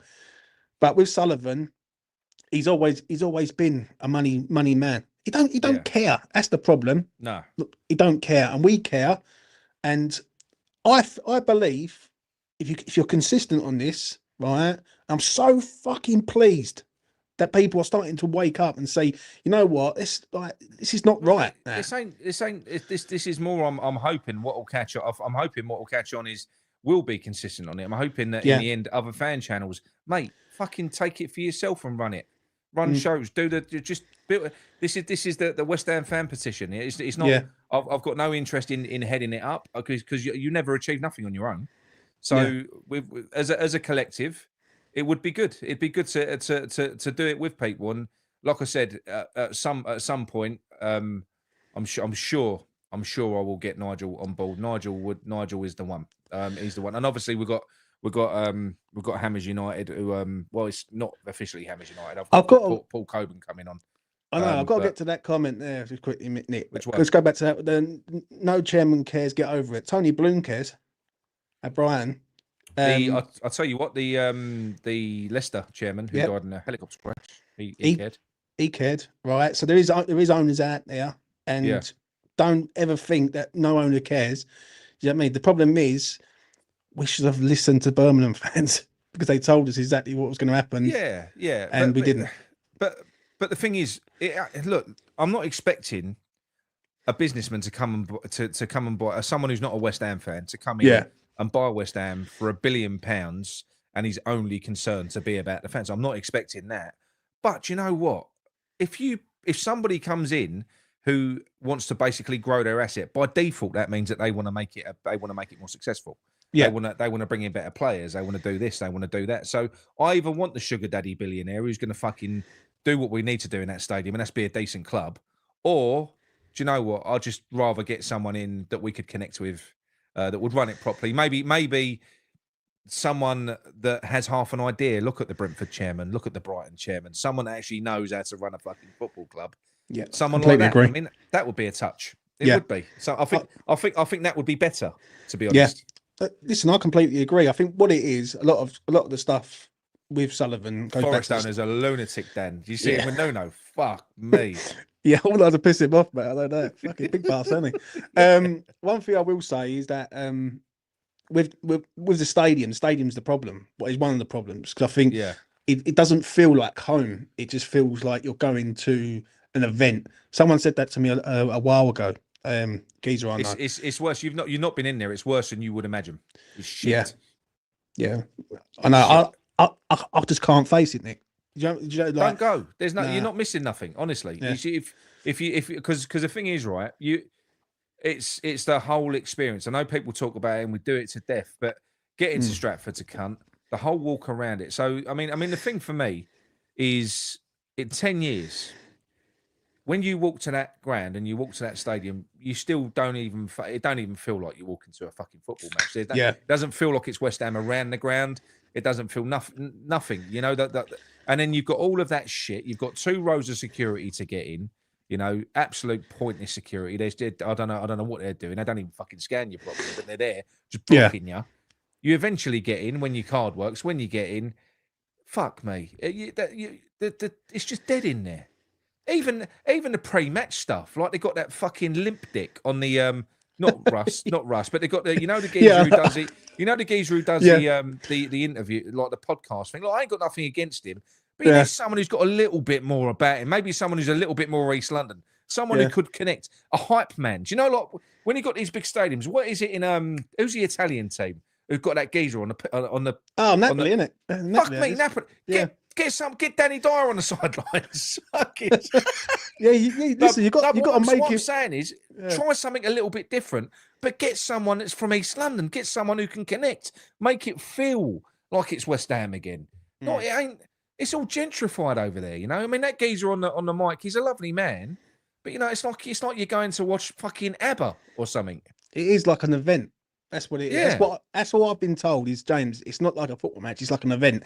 They build it up like an event, and and it's just a fucking shame, mate. It's just a shame. But what I think you've been doing all day, and I've been sort of in and out all day, it's like fucking class, really. Because it needs everyone to come together, it needs all the fan channels to come together, right? Take everything out of the equation, think about West Ham United Football Club. Do you know what I mean?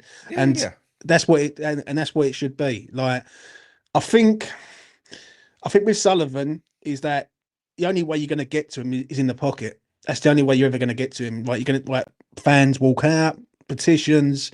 I think banners need to start coming out at away games. Embarrassing him works, and I'll tell you what else works as well.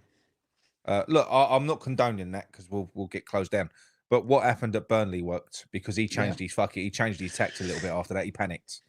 So saying that there's nothing you can do is wrong. There is stuff you can do. Fans do have control. Fans do have control, and I think that's the reason why he's slowly driving people out and they're slowly diluting people. Gio made a wicked point on his video where he said, "That's the reason they will never have a singing section. That's the reason they've got everyone scattered in between each other because they don't want you to be united. Because if you had a singing section where all the rowdy people are, that's where the fucking noise is going to come from towards them. Yeah, they don't want that. They want you surrounded by family so that you do feel awkward when you get up and you shout. Everything's by design, these fucking wankers. It really is. It's such a shame, mate. Cleansed the fan base. And what it is, they've made it affordable football for everyone. And not just West Ham fans. I mean, like, even away fans. And I think that's disgusting. Yeah, the amount of arguments I've had over the years with people saying, "Oh, well, they're going to watch a football match. What are they doing?" You're never going to build a fan base if half of the fan base are fucking other rival fans. Yeah. Do you know what I mean? Tottenham fan or a Chelsea fan in the home end. It's just, it feels very, very woke. Do you know what I'm saying? So, look. It's just wet. The whole experience is just sanitized. I mean, if you Upton Park, let's face it, it was piss, spit, and sawdust. That's what it was. Over at Upton Park, it was fucking rough. It was rough and ready, and it was fucking perfect for us. I've got to give a shout out quickly. I've done it for a little while. Right, everyone. Chris is a nice guy. Like, I've never met him. I'm not saying he's a bad bloke, by the way. I'm just saying, oh, come off it, mate. Like with it's like the half-time shit that he does. The games. Ooh, come on, guys. Oh, in West Ham, but so scan the QR code. That takes you to the petition. Or go to the link in the description, like it says on the banner down the bottom. Sign the thing. Don't pay any money because don't do that. Because they ask you for money about 3 times. Just skip past that. Share it, yes. So share it on your socials. Most importantly, because you've done all that, don't make it a wasted effort. Go to your inbox and please accept it, or your vote don't count. In fact, if you've already voted and you ain't confirmed it on your email, like most people haven't, go back into your inbox and look for an email from change.org, and all you got to do is go in there and just click accept, validate it, and it's done. All right. I know it's a pain in the arse, but yeah. I wish it worked like that. It should be easier than that. Well, I've got a question for you, Nick. What is it, and why do you think people defend Sullivan? I don't know many people that do now. But whoever does, for instance. Well, I don't know. At this stage, I don't know. Maybe when we first moved into the stadium, you will still have some people that will be going, "Oh, they saved us," and they could still have bought into that lie. But at this stage now, no, I don't know who could. I think I've had one comment on a video defending him from someone. Yeah, and that's it. That's one. That's one. You know, that's a grain of sand on the beach. When you look at it, you don't get anyone. And I'm not having a go at it. Look, you can think what you want, all right? You can. I don't agree with you. And I think there's got to be something wrong. If you can still support them now from what it's like what Nigel was saying. Nigel's just incredibly frustrated. I think he is. I think he's full of resentment. Right. You know, the guy's been going over there for fucking years, and he's seen more and more of his friends leave, more and more of his friends over there being treated like shit, and he can't fucking stand him. That man, he literally can't. And he does know more than most as well. But this is what I mean. So there's a lot of people out there. There's a lot of influential people. When you consider the platforms that we've all got that people can use, you know, better people than us can use, can leverage us. You've got like Hammers United and whoever else wants to, because when it comes to setting up protests and stuff like that, there's people out there that know how to deal with that. I wouldn't know where to fucking start. Yeah, because there's all legal implications. But it's a starting point, and it's a fan's voice as well. It is a fan's voice. So yeah, maybe my number is high, but you know what? I'm aiming high, mate. I want 50,000 signatures on that thing. Because I'm not being funny. If you can't get 50,000 signatures on that from West Ham fans, then what's the fucking point? Well, what's the point? It is over there, isn't it? That's basically like, if that is the case, and you can't get 50,000 when the club has got like millions of fans all around the world. Yeah. Do you know what I mean? 50,000 should be a no-brainer. But you know what? I'm quite positive on it. I really am. I think it can be done. I think people have got to understand the 15 years and what's happened over the 15 years from moving to the stadium and being told all the information. That's another thing, because it feels like people are only told bits, but they're not told the full truth, and it gets masked out of that. If we lay our cards on the table and say, right, this is it, this is the situation, this is what's happened over the last 15 years. We're in a ground that we don't know. We're in a fucking training ground that's a shithole. Like, what's really changed at West Ham other than the personnel on the pitch and a few managers? There's not a lot. And I can't stress enough that I think 50k can be done. It really can. And I think it will. I really do. Well, look. There's landmarks. We want to get to 5k. Then once you're at 5k, get to 10k. Then that's serious. I think 10,000 serious. Then at that point, then you've got something to work with. Do you know what I mean? So it's gonna be a slog to get there. But I'm gonna keep pushing. And I think everyone else will as well. So James, are you all right if I leave you to drive for about half an hour or something? So I'll go and stretch all good, my mate. legs? No way, you go and do what you got to do, yeah. Also, if there's anyone in there that wants to jump on with you, send them the link and bring them on. No worries.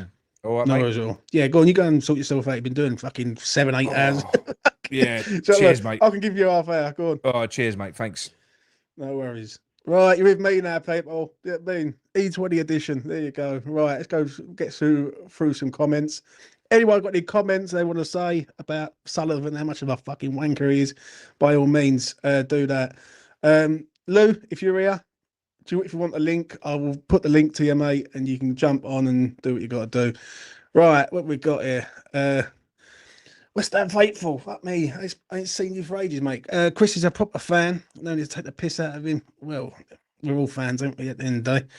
No one's taking the piss out of no one, mate. At the end of the day, everyone's got their own opinion in regards of like what's going on at West Ham. But you know, what else have we got? Let's get to this one. Sullivan undermines every coach we've had under him. Completely agree. Yeah, that's happened numerous occasions. this will go back to 2014, right? When we had Allardyce, 2014, 2015 season, I think it was. First half of the year, we was very good. And the second half, we collapsed because Sullivan was mucking about with a contract. He does it all the time, mate. Does it all the time. Leon, what you saying, son? Yeah, Glenn, I've been here a member of Hammers United for years. Fantastic result. Nothing that hasn't been said about somebody so far. Right, United we're standing right now.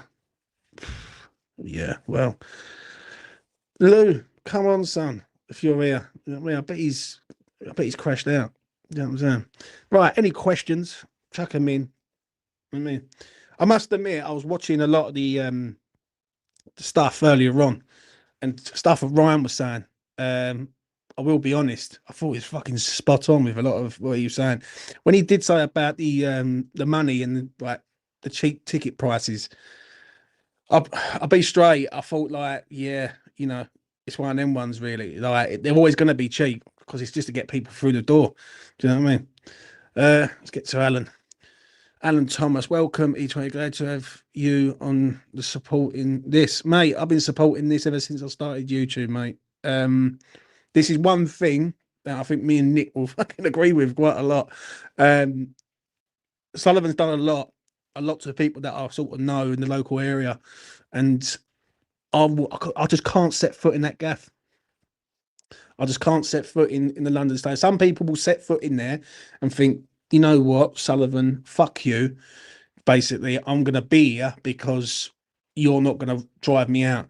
My attitude is how can I support a man who doesn't support us deep down? He doesn't really care about West Ham, mate, if I'm being honest. Mate, do people not answer their messages, for fuck's sake? Right, what you got here? Oh, yeah, right, you're here, Lou. Right, what I'll do, shoot me the link. Right, Lou, I'll tell you what I'll do. I'll stick it here because I'm on the iPad, brother. Right, so I'll stick it in here for you and paste that there. Bish, bash, bosh. You're going to have to take it from the chat, Lou. All right, man? And it's in chat. So, yeah, there's no way I can do it otherwise, Lou. Do you know what I'm saying? Right, what we've got. Frankie's in the fucking gaff, mate. I spoke to Frankie for time. I don't think I'm going to renew my season ticket. See, that's fucking so sad, man. So sad. That really is. Like and Frankie's done a lot of stuff, like a lot of events and things like that for the fans. That's fucking sad, man. I don't blame you either.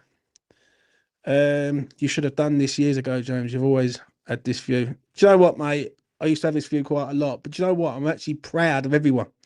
Proud of every single West Ham fan channel tonight, because I've sat back there and I thought, you know what? Finally, the penny's starting to drop of what the real problem is. This is West Ham. We're going to get fucking Guardiola in charge.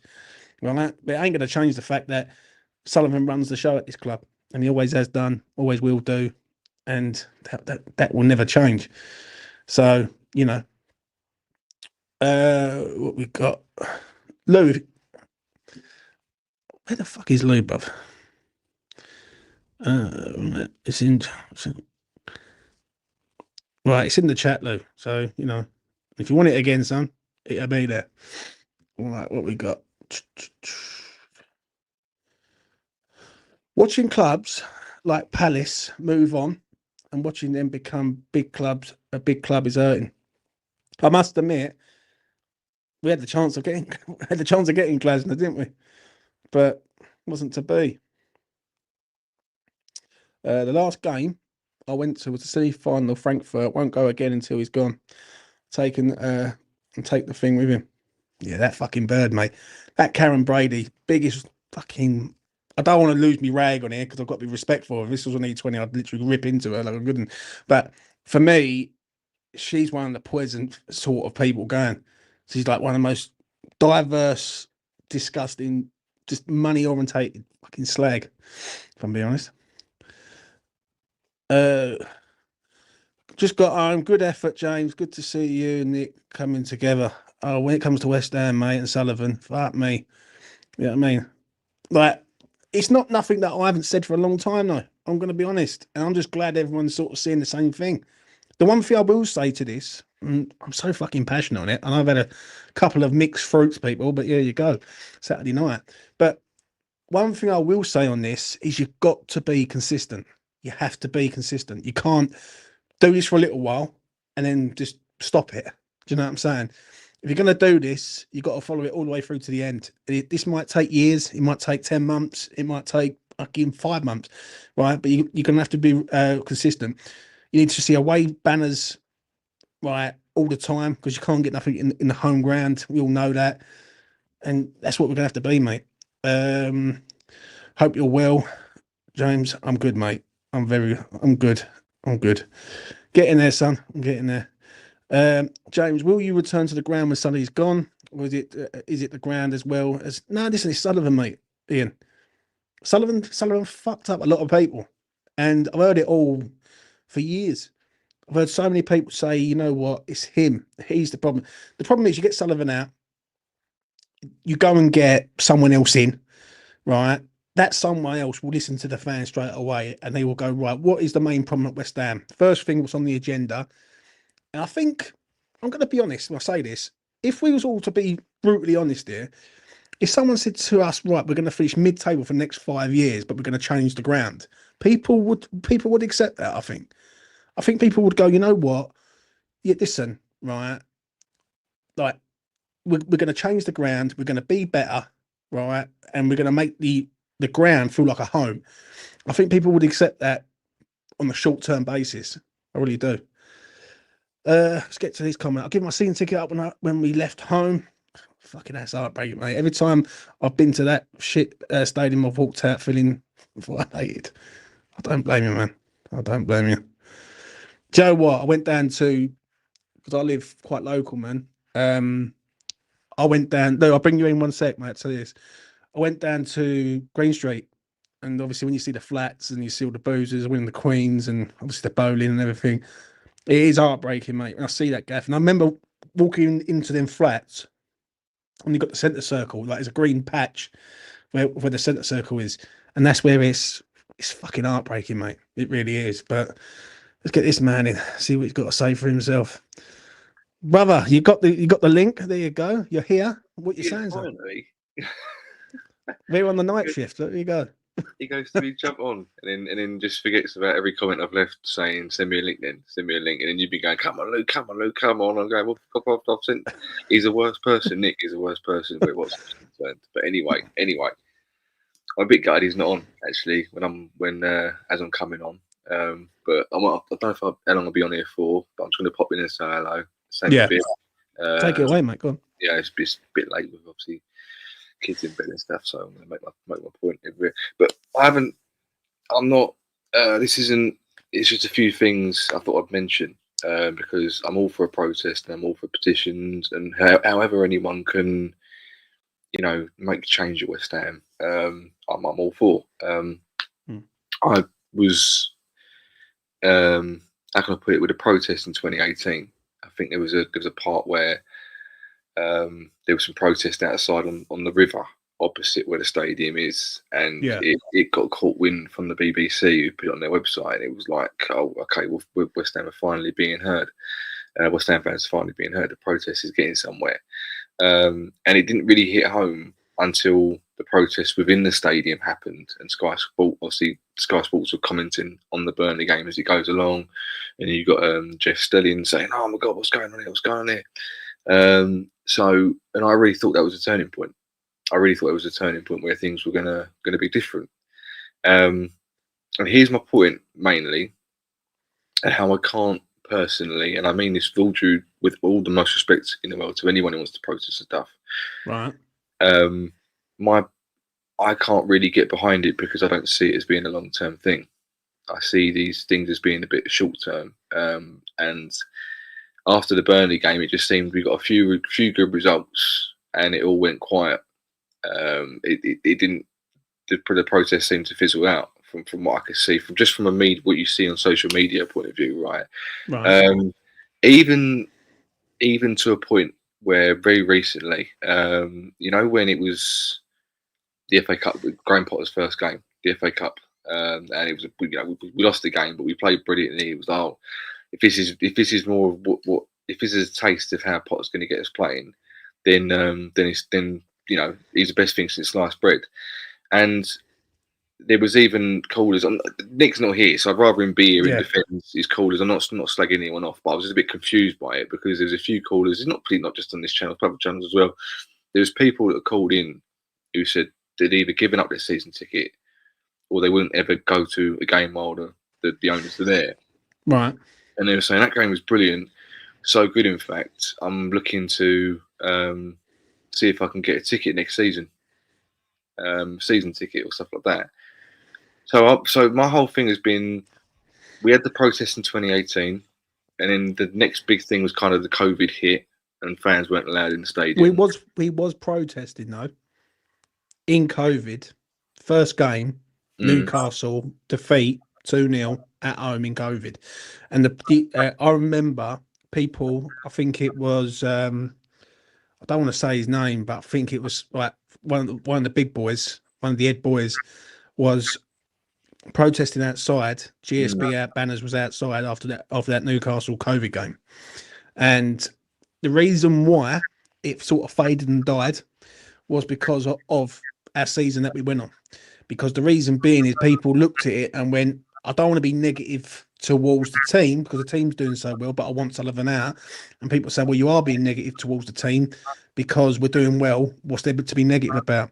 The issue is here is, what do you want long term? That's it's almost like you can't get a protest together because it can easily get drowned out by good results. And it's if the team are playing poorly and you're not getting results, a bit like we've had this season, right? Yeah.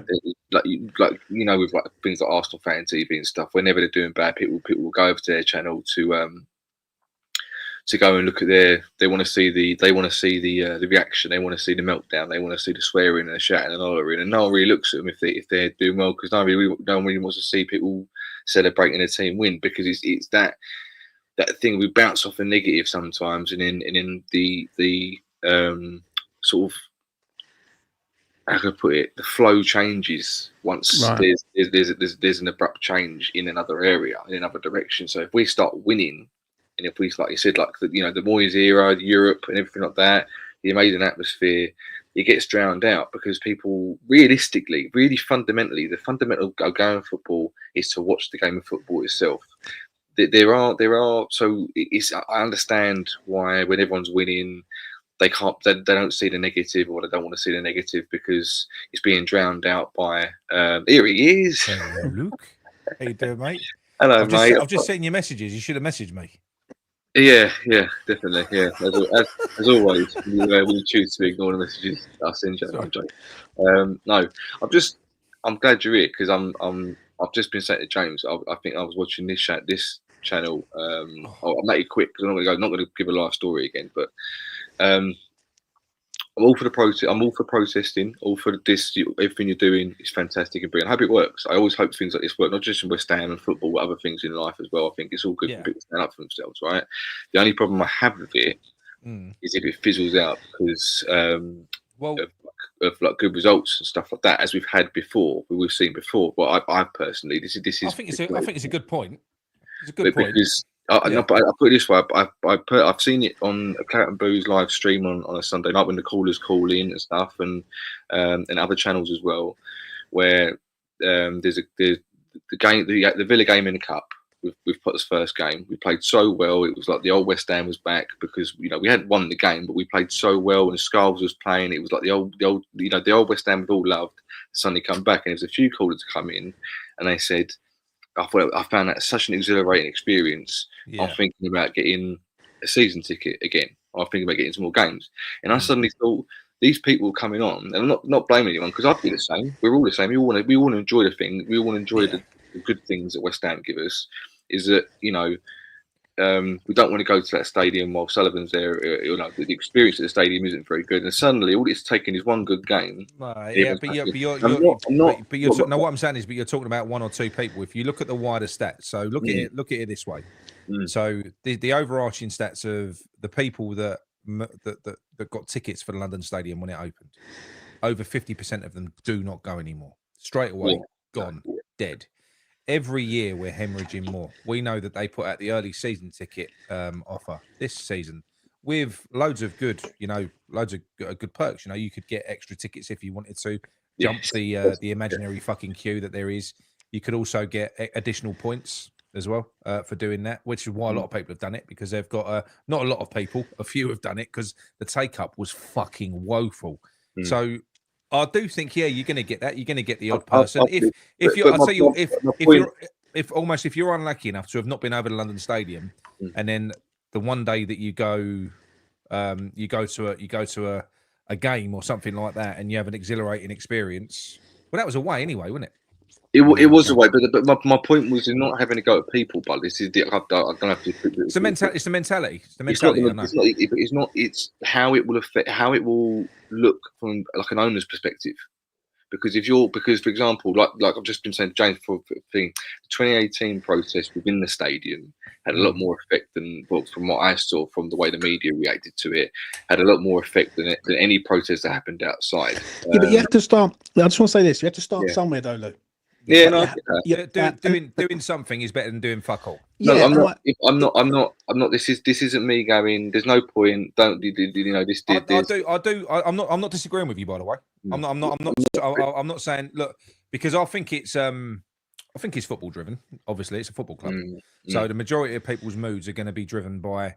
Most people don't care about the ownership. If the football club's doing well, they don't give a fuck. As long as they've got good players coming in, they're watching good football. Most people don't care. No, I'm going to be the reason that I'll tell you why I'm doing this, and this isn't because I'm hoping that he fails. By the way, I think we're on the verge of falling off a fucking cliff, Luke. Right. Now that is why I think that this is going to build and not be slowed down. So we're going to have issues over the summer with big players leaving and being replaced with don't know who, just random players.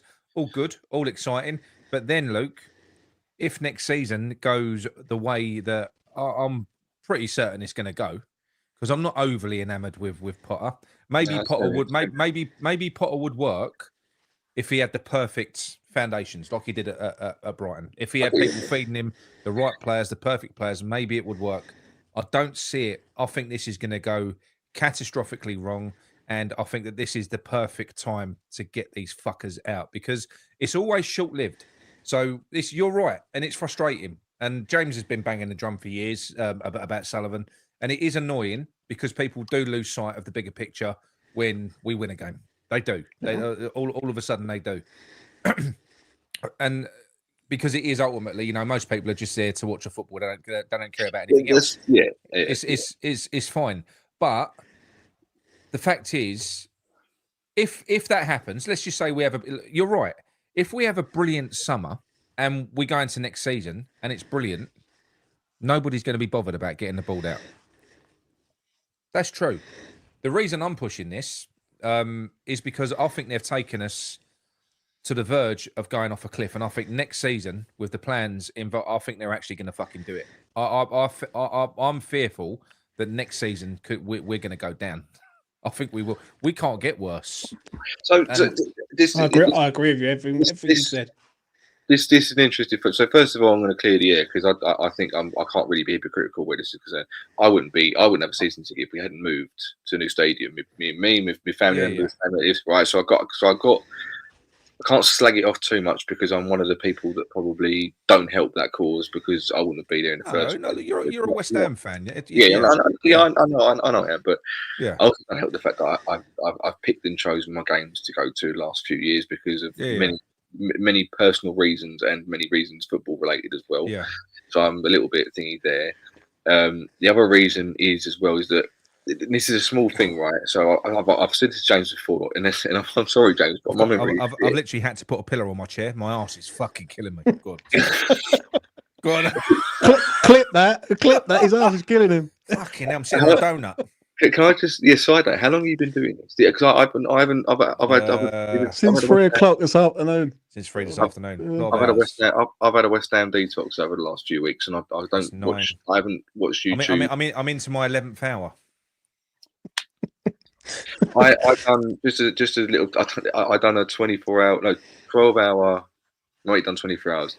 We've done a 12-hour charity live gaming stream about a few years back now. It must be about 21 or something like that. As long as I beat you, then I'll be fine. So I think you're walking, mate. You're walking. You got passion. You can get angry and all sorts in this, so you're fine. But yeah, that was it. It was a charity was now. It's fine. Charity can't beat me. Can't beat each other. It's not competition. Nick's name, Ringo Nick. That's it, Ringo Nick. Your poor ass, mate. Yeah, but no. Look, you are right. My other little question is, and I've said this to James before on his show, and I keep forgetting when he tells me his answer. I keep forgetting what he said, and I remember it. If West Ham do go down, because for me, I kind of don't. How can I put it? I'm trying to see positives for the eventuality if we do go down, right? Because in my opinion, it's rather naively, but the owners set up because they don't want to lose the Premier League. Freshfielder, that's fucking brutal. Go on, bring it up. Go on. Mary Killington. He's referring to Mary Millington, isn't he? That's bad. I'm too young to know that rhyme. That's Fresh. Don't do that. Don't do that. If you want to know about Sullivan, Google the Mary Millington story. Yeah. Okay. Yeah. So if we go down, is there a possibility that we get a more should we say a bit more of a traditional stadium, traditional football? Well, the thing is, Lou, I just want to say this. Yeah, we shouldn't have to. We shouldn't have to go down. We shouldn't. You shouldn't be right. You're right. And like anything in life, whether it's players, managers, birds, jobs, anything, all good things do come to an end in time. And it may be down to the simple fact that Sullivan can't take this club any further forward than what he's done. And it's not being rude of him; it's just being honest. Well, I mean, going back to a point that Gio's made, Luke, right, where Gio knows a lot about the financial side of stuff. I don't, but he explained to me the PSR thresholds. So I heard a conspiracy theory about that. Yeah, well, no, it's not a conspiracy theory. So we probably are close to our PSR threshold based on our turnover, because you can spend a certain amount of money based on your turnover, but then what there is a 90 million hole that can be filled and pumped into by the owner. So the owner of a football club can pump in 90 million of their money now, but it can't be a loan. Don't use that analogy when you've got a sore ass, mate, because it's certain things. So. Yeah, but no. What I'm saying is 90. But the owner of the club now can pump in 90 million, and that's on top of what the club. This is our problem. They won't put any of their own money in, and we're up against clubs whose owners will. Now, what we're doing is we're living off of sales now. We're living off of the Declan Rice sale money still. So how the fuck can we be expected to compete with these big clubs when we're basically restricted to what our club earns because our owners won't pump any money in? That's the long and short. That's the long and short of it. So let's. But what I'm getting at is a bit of a get away. We all know that they this is the fundamental reason why you're doing this. But what would if we went down, just as a slight while I'm on here, I might as well ask this. So what would happen to the stadium if we went down? It'd be half empty. But I mean, aside from that. Can we try and find a new home, for example? I don't want. Listen. I'd be happy in that stadium. I'm talking. My example would be Wimbledon. You know when MK Dons when they the franchise and then they built what's it called, Wimbledon from the ground up. So I don't know the full history of it, but basically they've done it through the leagues. There's no two ways. There's no two ways about it, right? That club could be bought. It could be. They're not going to give it to us for a quid, like Sullivan. Like I thought Sullivan thought they was going to give it to us. but I think if we get the right owner in, we could procure that fucking stadium, and then you're in a situation where we could have another stadium built. They'll flatten that and put fucking office blocks there or whatever, or resi blocks. It's worth a fortune, that land. So it will always be there. There is always a possibility that things could change. But what I'm saying is, for me, I'm a little bit different now. I've gone full circle. James was saying earlier on, what would be the minimum expectation of most West Ham fans finishing 10th? I think you're right. Mine isn't now, though. Mine isn't purely because of what they sold it to us. So my thing is that, well, I'm caught in a trap. James knows this. I've been on his channel before saying about with the Moyes thing, right? My thing is we don't allow them to give us anything less than top 4 finishes purely based on the way but we don't spend top 4 money though, do we? You don't let them off the hook. You're right. So and I've always been of the same opinion. So they made promises. They should never ever be let off the hook for what they've done to us. The fucking least they could do is deliver success on the pitch. Which is why when we had the whole Moyes out thing for a year, and you had pundits and commentators saying, well, what do you want, West Ham fans? After me, just thinking, do you not? Clearly, you're that dense to not understand. Listen, look at the difference, right? The difference with, Moyes' season was as bad as what Angie's season was in the Premier League when he won that cup. Yeah, just as bad. Yeah, we had loads of pundits, like you're saying, be careful what you wish for. You can't move on. You listen to pundits now about Andrew at Tottenham. They're like, oh no, they can't stick with him. He's a failure. It'll be a car crash next year. He's pretty. Look, it ain't working. And the thing is, at that stage there, at that point, and this is the thing. This all comes down to, and it ain't down to us fans. We can argue about whether he should stay, whether he should go. That's the reason you own a club. You own a club because you're in a position of responsibility to make the right decision for that football club. The right decision at that point for our football club, we had Marco Silva lined up. We could be into year 3 of Marco Silva. Or year 2. We could be into year 2 of Marco Silva. That's a decision that an owner has to make, not the fans. Yeah, they put it on us and they blame us and we argue about it and this and the other. But the fact of the matter is, with the body of evidence that Sullivan had at his hands, looking at what had happened in the Premier League, well, it's fucking common sense. We've just won a cup. Our profile's probably as big as it's ever going to be. Go out, get another manager. We can build. We can move forward. Whenever he's had a chance to build, has he ever done it? I don't think knows. I don't. He's never done it. I don't personally think he knows how to do it. I'm also slightly confused with this whole. I disagree on that, though. He don't know how to. He knows how to buy cheap. Yeah, no, but what I'm saying is, like, I had this conversation with guys at work actually in the week because they said, oh, one of them doesn't follow a team, but he said every club in the league wants to win the league, and I said no, they don't. Not for me, right? Personally, I think there's a select few that do. There's also the select few that know that if they did, you're not Leicester. When Leicester won the league, right? Yeah. There's a certain level, and correct me if I'm wrong, but this is the way I think it works, right? You own a football club and you set it targets, right? If it goes over that target, it's a bonus, right? But if you suddenly thought, right, we've got to now finish top 4 every year, I don't think some owners are going, I don't want that. That's too much pressure. It's too much ambition. It's too much money. I've got to pump in. I've got to make sure it's this. I've got to make sure that. I've got to buy. But he's never got no. No, I'm not saying him. I'm saying general consensus for like other. I don't believe for a second that Sullivan had top 8 as a fucking target. I don't believe that.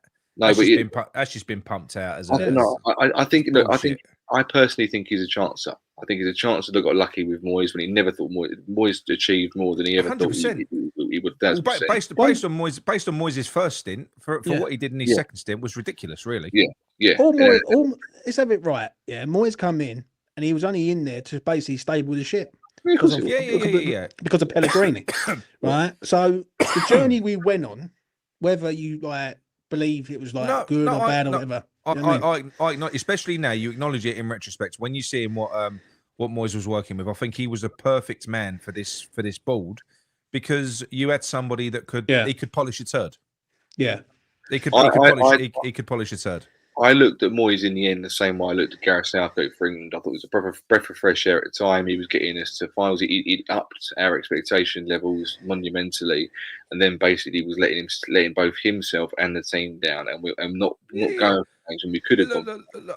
I do believe that in nowadays in the modern game, because I do think he's a good manager at doing certain things. He is what he is. You bring him in to stabilise. Like what it will do to Everton will have to move on from Moyes. Now, this ain't the Everton when he was there before. The fucking league's changed. Look how many good teams there are in the league now. I know. So you can't. The way that he plays, his preferred way of playing. I did call it. I done a show on that about the counter-attacking game, playing a low block and the counter-attack. When Moyes himself admitted that it expired. So in the 6 months or the 3 months prior to when we went out. We got Rob Newman in, went out and signed Paqueta and everything else. They came out with club statements saying we've got to change our style because we've been found out.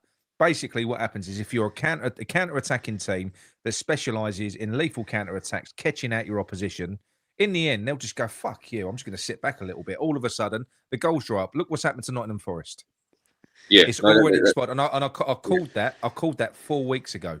I said it will start to dry up. It's also pressure as well because these teams can have a great little ride for about 6 to 8 months. It's a short term fix. And then it hits the thing where you go. It's a short term fix. Yeah, we can't exactly enjoy good play. We've got to get the results now. Sometimes you can't cheat the Premier League basically because that is effectively cheating, right? So setting a block, letting the other team come at you, and then basically just counter punching them and nicking the goal, basically robbing them. You're robbing teams every fucking week. You're beating the XG.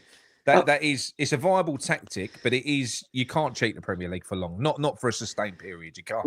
Not to go down the rabbit hole of what the way football has changed. But do you think that a lot of teams you either kind of play one way or the other nowadays? It's either possession based or it's counter attack. Possession based or counter attack. You see most sort of teams now. They're either trying to do a little bit of a mixture. But you've got a couple of teams who are an exception to the rule, and both of them have won a fucking cup this year, and that's Crystal Palace and Newcastle. Well, Crystal Palace they play football. They play football the old-fashioned way. Now they did play. They won the final playing a low block with a counter. They're playing against Man City, but we know they didn't play a low block and counter attack against us. They ripped us to fucking pieces. No. So they're adaptable. They can do a bit of everything. They've got like flair players in the team. They play good football. What it is, it's direct. You know, it is quite direct. It's all about getting the ball forward as quick as you fucking can. I mean, look, I love the goal that we scored against Man United, but 30 passes to score a goal. That's fucking exhausting. We're lauding that. Oh, look, tick-tack, tick-tack, tick-tack, forward, back, work it out to the wing, back. 30 passes, man. I'll tell you what, you wait till next year. 30 fucking passes to score. You literally walking the ball into the net. You know? Yeah, I know. Jesus I think honestly, a part of me, I was, it's half. I was half because obviously your mind travels a little bit when you're not quite concentrating on the game because something's boring you, but you're like, right, okay, what's he doing? What's that doing? I didn't even know there was 30 passes because I'd switched off from the game. I only took note. I took interest in it when Cresswell done the back flick. That was when I basically. That's when I started watching the move. That was nice. That was nifty. Yeah. That's when I started watching the move. I missed all the stuff before it. I was like, oh yeah. But this whole thing in the summer with this rebuild, right? So it's very. Before you went off, you mentioned Tony Bloom being an owner that cared. And I will say I'm not quite sure. We can get sentimental about it. Tony Bloom definitely cares, Lou. 100%. I'm not saying he doesn't care, but when I say care, I mean care for the fact that it won't harm his bank balance at all. Like they'll do. But their structure, Lou, their structure is one of the best in the Premier League, mate. Yeah, no, I'm not denying that. Nobody cares enough to burn money. No, but but I think sometimes Brentford don't change their kit because they want the fans to save money. I don't believe they did that purely for that reason. It just made commercial sense for them and happens to be good for the fans because they save some money. But some of them, I've heard what you said. Yeah, some of these clubs do care about their fan base. Oh, yeah, I know there might be a few, but I don't think there's that many. Well, Brentford, Brighton, Bournemouth. That's 3 straight away. I've named off the top of my head. Yeah. Like, they're all very sentimental to the fan base. Are there any? Would you say, looking at the Premier League, are there worse owners than what we've got? No, I'm not saying. I'm not saying. Don't give them any praise. I give them all the praise in the world. I'm not saying. But what I'm saying is they have. Most clubs will do something which is viable to them. Of course. It's great that they're sentimental, but it will be I agree. When you run a business, sometimes you're caught between a rock and a hard place. You've got to make decisions where you're going to piss someone off no matter what you do. Of course. But what I'm saying is when you look at the litany of travesties from Sullivan, when you do look at it now, culminating with Tony Bloom is a stat-driven. Sorry, I know he's stat driven. I know he's but that's just his way. His way of running the business is what he believes in. It's what he did as a job before. It's his passion. Yeah. So but he will do something. Not someone like that for me wouldn't do something out of goodness of his purely purely out of the goodness of his heart. He'll do something because which is fine. Yeah, but he's not going to do it out of the goodness of heart, though. Yeah, but you've also got to look at this. That they do care about the best interest of the club.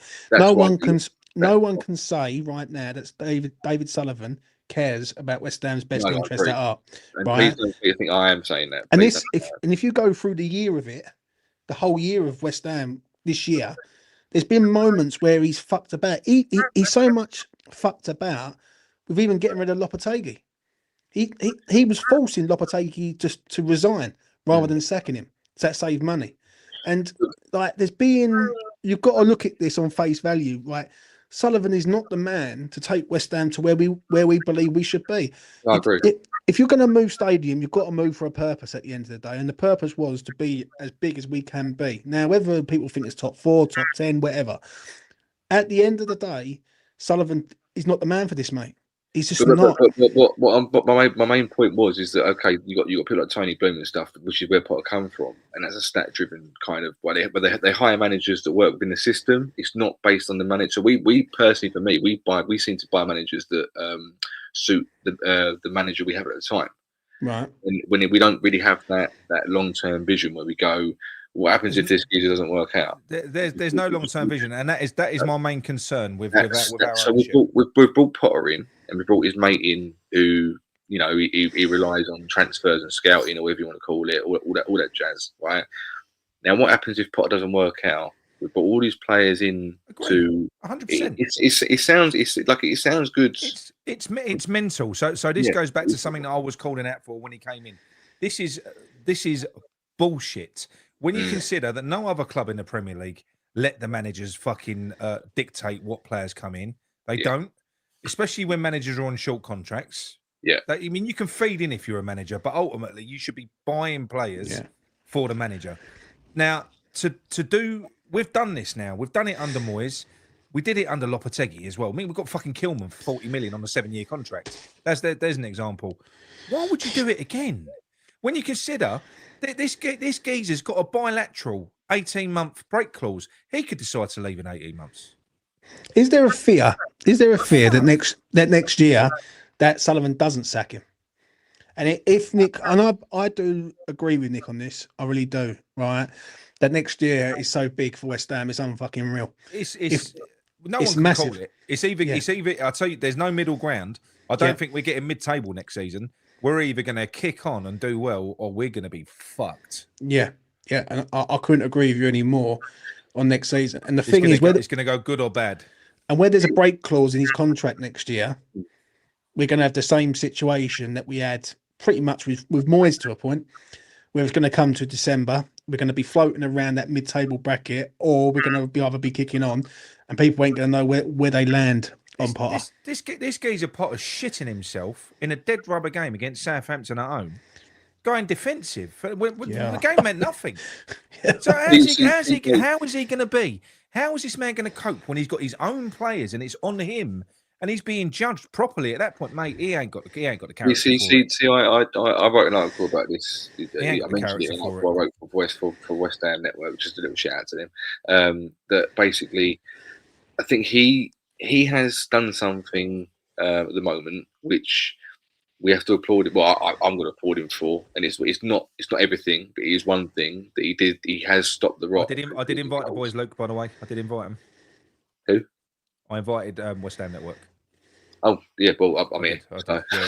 Yeah. No, but I'll get you. I mean, there's I can't remember where the boys are actually. They're not available actually. I can't remember where they are. I'm not sure. That's another story. Russ is DJing, I think.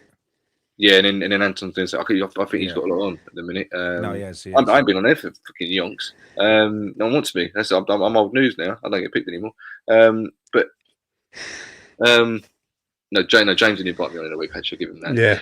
But I was on night, so whatever I was doing, so I can't remember now. Anyway, nothing about my life. So obviously this season is gonna, obviously be a telling point. But I think He done what he come in to do at the minute, which is stop us conceding goals, right?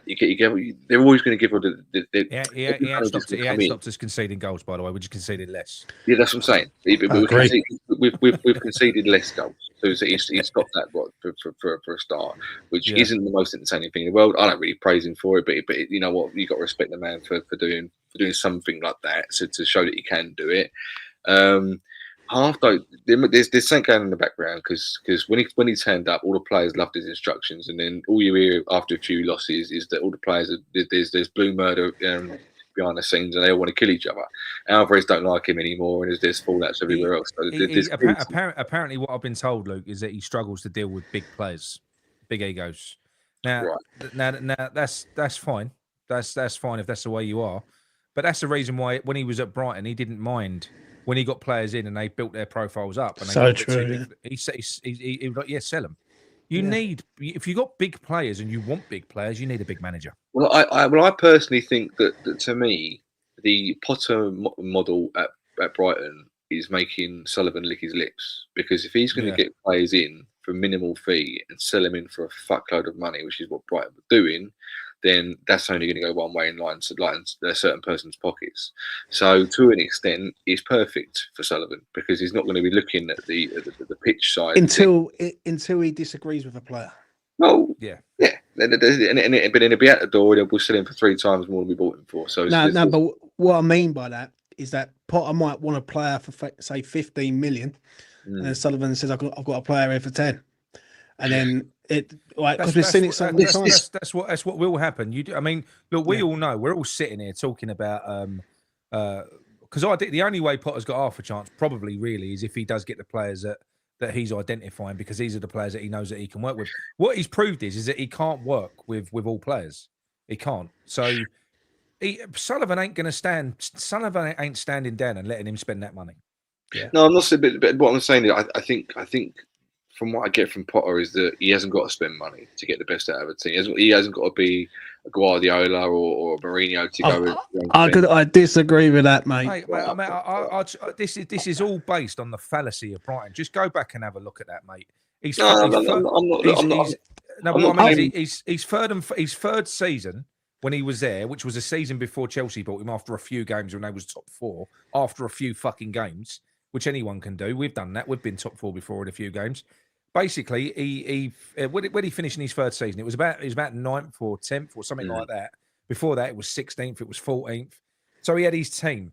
They had 2 periods at home of 3-month periods in his third year where they did not win. One of those 3-month periods, they didn't even score a fucking goal at home. No, I'm not claiming to be an expert. You two will know far more about it than I will, right? And I'd love to be proved wrong in a good way. I don't get where the myths come from with him. What I'm saying is that the other thing that Sullivan's got to look out for is that the minute that he got a good offer from Chelsea to go up in the world again, he took it and he bounced.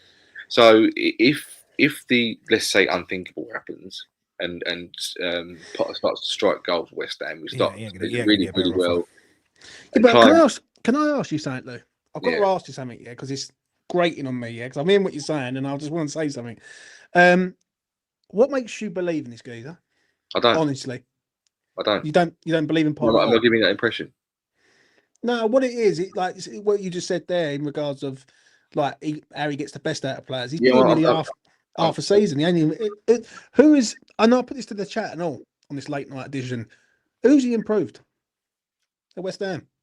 What I'm trying to do is what I always try to do is I didn't want Lopetegui, but what I'd done is I'd done 2 things. I tried to look at the positives of him to try and sort of see itself through. And second of all, I also thought, well, if he goes, we ain't gonna get anyone better in. So for me, Potter has done, like I said, we've conceded less goals. Which, to be fair, has been proven true because although he's what can I do? A guy comes in, and if for my own mental health, to be honest with you, I can't. After doing the whole year and a half of wanting Moyes out, getting Lopetegui and going, oh, here we go again, the same old buff. I've got another shit manager. I don't think there's anything wrong with trying to look for the positives in it. That's what I'm trying to do. Yeah, I don't think there is, but I think with where I've arrived now, I mean, I'm at a whole new look, I can be quite negative with certain things anyway, but I've arrived at a whole new level of negative with West Ham now, and it's gone beyond the manager, you know. And I do think I don't rate him, and I'm not necessarily behind sacking him because I just don't see the fucking point. Who look, but right. So David Gold had Moyes in because he wanted to get Moyes back in because he thought he didn't get the right. Didn't get the justified chance the first time, right? You then got Sullivan getting Lopetegui in because it was his choice. You've now got Brady's choice. So all three owners have now had their choices. Fucking right? Useless. Brady for me. Yeah, but I just want to say this: Brady's brought someone in because it's who you know. It's not the best thing. It's not the best in class. I mean, that's the most embarrassing thing. Did you think I meant this? I didn't. But what I'm trying to say, Lou, right, is this: at the end of the day, when you go and get rid of Moyes, and listen, whatever you people thought of Moyes, we was at a sort of steady standard. The foundation was built.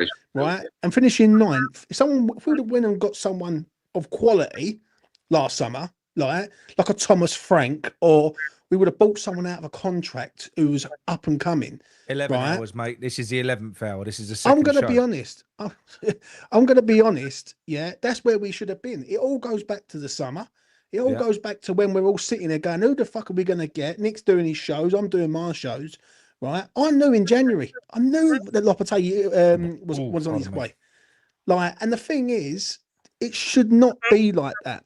When you finish ninth, you should be going out and getting a top-end manager for a top-end club, and we go and get the fucking strays of fucking Wolves. That's not right. But they've done it. They've done it every time. If you go back to fifth, I've said this earlier. I've said this so many times tonight. I think so far. You would have done but there's been so many sliding doors moments with West Ham, and the big one for me was because we still haven't been as beautiful to watch and as fun to watch as what we was in 15-16 in that final season. That was unbelievable. That season, we felt like we could beat anyone that we played. I did enjoy playing, but we done the treble. No, but we done. What I'm saying is, but we done the treble over Liverpool. Going over that stadium was fucking unreal. In that last year, you're talking about the feeling that you get at some away games, mate. It felt like that at home. It was unbelievable. It was one of them seasons, mate, where I remember going 1-0 to, I think it was Palace, and it was just you sitting there. And Luke, mate, you was sitting there. Multitasker. Go on, carry on. He's a multitasker, that geezer. Shout out, Mark. But Luke, you was sitting there thinking we're going to win this. Even we're just going to go down. It literally, you had that level of confidence. We felt that good. And what I'm saying is, all they had to do there with the players that we had in that team when we moved to that stadium was add maybe 2 or 3 quality players. That was it. 2 or 3 quality players. What did they do? They diluted that squad with absolute shit. Yeah, some of the shit we had. Zaza, Cantor. Oh, they just diluted it. It was shit. Faguli, fucking, was it Arbeloa? Yeah, it was. Right, so hold on. There's a comment here. I've just clicked onto the comment where I can actually see the comments now. There's a comment here from ENR. I'll get rid of it. I think that's the first point I made about the protest. I'm not. My main this is a little bit what I was saying. But I agree. I agreed with you on this. My point is mainly from how the owners look at it, because I'm not saying you want to make the owners take notice. I'm not saying that that's what a protest is for, because fundamentally you want them out, so you don't give a shit what they think. I don't really give a fuck what they think, to be honest. No, this is what I'm saying. But if you try to get people to grow with, if you get other fans who are just casual fans, all they want to do is go to watch game of football and go home. Can I ask you what you suggest then, Lou? No, I'm saying good. I'm saying I hope this builds, and I hope this turns into what, in my opinion, the 2018 one should have been. Because it's, and what I'm kind of saying is good luck, and I hope that you're successful. I think the only way it goes like that, just to cut. All you can do is try. Yeah, the only way it goes like that is if West Ham go bad next year, because it will turn in the ground. That's the thing. And that comment that you put up, and it's exactly what I've already said. I've said if we have a good summer and we have a good season and we kick on, this all goes away, because 90% of people don't care. So that's right. You're right. But do you know something? My other point, I don't believe that's going to be the case. I'll be honest with you. When I do go to games, which is less and less in the last few years, right? I talk to people, and I'll be honest with you. I've said this to you before. I've said to you before, other people before, right? when I'm here talking to you on this YouTube, right, and Anton said to me ages ago, and I actually think he's got correct, but I don't know if he might have been raised already and squashed. So if it has, please just remind me if it has, right? There's a YouTube/social media West Ham, and there's a West match day going West Ham, right? Now, I go to games, and I have been going to games with people who basically, the way we're talking now, all together in the comments, etc., is a minority viewpoint compared to those that go to the games. So mate, a lot of them. What about the ownership? I'll go to the ownership. It's more to do with what don't you like about the stadium? Where we're in the Premier League. Mate, you won't find anyone that goes in the London Stadium that likes it. Mate, there are people that like it. I'm telling you now, there's not like many. I can guarantee you, Lou, they're in the minority. Mate, they're in the minority, Luke. I know they're in the but what I'm saying is right. Okay, hold on. Right, it's full of tourists in there, mate. I bet they like it in half and half scarves. I'm just saying it from my viewpoint of what I've heard, and so I hope you're right. I hope you're right. So, how many games have you been to this year? I reckon 5 at a push. I've been to 14, home and away. I'm not talking about this season. I'm talking about every season since I've been. And last year I went to 25 home and away. Mate, I don't get that fucking feeling. I took my 16-year-old son, who's been going since he was 2, this season to Brentford, the Brentford game. We're sat over there, and again, I'll caveat, nothing against Koreans, but we were surrounded by big groups of Korean tourists. Yes, I know. With half and half scarves, right? We sat there 30 minutes in. My son says to me, and we haven't been back since, he says, Dad, I don't want to come back over here anymore. Luke, it's shit. I know. Listen, I'm not getting my point across. No, it's my fault. I'm not getting my point across very well. What I'm trying to say is I think what would help the protest more than anything else, in my opinion, I could be wrong, is to get the people who don't see a problem with the stadium or don't see that much of a problem with the match day experience and go, hold on, there is something that I'm not looking at, and it opens their eyes, for example, because what I'm saying is, right, so there's people, I know there's people who would give anything to go to a West Ham game. I'll give it, I'll give a ticket up. I've got people who go, I'll take a ticket, I'll go see a Premier League game. I don't know. Well, mate, I wish I knew your ticket groups. You know, there's literally people on our group where we run the terraces. We've had four instances just recently of people trying Facebook groups and then coming to the terraces saying, can someone take this ticket? You know, I don't want any money for it. No one takes them. They can't give the fuckers away. I've seen that quite a lot, Lou. I have. Literally couldn't give them away. Honestly, I could go on X, or I could ring up a few people, and I could have a ticket straight away. Fair enough. West Ham at Upton Park was never like that. It was like fucking gold dust. It was gold dust. And look, I'm not dismissing what you're saying, and you are right. There are always going to be people that see things differently. There are, but I'm sorry if you spoke to every single. I'll tell you what. Not person in the stadium. No, well, let me finish. Sorry, not person in the stadium. I'm talking about the people that own the tickets. The ones, because half of them ain't even fucking going anymore. They're putting them on a ticket exchange. So if you spoke to every single season ticket holder that was in that stadium and say, "Are you happy with this stadium?" I guarantee you'd be looking at 80-90% saying no. Yeah, no, I'm not denying it. 100%. Like I said, I'm not getting my point across very well. But what I'm trying to say is fundamentally, right. The best thing that could do, in my opinion, for this thing is to engage people who wouldn't normally otherwise be engaged by protests like this, who don't see that much. They might see a bit of a problem. Yeah, but I've got to say something here. And I have to. Some of the people that you're trying to refer to don't have probably never experienced Upton Park. You can't change people like that. If they're happy with that, you're going to change their mind. You ain't going to change your mind. Maybe they haven't. I haven't asked that much at the time. I just go, okay. Well, but what I mean is that if you're gonna it's like accepting it for what it is, and I don't think that's acceptable. If that makes sense, you know what I'm saying? Right. At the end of the day, some of these people that might be fucking day trippers ain't gonna have the same effect as a me or a yourself or a Nick or do you know what I'm saying? Who's been going for years. That was never fear that what was happening. That was a main fear actually, which is the reason why I kind of I've got a little one I want to take to West Ham at some point when she gets older, right? Child abuse. Now, child abuse. I know. If I've had to suffer, so she. My brother said this to me as well before. It's character building, lads. It's character. Yeah, it is. Well, you hope so. If I give my ticket up, they'll just set it to, let's say, like you said, Nick, a tourist, right? So I think the walkouts was one of the best. Protest ideas I've heard for a long while, because how'd you get everyone on board with doing a walkout in that place? Well, no, but obviously they walked out. Was it 4-0 Arsenal or sort of? Oh yeah, but that was wonderful. Well, it wasn't wonderful, but the reaction from the fans was wonderful. Everyone left, and it was on Sky, and it was on Sky Sports. I mean, that was a nightmare fucking day. But the reaction of the fans was perfect. I'm sure they left on about an hour, didn't they? Was it 60 minutes? I remember speaking to Brian, who's on West Ham Fan TV. Really nice bloke. He said it was like a mortgage, just fucking empty.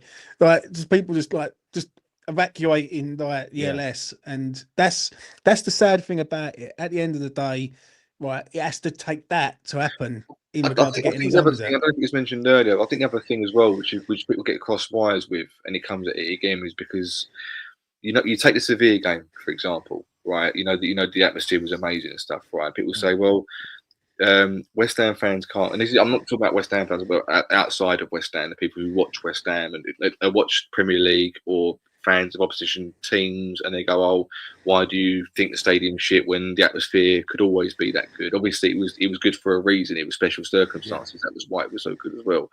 But then when you see it like that, you go, well, it's the fans' fault that the atmosphere isn't that good, because if it's that good for the Sevilla game, why can't it be that good for a bang average Premier League atmosphere? And I'm not. It's not like, you can only make so many points and so many arguments towards things like that. And it is kind of true, but it kind of goes, well, don't blame the stadium, blame the fans, because if they can. But who put us in the stadium though?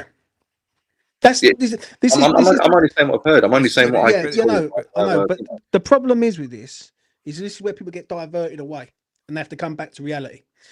The person who put us in that stadium that we rent, that we don't even own, is the geezer with the Russian wearing fucking hat who sits at the top of the tree. And you've got to look at him and say, well, what's going on here? Do you know what I mean? Like, this is West Ham United. This is a great club. This is a traditional club. And we are acting like we're some poor club in fucking League One. And like, I think that needs to be addressed by everyone, right? I think I'll be very shocked to find people that defend Sullivan. I really would, like, especially with some of the stuff he's done over the years. I think you would find. I think you're now talking. You're talking less than 1% of people. I'm certain of it. Will actually defend Sullivan now. I don't think they will, mate. No one will now. I know. You can't defend the indefensible. Who aren't they're not pro Sullivan, but they're not anti Sullivan either. How would you change one of their opinions out of interest? I would ask them. How would you talk to them? I would ask them straight away, what future do you see? Ryan. Yeah. You're supposed to be doing this night shift. Right. I would ask them straight away. Lazy bastard. What do you see in the future with David Sullivan? That's all I would ask is what does the future hold with David Sullivan, our owner, the one who is the majority shareholder at this club, the one who has the final say on every single detail of anything that happens with West Ham United. What is it that you see with him moving forward? That's all I'd ask. I don't know if just decided. Do any of you know? Do any of you two know anyone who has chosen not to go to West Ham anymore, instead go to non-league games? Because I know quite a few. Yeah, loads. I know. But there you go. Lower leagues and non-leagues. But this is far better. But this is what we're talking. Why is it better? It's better because you feel like a stranger at that place now. You do. No, you do. That's why. And this is what we're trying to get at, because all of the West Ham fans are still out there, Luke. When we won that Conference League trophy, you had how many people in the stadium, how many people in the fan parks, and then the fucking next day they did the bus tour. Everyone was still in Prague. Look how many people there was. Our fan base is fucking massive. Oh, I completely agree on that. Yeah. It's fucking huge. It's massive. So we're there. And but the fact of the matter is that people are sick. There's a couple of things. People are sick of the style of football, because whether this is the other thing as well. Doesn't matter who you talk to. At the end of the day, there is a DNA with West Ham, with the way that with the way that they like to play, and it is literally going at the opposition. That is it. Having a go. That is literally always been the West Ham way. First and foremost, they've taken everything else away from us. Now our fucking football DNA's gone. Yeah, that's what they've done. Under Sullivan, that DNA's gone. Came back under Bilic for a little while, but that was it. Other than that, it's been fucking. It's just got shit house football. And we had a bit of success with it under Moyes. But the fact of the matter is, they've stripped everything away from us. The only thing that's West Ham about this version of that club, the fans are still there. The heart and soul of West Ham is still there. But that fucking arena and everything else connected to it. And the really sad thing as well, Nigel was saying it earlier on, and I hadn't thought about this. Cresswell's the last one that we've got playing for us that was playing for West Ham at Upton Park. Apart from Antonio. He was there as yeah, but I can't see him still being there. But I know. It's interesting. I don't know if I didn't know half of this information until I started going on YouTube. Right, so I went to Upton Park about 4 times. Right, obviously I was younger, so I didn't earn any money and stuff like that. But I think if I hadn't learned, do not attack. Sorry, mate. Yeah, I swear it's quite funny. If I hadn't learned a lot of this information, I watched your videos with Nigel and all the history and stuff like that, and obviously the passion of the fans and stuff like that. But it's made me realise just how desensitized and how sort of it's almost like we're living in a ghost, a West Ham ghost. The stadium is apathy's set in. I shouldn't personally kind of. I don't really feel like I don't deserve. Like when there's people out there who like you, James. I think you were a hardcore Upton Park enthusiast, West Ham through and through stuff like that. Sometimes when I talk about this sort of stuff, I don't feel like I'm worthy. You get what I mean? Like I am. No. Listen, any fan is worthy, right? But anyway, in general. Yeah. I'm just going to say this, yeah, because I was just hearing what you were saying there, right? Any fan's worthy, whether they went to Upton Park once or they went to Upton Park 500 times, yeah? It's just, it's for the greater good at the end of the day. And this has been coming. This is like, I've been saying this for like the last 2 years with Sullivan, yeah, because I fucking despise the man with a passion. But, right, it takes a lot for a man to walk away. It takes, and I see what Simon's saying in the chat there about people walking away. I've walked away, mate. I've seen West Ham go and win a trophy, like quarter-final, semi-final of cup competitions, and I've had people offer me tickets, right? And I'm going, no, I don't want it. Like, that's hard. That's hard to stick by that. And what it is that, for me, all good things come to an end. And with Sullivan, it's got to come to an end because it ain't going to go any. It's going to get worse, right, with him. Do you know what I mean? I do completely agree with Nick that next season, I swear to God, if it goes bad, it goes fucking really bad. Like really bad. And the issue is, those 3 teams that are coming up ain't like the 3 teams that are going down this year. Exactly that. Do you know what I mean? There is no way if these teams like Leeds, I don't think will go down next year. If Sunderland come up, that's 2 teams that I believe could stay in the league because I think Sunderland will throw money at it. 100%. Do you think the 3 coming up will survive next season? Maybe not all 3, but I don't think you'll get 3 fucking teams relegated with 5 games, 10 games to go like there was. It's one of the worst ones this season, isn't it? Oh, they've been shit, mate. And how lucky have we been? I mean, we're, because when you look at how Potter has operated, when, like I've already said, when under no pressure because he was pretty much safe because of those teams, I wouldn't like to have seen him under pressure. You've seen how he made the way he cracked in that press conference as well. He ain't taken long, is he? He has not taken long. No. So look, it is a worry, but like I said, this ain't for me now. I'm beyond the Potter thing. It's just kind of it's a byproduct of Sullivan. That's all that is now. I think the question is, Luke, do you think that we can, when you look at the body of evidence that you've got, based on, if you just look at it, if you open your eyes and you look at the trend of what's happened under Sullivan, do you actually believe that we can ever move forward and actually do well consistently with David Sullivan running this club? Not consistently. We can get a bit lucky, but consistency, I don't think he's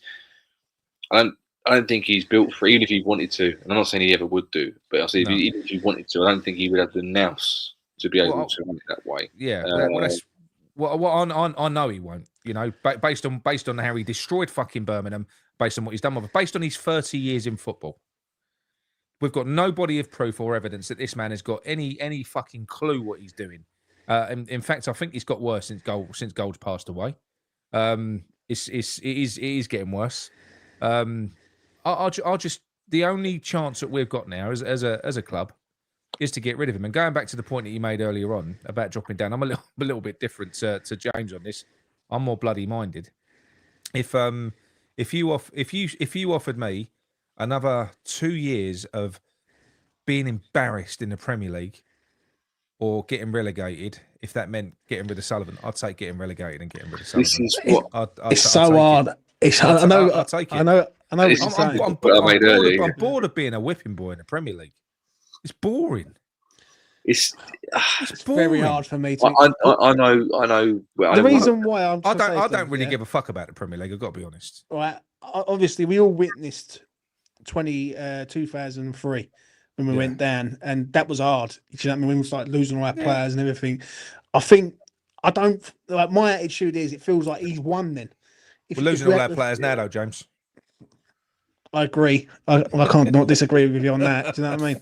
But we are, aren't we? We're fucking having to sell everyone to try and like people's squad. So you're not wrong, but I just feel like if we go down, we don't just like that's not what we're about. That's not what we should be looking at. Do you know what I mean? But if that's what it takes to get that little fucker out, sometimes that for me would be I'd have some belief, I'd have some excitement in my head again, because sometimes you've got to go backwards to go forwards. All we're doing with Sullivan is bouncing. We're just bouncing and existing. That's all we're doing. We're going nowhere. We're doing fuck all. We're doing fuck all with him. And he, do you know what? He's torturing us. The minute we have a good season, because the final insult, mate. I mean, the only pledge that they made that they've stuck to is affordable family football. They tried to remove that this year. Yeah. They tried to remove it. That's what they did. That's the last thing. You know, they haven't stuck to anything else. Wankers, mate. Honestly, I'm gonna shoot lads because it's getting a bit. Sign a fucking petition, Luke. I'm sign a petition. Yeah. I've done it. I signed it. Oh, good man, top man. Sign it again, Luke. We don't believe it again. I don't know how you do it. Sign it again. Get your missus' phone. Sign it again. Go on. Yeah. Right, we want your missus to sign it. Want your kids sign it. Want your gardener to sign it. Every fucker. The doctor sign it. It's poor. It's like just push it on. No, just fundamentally, my whole thing is that. I'm not saying don't protest. What I'm saying is I hope it doesn't fizzle out, because that's. No. I'll tell you this now. The only way this fizzles out is if West Ham start doing better. And if West Ham, that's it. It's like a double-edged sword, isn't it? Really, because if the team starts doing well, it fizzles out.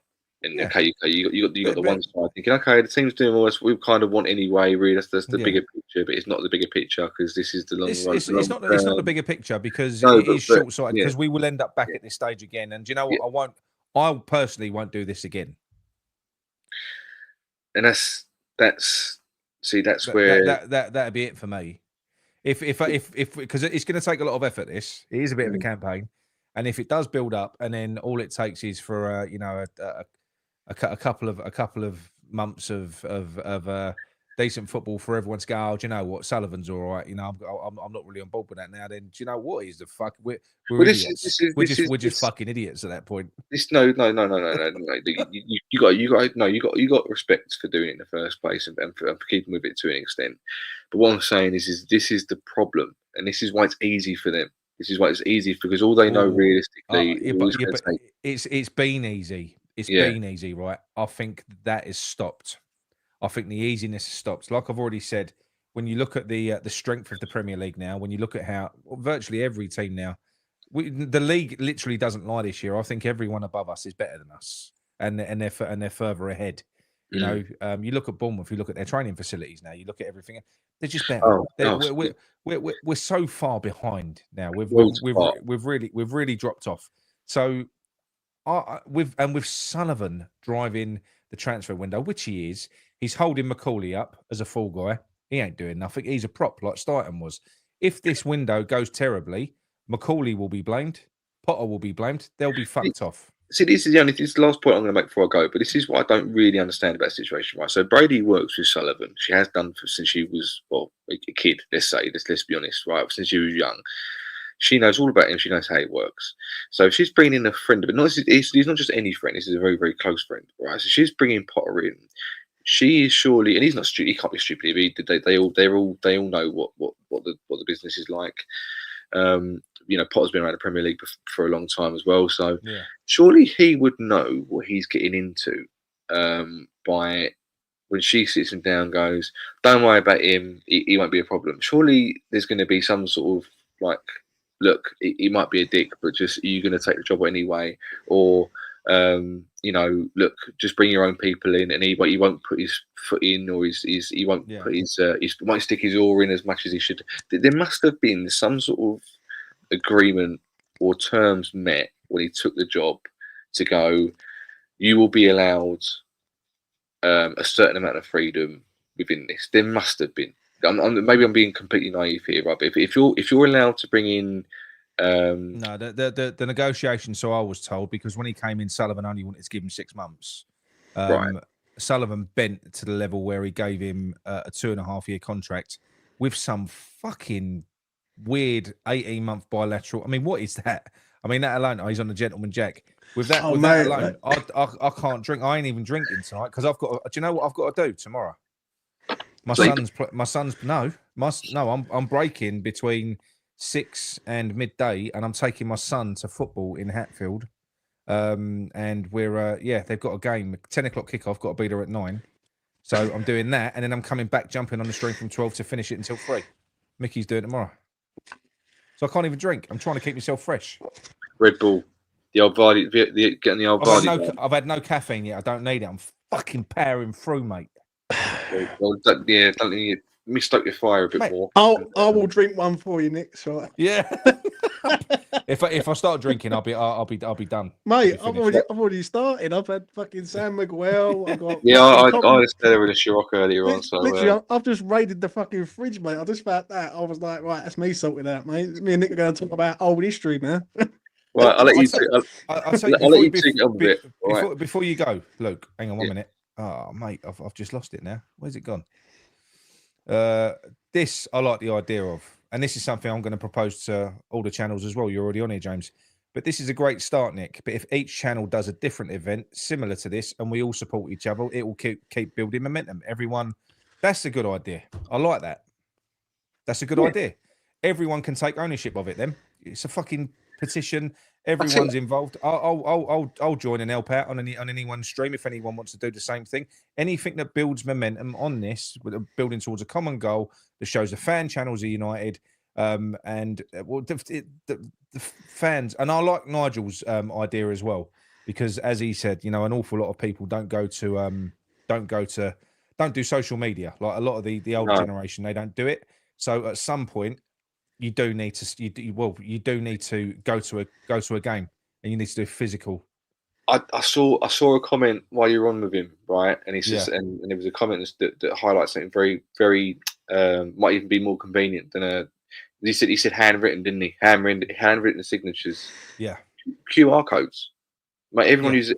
I know you got the old school, but if you have people who, because when you go to the ground, for example, you want to use the Wi-Fi.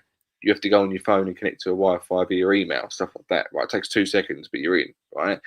The amount of people who not only that, you've got to use your ticket, your phone and your ticket to use your phone. Do you know what I could do? I could get QR codes, mate. I could get about 10,000 stickers printed up with a QR code with GSB out, because there's some rapid kids in my football team, right? The security would never catch them.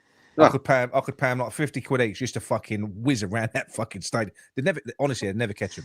Do it. Imagine just Artex in the London Stadium with the QR code. Do Westfield as well. Put in Westfield. Just put it at Stratford Station. Everyone's got to go through it, haven't they? Yeah. Even your opposition fans. I'd like to do Sullivan's car. His Bentley. Just fucking put Just put the QR codes all over his mouth. You'd have to just go around the dildos, just have to go around there, just to try and find space around. Yeah. Put on his number plate. GSB out. Yeah, GSB out. Yeah. Anyway, QR codes is my. Whoever was putting on it. I don't want to take their idea because it was their idea, but I just agreed with it. But QR. Look, I'm just saying, mate. Look at the top of the screen. Cockneys in. Yeah. Okay. Yeah, but that's here. Also, it's 2 a.m. I've been up today as well. Also, shut up. Yeah.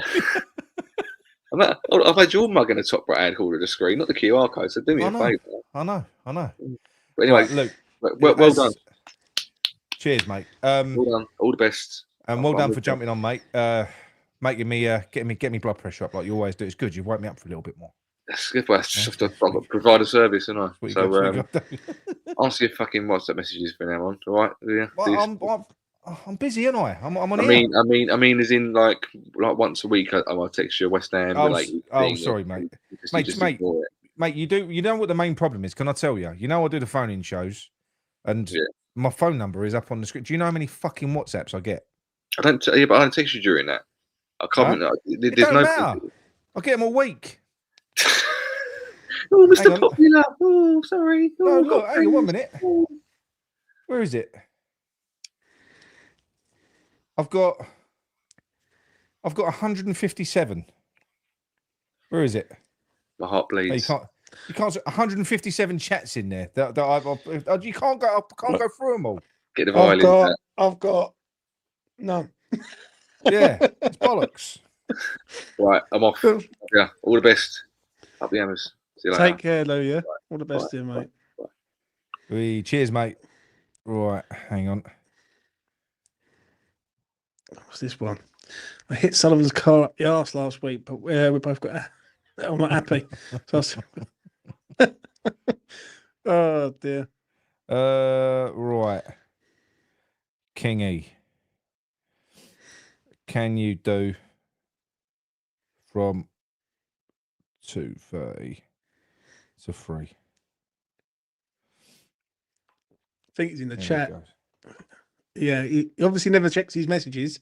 He don't ever check. You don't ever check your messages, do you? Nah, honestly, nah. It's bollocks. How you found it, Nick, today? Do you know what? It's gone really quick. I'm noticing it. My throat's quite sore. My throat's quite. Do you know, not sore, as in it's aching. Yeah. Like my throat's aching. I don't feel too bad though. I think what I'm going to do.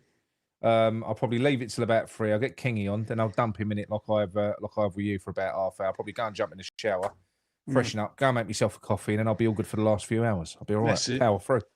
Yeah, you've done well, mate. I've got to be honest. It's fucking heavy duty. Especially when you do the night shift. It's hard. Do you know what I mean? That's why you're supposed to have people on. Hang on, Simon wants to call in. Yeah, of course you can. He's got the bug for it now. Mate, hang on, mate. I've got to connect my phone. 1 minute. Nothing controversial, Simon. There you go, Nick. We've got a question for you there. Hang on 1 minute. Simon. Hang on. Shall I turn that up? Oh, look, you can hear me. Simon, you've got to turn me down on the telly.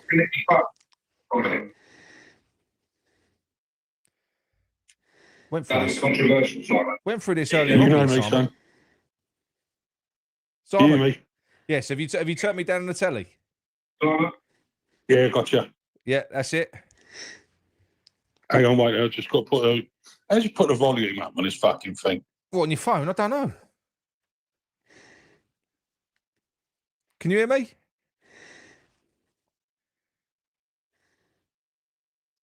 Simon. I'm trying to put you on loudspeaker. Can you hear me? Can you hear me? That's not really. Yeah, I can hear you. You can. Oh, lovely stuff, mate. You're still doing awake. I'm glad you are. Oh, fuck it. Look, if you can do it, I can, son. If you're going to power through, then I'll power through. Powering through. I've done it before. I've never done it without booze, though. Well, yeah, I'm just about to do it with a cup of coffee. You know that. Do you know what? This is probably just me, But also, I've had a couple of calls from fellas who've been watching as well. And we, like with the conversation you had with Luke, it's like... Hello? Hello? Yeah, go on, mate. I can hear you. Oh, yes. Oh, right, yeah. Like the conversation you had with Luke, like, everything gets sidetracked, always seems to get sidetracked back to, yeah, but if we've got another manager, right, I wouldn't say fans like Luke, that's not fair. No. But within the fan base, there are a lot of people that just don't know the truth. I think what it is, I do. It's not what I was saying earlier. I know what you're saying, and it's what we've been saying. Basically, majority of people that support West Ham, or it's certainly now that go over. Look, I think it's football driven. So if the football is good, people just don't give a fuck. They don't. I just don't. They don't care. But what? So, like, if we let's paint a picture here, right? So next season, right, 11 fellas run out at 3 o'clock on Saturday afternoon, and we win our first 3-0 games and have draw a couple of away games, right? Yeah. Does the West Ham fan base then, after 5 games, think, oh, that's all right? A large portion of them will, yeah. But that's where the problem is then, because it's not right. I want West Ham to win every game, but I want him out of the club, because even if we win our first 5 home games, even if we win our first 5 home games or whatever, it's irrelevant, because he's still running it and he will still fuck it up. Eventually, this is what I mean. If people can't see that now, like I was saying to Luke, with the body of proof that we've got, and that's what's frustrating. We've had these little sort of periods of success, but we all know where we're going to end up. We're going to end up back at the same fucking point again. But people live in the moment with football. They're fickle. You know, we could lose 10 games. You know, no, Man United, we hadn't won for 8 games, and then we beat that fucking Man United team, and all of a sudden everything's rosy again. Yeah. So, and that's the reason Mickey couldn't come on and do that Sunday night show, because it's annoying him. He's like, I don't. Yeah, because he would have got exactly what a lot of they'd have come on. See, we ain't quite as shit as he thought we was, and all that. Just because we've beaten. Yeah.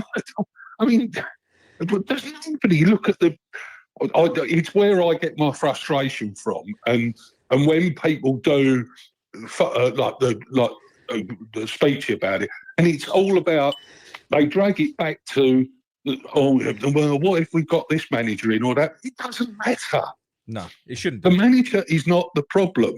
No. The manager in the last 15 years, it's not Graham Potter's fault where we are. It's probably not actually even David Moyes' fault is where we're. It's been 15 years of him running it. It's not. I said this earlier on, right? So I think I said it to Bill. I said, look, fair enough. David Moyes built a squad which got him the success that he got, but ultimately we got left with the oldest and smallest squad, and then Lopetegui fucked it up, and then look, even Potter with fucking Ferguson bringing him in. The whole thing has been a bit of a clusterfuck. But ultimately, can you really blame the managers, or is it the bloke at the top who's just allowing it all to happen? On this excuse me, on this year, you definitely can blame Sullivan for this, mate. I just think all of it. I think all of it is because the buck always stops with the men. But I would blame. But I would blame Sullivan for pretty much. In fact, I asked a question on. I can't remember where it was. There was 3 of us down the pub, and one of the fellas that's dead. I mean, he don't go no more like myself, but he's completely disattached from West Ham now. He literally we'll go down the pub where I am and watch the games, and he don't even bother doing that. He's just lost all interest in it whatsoever.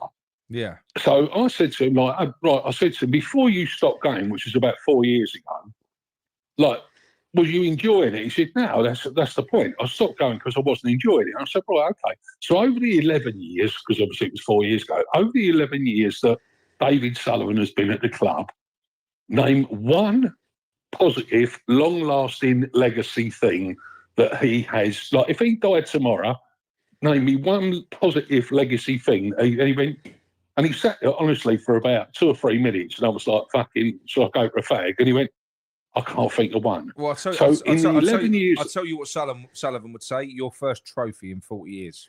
Yeah. That's what you were saying. Right. My problem with that is I've always, listen, we beat one side in that whole competition, which was Fiorentina. Right. And listen, I'll probably get a load of plague for it. But what I'm saying is, that is what Sullivan would say to you. And all right, that's what he would say. Yeah. Well, I'm sure that me and Sullivan will sit down and have this conversation one day.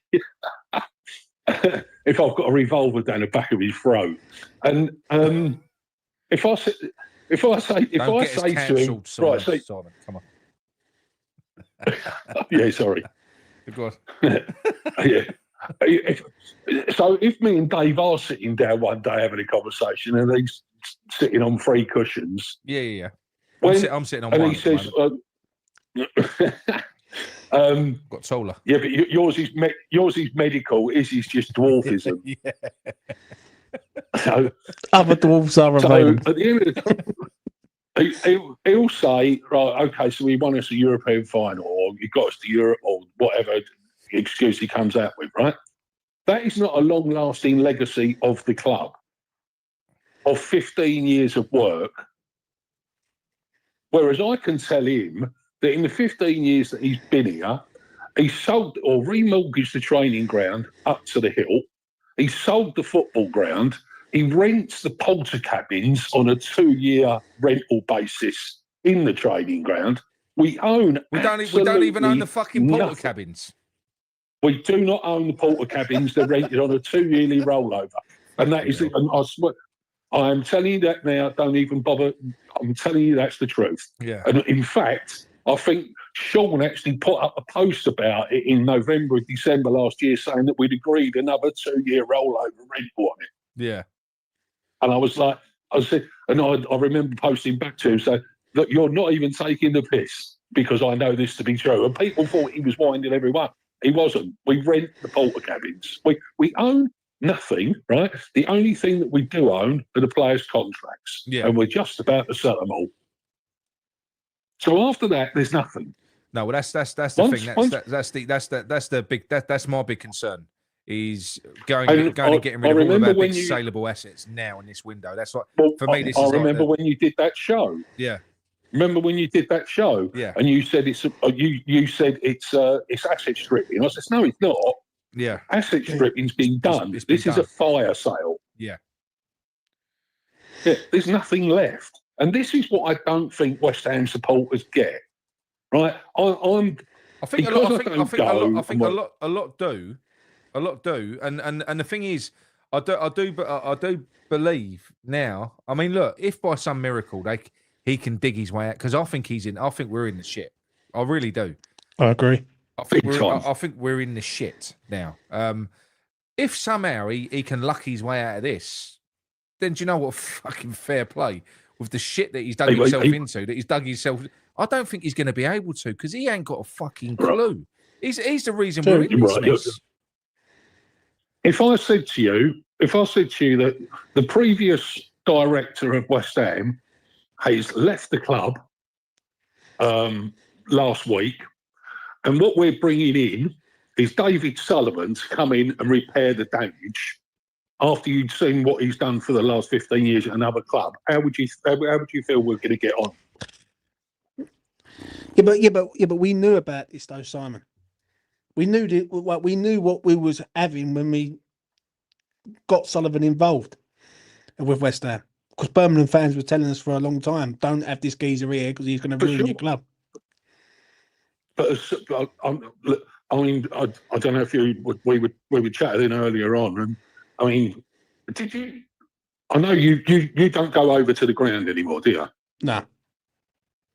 Right. You're like myself. I stopped going as soon as they did the stadium move. Right? Did you ever see the right? So did you ever see the 360 degree virtual tour that they put on to advertise people going to the or become a season ticket holder at the new ground? I did. Vaguely, yeah.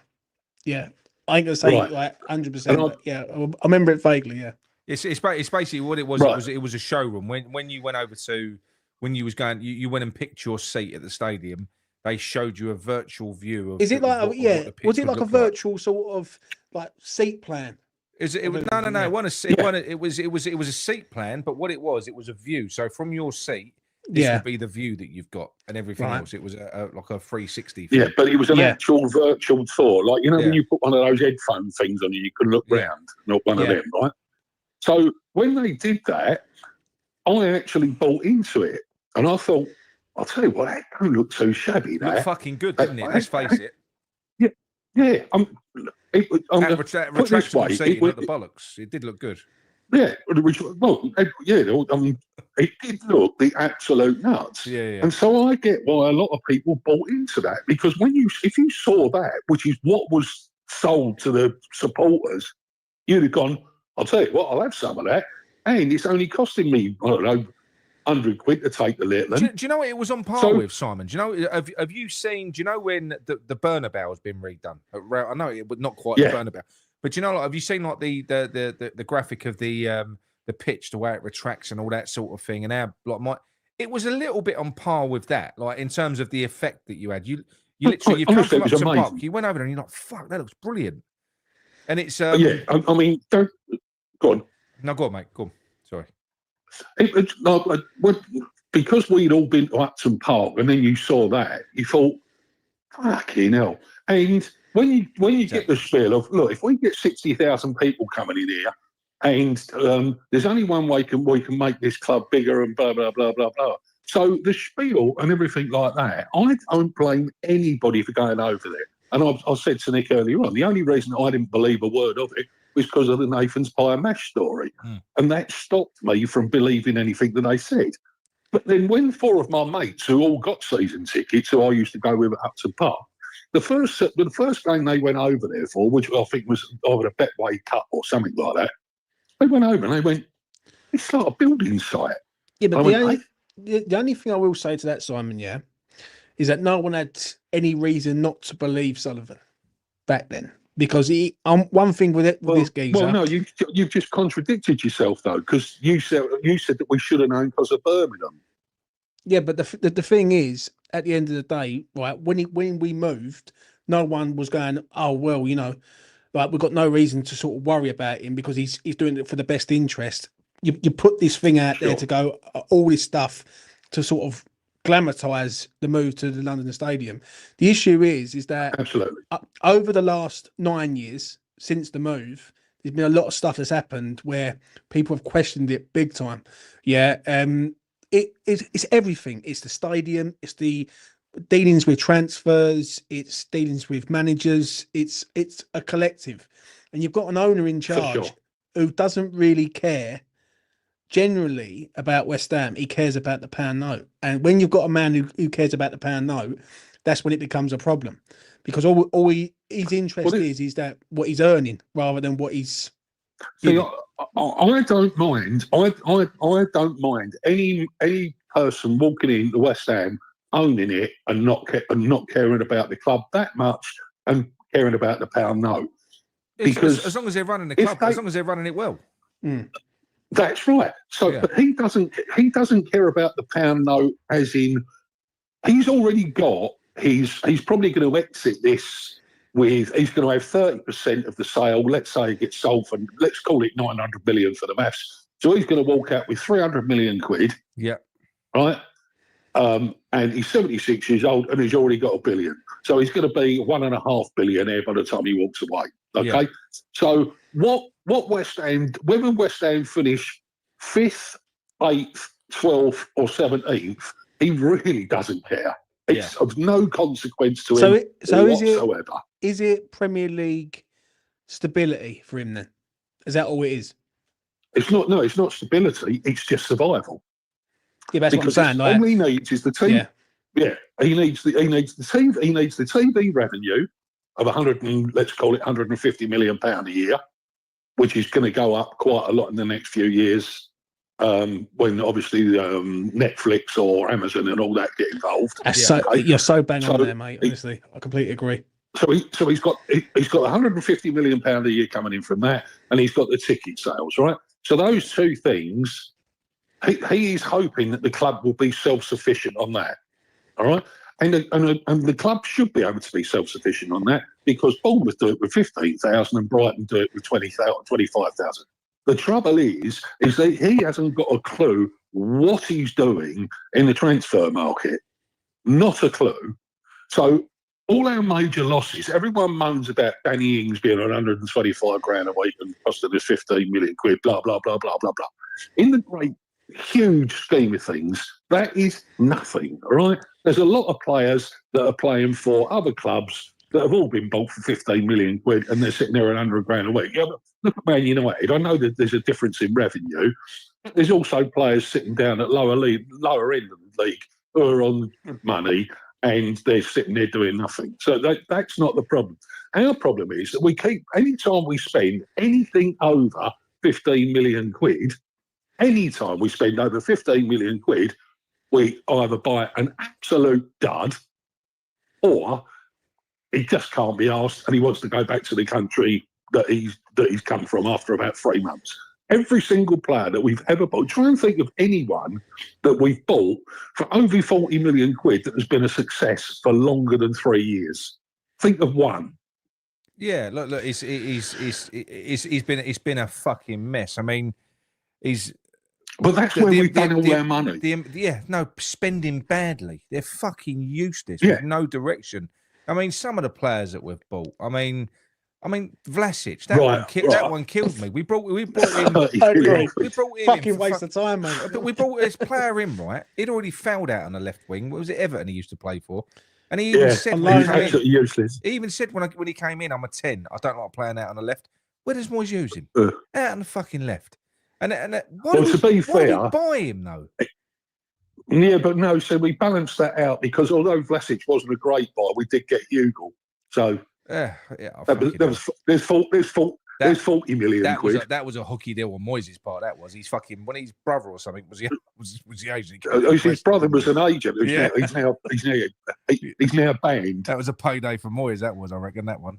He's now a banned agent, and he was his brother. 10 million quid from Preston. He's now playing for Northwich Victoria. He did love Bubbles though. He loved Bubbles. He did. Remember that? Bubbles. He loved the Bubbles. What a guy! But this, I'll never forget the day he signed, and he stood there, and have you ever seen a fish out of water? He couldn't believe his luck. He was like, "What the fuck am I doing here?" He thought he had won the fucking lottery. Do you know what happened? Do you remember what happened though?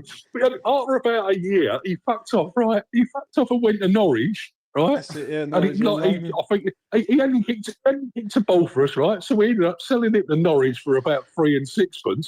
He walked into Norwich's training ground, right? Did an interview, went, "Oh, this is miles better than the one at West Ham." But that's the thing. Do you know what? Right, our training facilities. I reckon you'd struggle to find worse in the Championship. Definitely, you'd struggle to find worse. Right, you just hold on a cotton picking minute there, right? They are not training facilities. They are state-of-the-art training facilities, as quoted by David Gold when he stood outside the Port Academy. We've got state-of-the-art facilities. But what it is, they used to be Forge United. There used to be a club, semi-professional club called Forge United in Chadwell Heath. Now, I live literally in Dagenham, so I'm literally 5 minutes away from Chadwell Heath training ground. And Forge United was a fucking shithole, mate. I mean, like a proper shithole, like.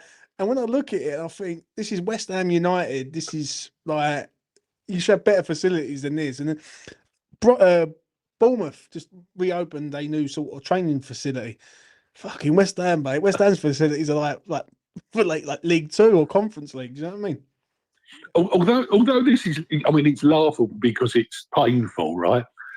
There is a thing going on here where, and if you right. Nick, just for the purposes of this conversation, you are a 24-year-old French under 21 international, right? I'll have some of that. Nicolas Killen. And you you're going to have to use your imagination here a little bit, son. I'm going to get a better. Right, you look like David Ginola, and you've got a model on your arm. Right? there's two clubs that are in for you, right? There's West Ham and Bournemouth, and what they want to do is show you how their training facilities to see which one you fancy turning up. Do you reckon they actually do? See, I reckon that's why a lot of the players that come to. Do you remember like Paqueta when we signed him? They locked him in the stadium. They did. Yeah. So they've done everything at the stadium. I don't even reckon he saw the fucking training ground. He probably looked at the stadium and thought, right, the training ground must be the bollocks. True story, right? You know, remember when we had a terrible time getting the Bain-Rama deal come up? Because basically we couldn't pay Brentford, so we made up something about he's got blood, the sort of blood disorder, so that we could knock it back a little bit. Yeah. Right. The true story on that was he was supposed to have his medical at West Ham, right? But there was a piece of equipment which was like a heart rate monitor. Yeah, and it wasn't working, so he had to go up to Harley Street to go and do his medical up there because the stuff at West Ham wasn't. Fucking hell, that's true. Yeah, because they wanted to do they wanted it to sign because I think it was quite near a deadline day, or there was something about they wanted to get him in the shirt and everything like that. And they're going, stick the shirt on, we just take the photograph. He's going, we've got to do the medical first. We'll do the medical afterwards. They were literally trying to just sling him through. Fucking hell. I mean, it was just. I'll tell you the funny one. How the fuck did we get Zuma through a medical? I know his knee was fine when he joined. His knee weren't fine, mate. He didn't. He hadn't even got on it. Put it this way, it was. I'll tell you what happened was there was you know, like when they do the start of the season photographs and they all sit on a fucking bench and they've got their hands on their knees. Yeah. They've done that and they did the Zuma one. And what's that thing when they can superimpose? Like, you know, when birds change their pictures and have bigger tits and all that, right? Yeah. Right. Well, they did it on his knee because he had a scar which was about 6 inches above the knee, right down to about 6 inches below the knee. I've actually seen what is it? I've seen that scar. It's fucking gruesome. Are you saying they airbrushed it out? That's it. They airbrushed it out in the photo. Yeah. What have we become, lads? Because what have we become?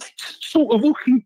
It's that when you know about all these ridiculous things that go on.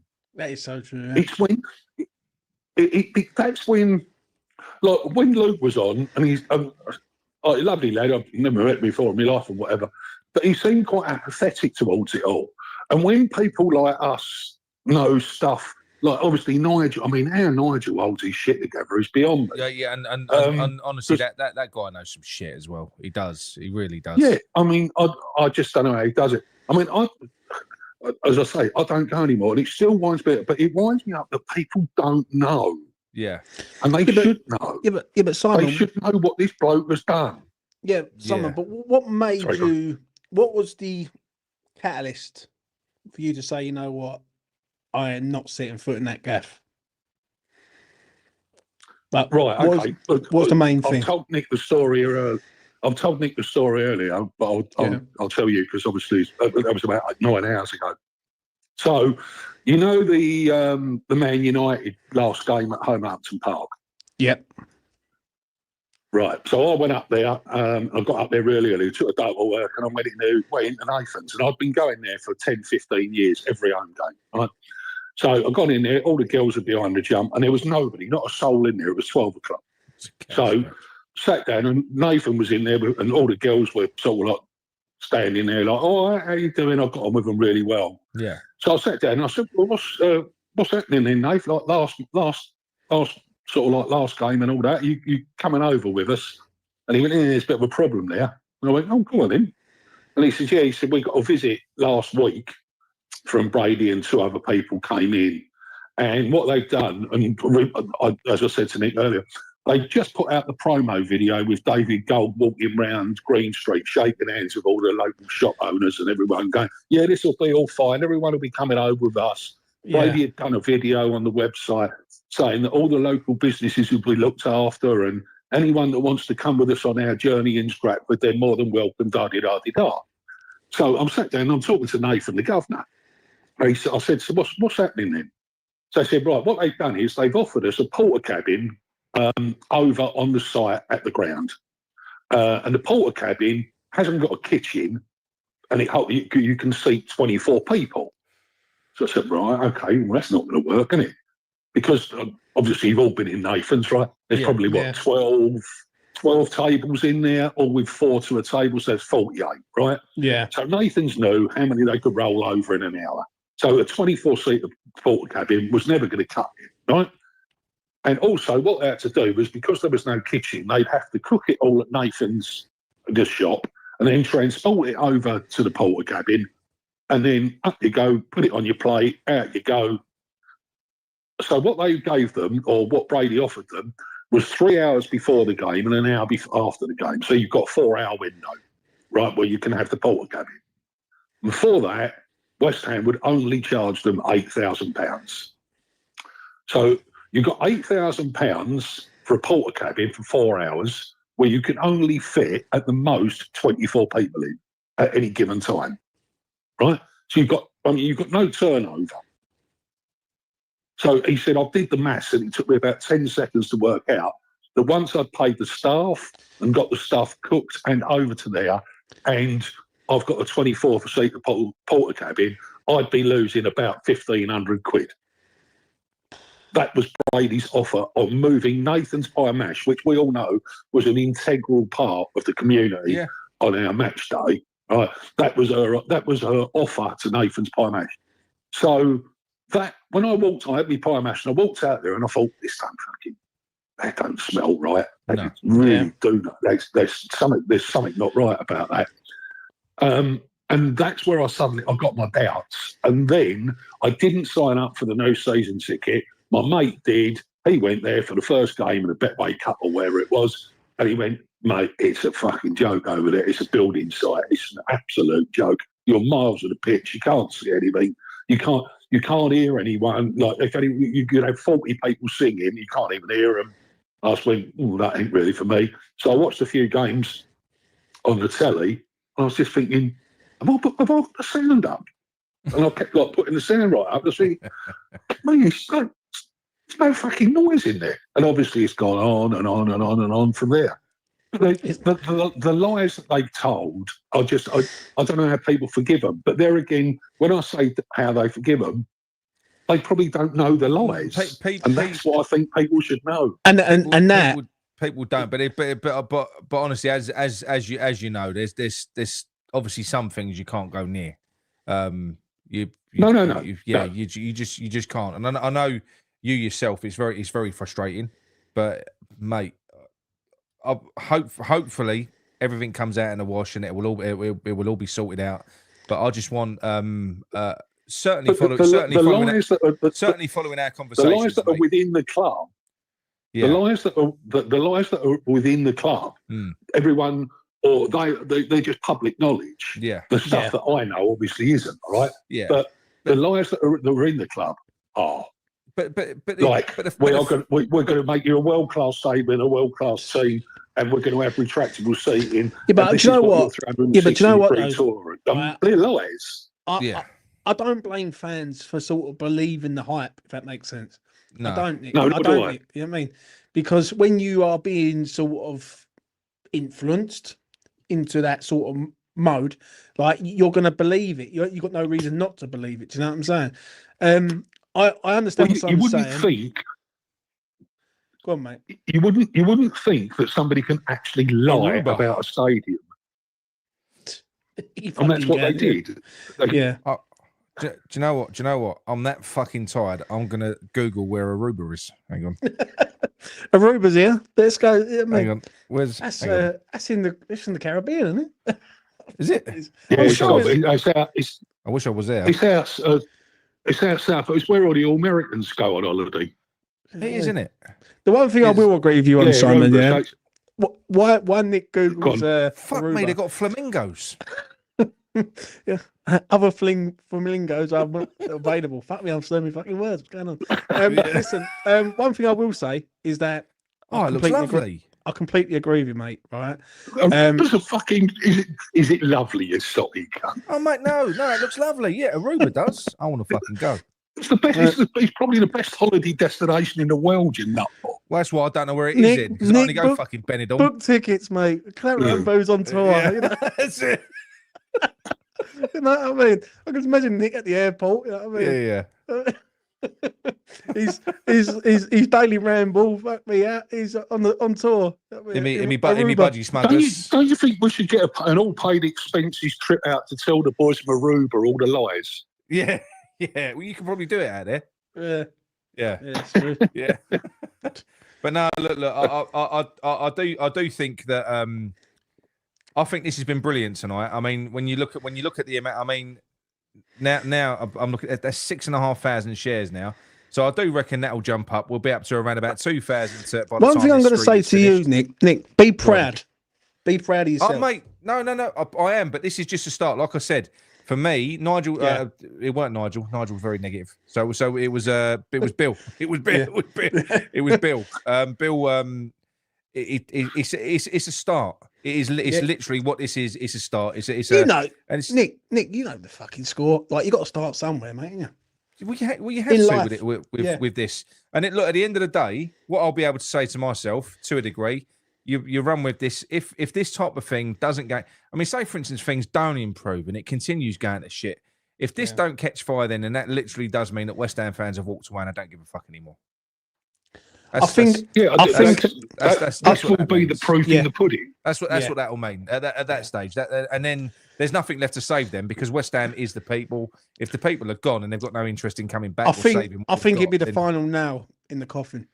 Yeah, to be honest, to a degree. What happens if we all find out that apathy has taken over? Nobody does give a shit. All your YouTube channels will be going, what? So we've literally got to go and talk about 30 transfers that aren't going to happen again tomorrow. Yeah, but you know what it is though. You know what it is though, Simon. Right? Is that like listen? Nick does his stuff. I do my stuff. All we do is reflect on how we feel. Right? That's more to the point. The thing is with Sullivan is Sullivan doesn't give a fuck about no one other than himself. That's the problem. And like it's very hard, because when you see the fan base as it is right now, especially in the LS, that's the one thing I'm going to say is that when you've got away fans in the home end, you got day trippers in there. It's so diluted. These people will never would have experienced Upton Park. Aruba Hammers, Dibs. I mean, I just try to imagine being at Upton Park on a cup night on a Tuesday night. And two blokes sitting next to me with Liverpool shirts on. I mean, where would they land? It wouldn't have lasted long. I don't get that. Yeah, I mean, maybe that's an old school thought. I don't know, but I don't get it. I think we do have to adapt. I mean, look, the new fans now, and you can't blame them for this. You know, if all you've ever, having said that, I don't know. Because I had this chat with Nigel earlier. My son's 16, and he remembers Upton Park too well. You know, he was quite young on the final day, but he done was it 3 or 4 years at Upton Park by that point. He's never liked it. You know, he's never adapted to it. And believe it or not, I was trying to be positive when we first went over there. Do you think it's a change in football, though, Nick? Like, it is a change in football. Yeah, definitely. Mate, if we'd have been playing 15-16 football when we came into that stadium, it would have been different. Yeah, I agree with you on that. But what I mean is like, do you think people, because I see so many fans that go to other grounds, like Premier League grounds, and watch a Premier League game, and I couldn't dream of like sitting in fucking Tottenham and watching a Premier League game. I wouldn't think of anything worse. You said it earlier. Premier League football. Premier League football's boring. I think if you got, you said it earlier. It's not going to football anymore. It's an event. Yeah, these people treat it like an event.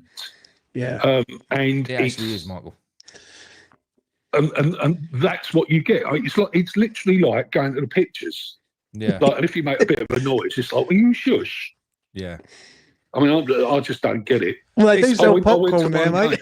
I mean, it's like when they're Ben and Jerry's ice cream stores. They're fucking, mate. I mean, Bill Gardner was saying earlier on. He said he made his way home the other day. Took his coat off. He had fucking popcorn all over the back of it. Where it's honestly, I mean, fucking popcorn in a football stadium. And do you know what? Rich, 30 years ago, there would have been house bricks. Do you know the other thing that pisses me off, right? And this is the thing, and this is where, because kids are going over there, kids have always gone over there, right? When you went over there as a little kid, and you was literally, it was the fucking swearing, the big rowdy people, everything. That's what got you infected. I remember looking up at all these big hard bastards going, this is fucking unreal. Like everyone's swearing all the banter songs. But now it's, oh no, you can't putting their hands over the fucking kids' ears. You know, please don't swear in front of Tarquin. This is where upset him. But this is where me and Bill and people of our age group have got a massive, massive advantage over guys of your age, right?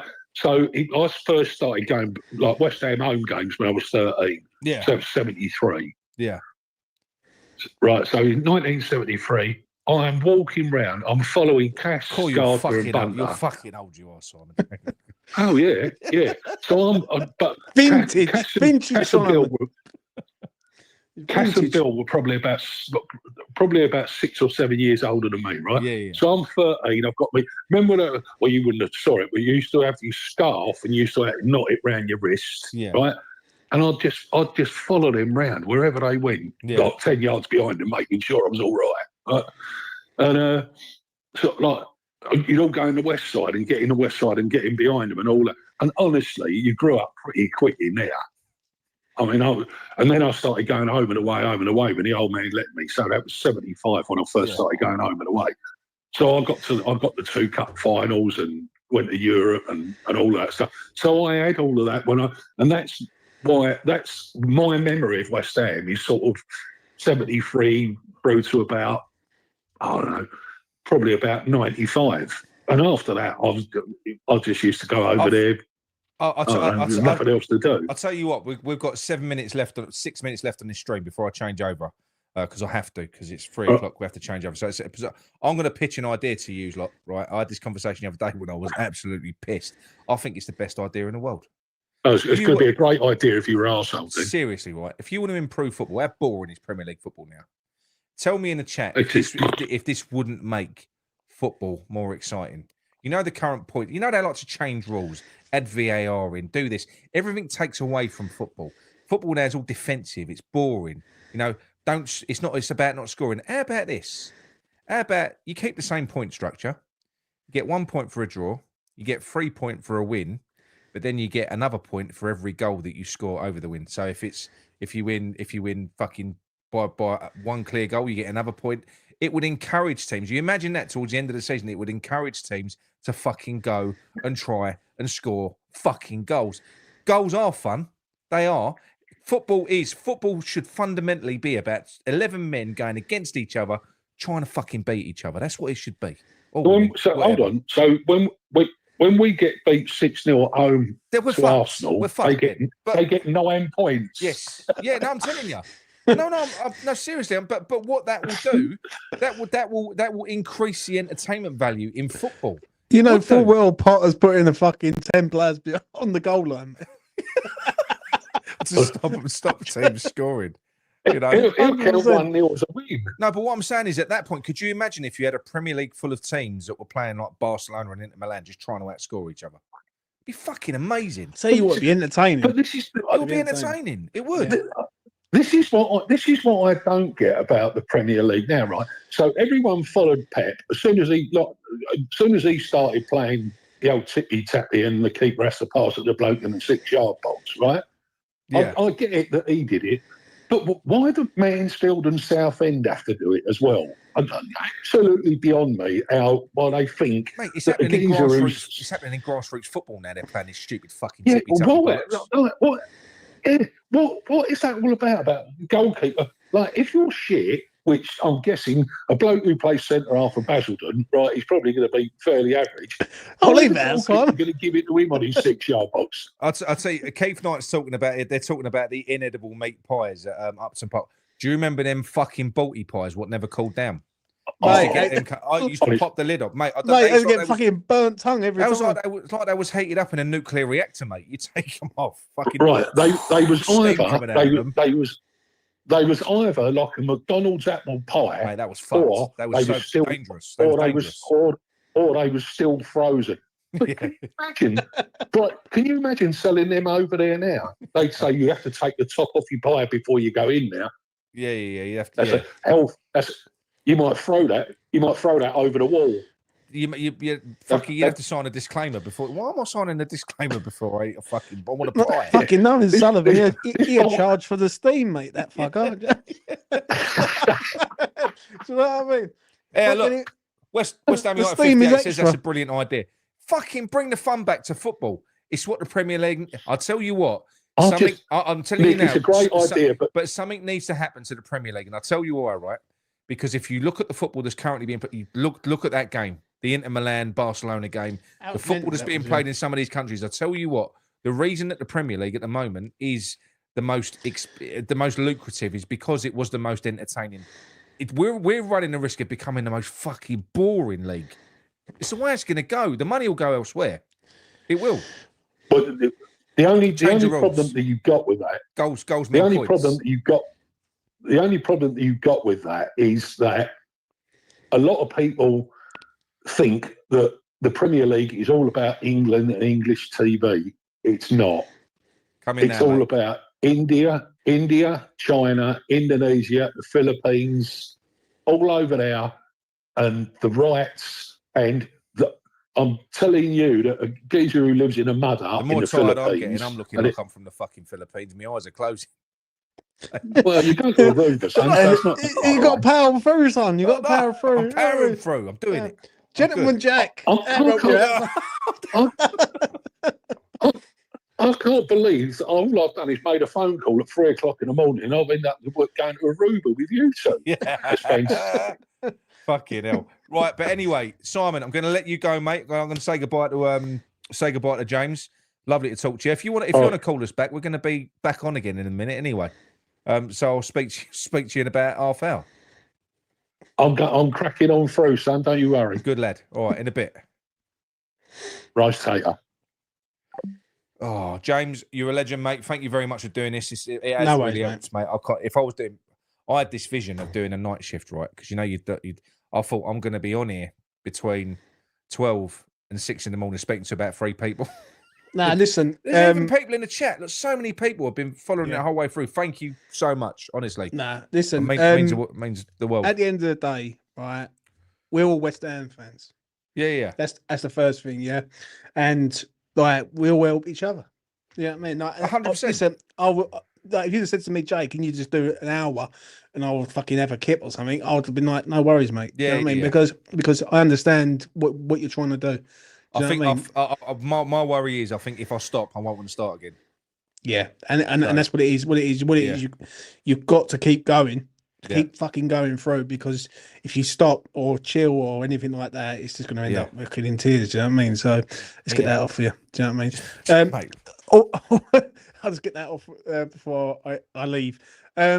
Listen, I want to thank you.